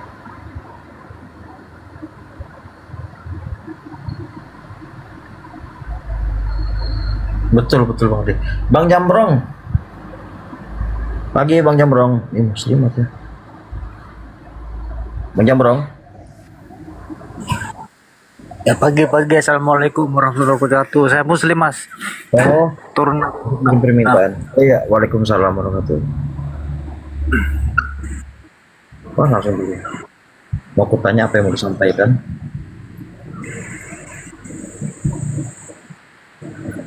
Ini ada akun-akun yang para orang buat akun.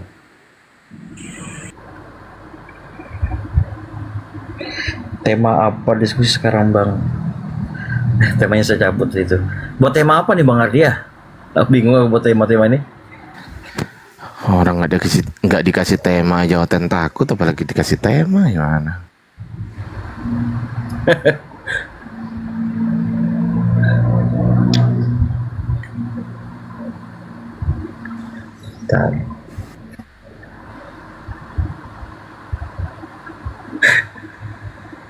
Tadi saya nelfon Pak Lamsen kan, saya suruh masuk sini kan, dia memilih istrinya tuh, sudah matikan.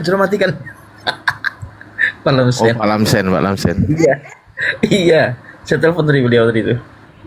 Matikan bilang, dalam mobil kan dia dari pasar itu.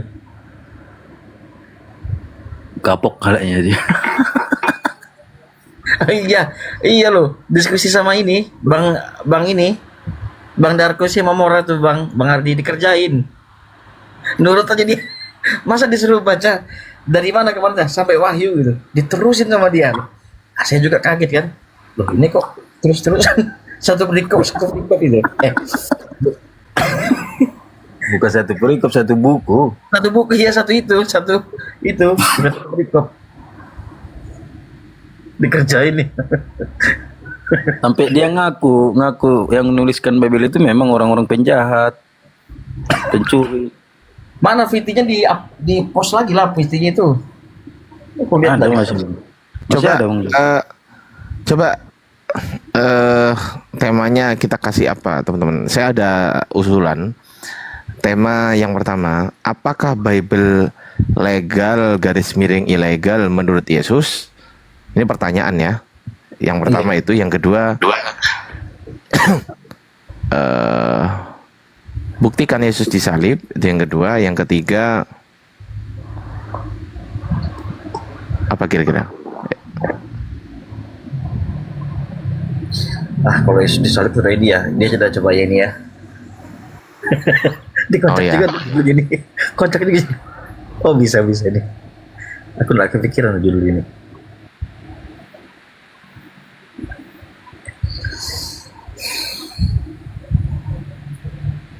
Coba mana nih, Kak Edel, Mario, buka mic lah.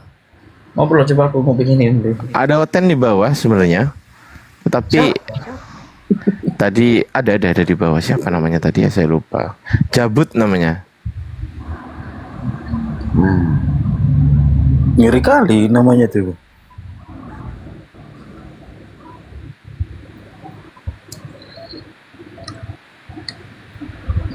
Jabut.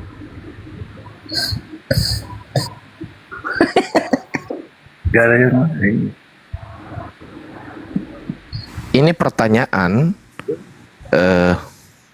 apakah Bible legal atau ilegal menurut otoritas tertinggi mereka? Siapa itu? Yaitu Yesus, kan begitu kan?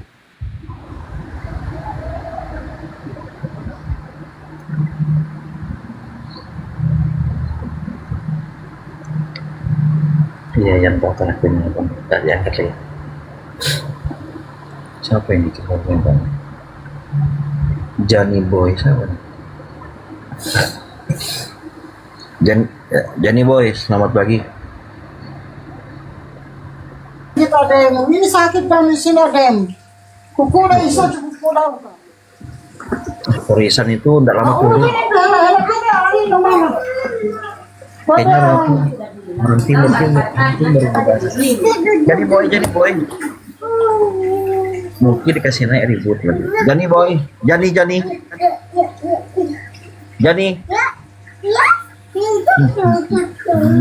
Saya di bawah aja, bang. Ya ngapain kamu multi? Jadi bawah aja, nanti kamu multi.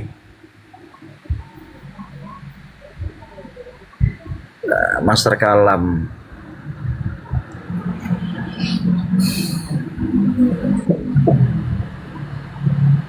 Naik lagi Master Kalam.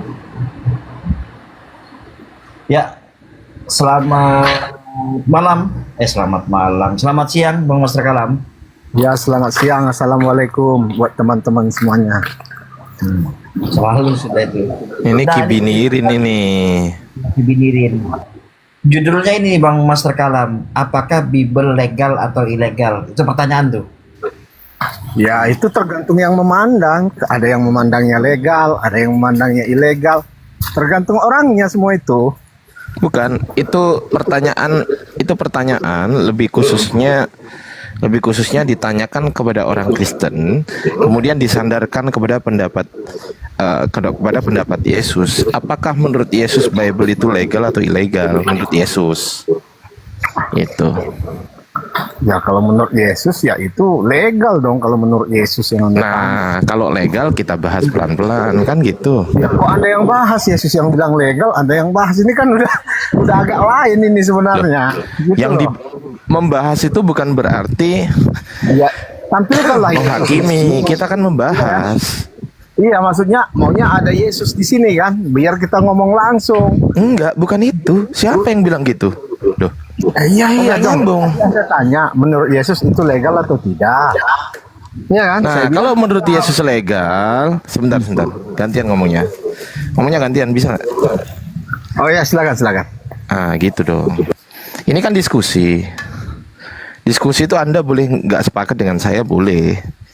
Kan gitu. Saya juga boleh dong nggak sepakat dengan Anda. Tetapi marilah perdiskusian ini supaya tidak terjadi debat kusir. Marilah kita lakukan dengan penuh data gitu loh, dengan penuh sumber literasi yang ada di kitab Anda, kan begitu kan. Nah, sekarang yang pertama, kalau mau Anda mengatakan bahwasanya Bible itu legal menurut Yesus, itu ada buktinya atau hanya prediksi Anda kira-kira? Nah, kita mulai dari situ dulu. Jangan panjang-panjang tapi ya, biar poinnya dapat gitu loh. Silakan. Kita mulai dari situ dulu. Silakan. Dasarnya Anda mengatakan menurut itu tidak legal apa? Loh, saya tidak mengatakan itu tidak legal. Saya bertanya. Itu lihat coba judulnya, coba lihat. Karena Coba judulnya. Coba lihat sebentar. Anda sudah menuduh saya yang pertama. Ya kan? Yang pertama Anda sudah menuduh saya. Yang kedua, saya tidak mengatakan itu. Justru kita belum ke kesimpulan. Kenapa? Karena kita belum diskusi. Nanti kalau kita udah diskusi, kita udah merujuk ke kesimpulan, baru kita simpul. Oh, ternyata Bible tuh begini menurut Yesus. Oh, ternyata Bible tuh begini. Nah, itu fair dong. Masa diskusi belum jalan, saya udah nyimpul, Anda udah menyimpulkan, kan nggak fair namanya, Bang. Betul nggak? Betul nggak? Ya, lanjut. Apa yang mau Anda katakan? Enggak. Betul nggak maksud saya itu? Betul nggak? Narasi saya bener nggak? Udah lanjut. Apa yang mau Anda sampaikan? Nah, oke. Kalau begitu saya lanjut. Baik. Sekarang begini.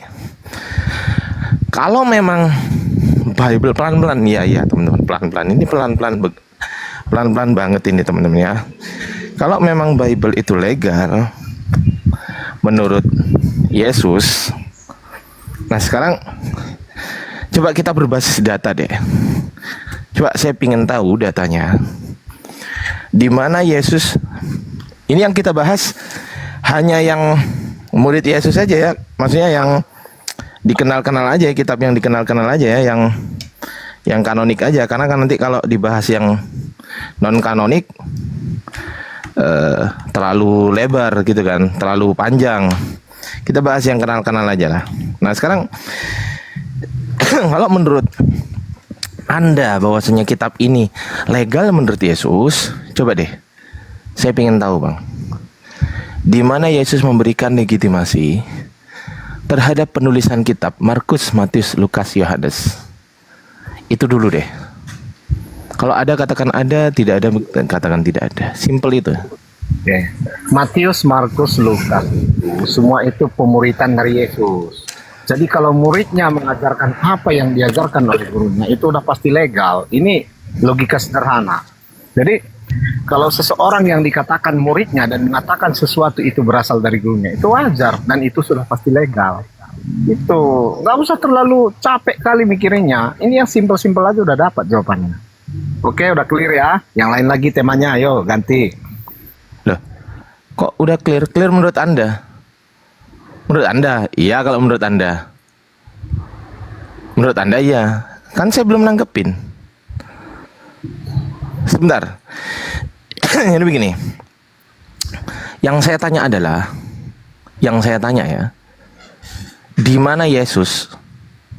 Saya tanya Yesus memberikan legitimasi penulisan kitab, mengenai penulisan kitab. Saya tidak bertanya hal yang lain, legitimasi yang lain enggak, karena begini. Yang saya tanya adalah legitimasi penulisan kitab Markus, Matius, Lukas, Yohanes. Itu yang saya tanya. Saya ulangi lagi. Di mana Yesus memberikan legitimasi penulisan kitab Markus, Matius, Lukas, Yohanes?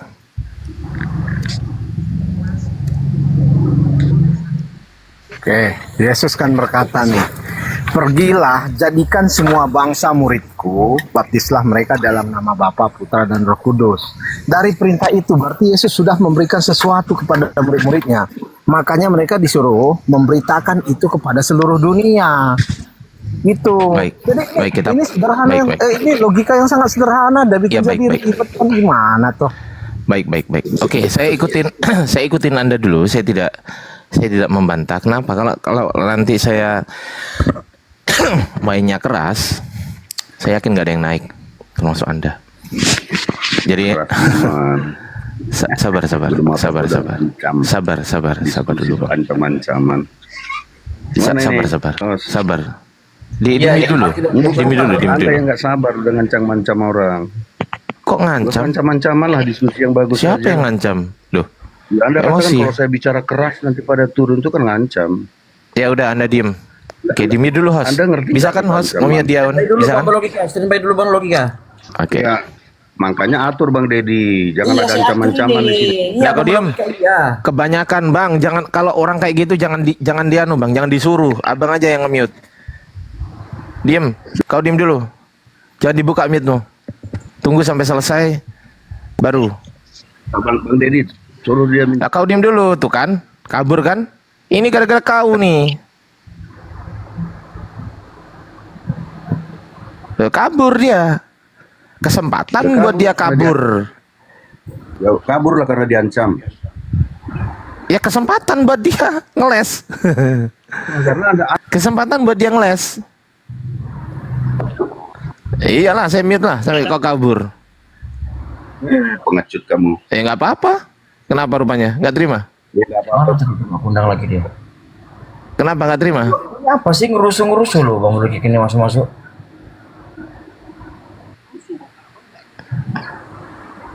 Abang nggak adil. Bisa diskusi nggak? Saya tanya. Ya bisa, tapi jangan mengancam.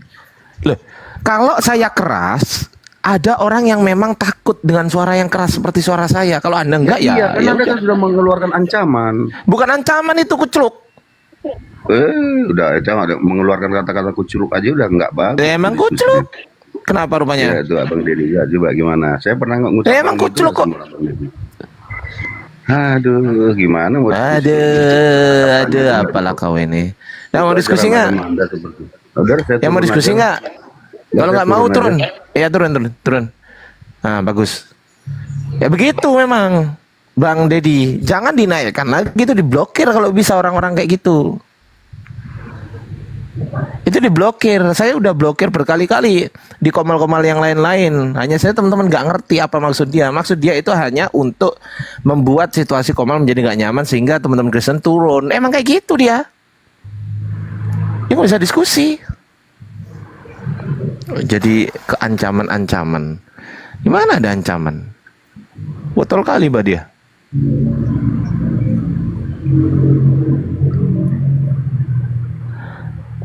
Kabur sih anu. Mas Rekalam. Jangan ngancem dong Anda. Nggak ada yang ngancem di sini. Nggak ada yang ngancem bro. Ngancem itu kan menurut Anda. Nggak ada yang ngancem di sini.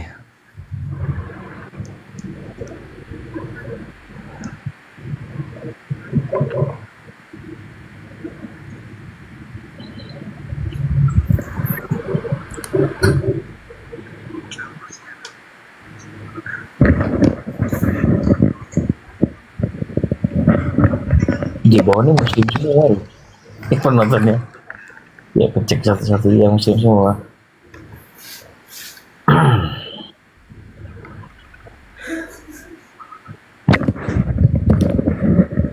Yang ada global loh, congornya bocor ini. Aduh. Maripat-maripatan dia itu. Ya, memang kalau saya bahas tema ini memang berat sekali teman-teman. Berat sekali. Tema legitimasi tentang kitab ini sangat berat kalau mau jujur. Kalau mau jujur.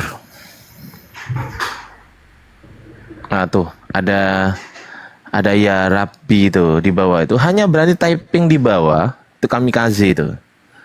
Hanya berani typing di bawah tapi nggak berani naik. Ketika naik buat rusuh pasti. Lihat aja.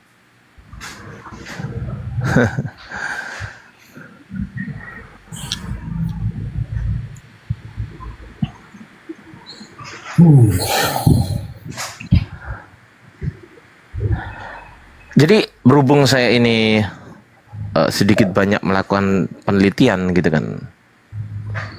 Ya memang saya sedang bertanya-tanya apakah Bible ini legal atau ilegal menurut Yesus gitu loh. Kalau Al-Quran udah pasti jelas Al-Quran itu legal menurut sang penerima firman, menurut sang pemberi firman legal. Inna nazzalna dzikra wa inna lahu lahafidun. Sesungguhnya kamilah yang menurunkan Al-Quran. Nah, legal menurut Allah. Kemudian apakah legal menurut sang penerima firman? Legal. Dari mana Ardiansa kau tahu? Ketika Rasulullah setelah menerima firman Tuhan, firman Allah Subhanahu wa taala, kemudian Nabi Muhammad memanggil para sahabatnya untuk menuliskan Al-Qur'an. Jadi ditulis tuh, ada legitimasi dari Rasulullah kepada siapa? Kepada para murid-murid kepada para sahabat Rasulullah. Jadi Al-Quran itu diterima oleh para sahabat. Diterima, bentuk firmannya itu diterima. Firman Allah itu diterima oleh para sahabat, disampaikan oleh Rasulullah. Kemudian ditulis, ada perintah legitimasi penulisan di situ. Gitu loh. Ada. Itu ada Taifeng di bawah tuh. Taifeng, ini tanggepin ini kalau berani. Kalau nggak berani typing aja di bawah sampai kiamat. Gitu kan. Saya yakin Taifeng ini juga sebenarnya nggak ada yang berani naik membahas soal ini. Saya pastikan itu, teman-teman. Saya pastikan, kecuali orang-orang botol kayak tadi tuh. Saya pastikan itu. Jadi si berlogika tadi itu kan diblokir aja kalau kapan-kapan naik host. Nggak usah diterima-terima lagi.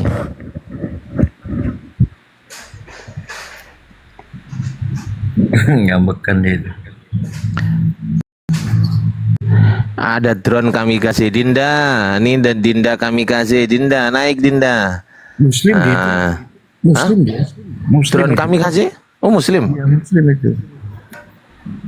Oh. Kupikir Kristen. Sorry Bang kalau Muslim, Bang. Assalamualaikum. Oh iya, Waalaikumsalam. Sorry Bang. Ya, turun di bawah aja saya Bang, mantau Bang. Ya. Sorry. Maaf ya. Bang Adi aman. Oke, siap. Aku pikir Kristen karena ada Kristen yang namanya kamikaze juga. Ada. Iya.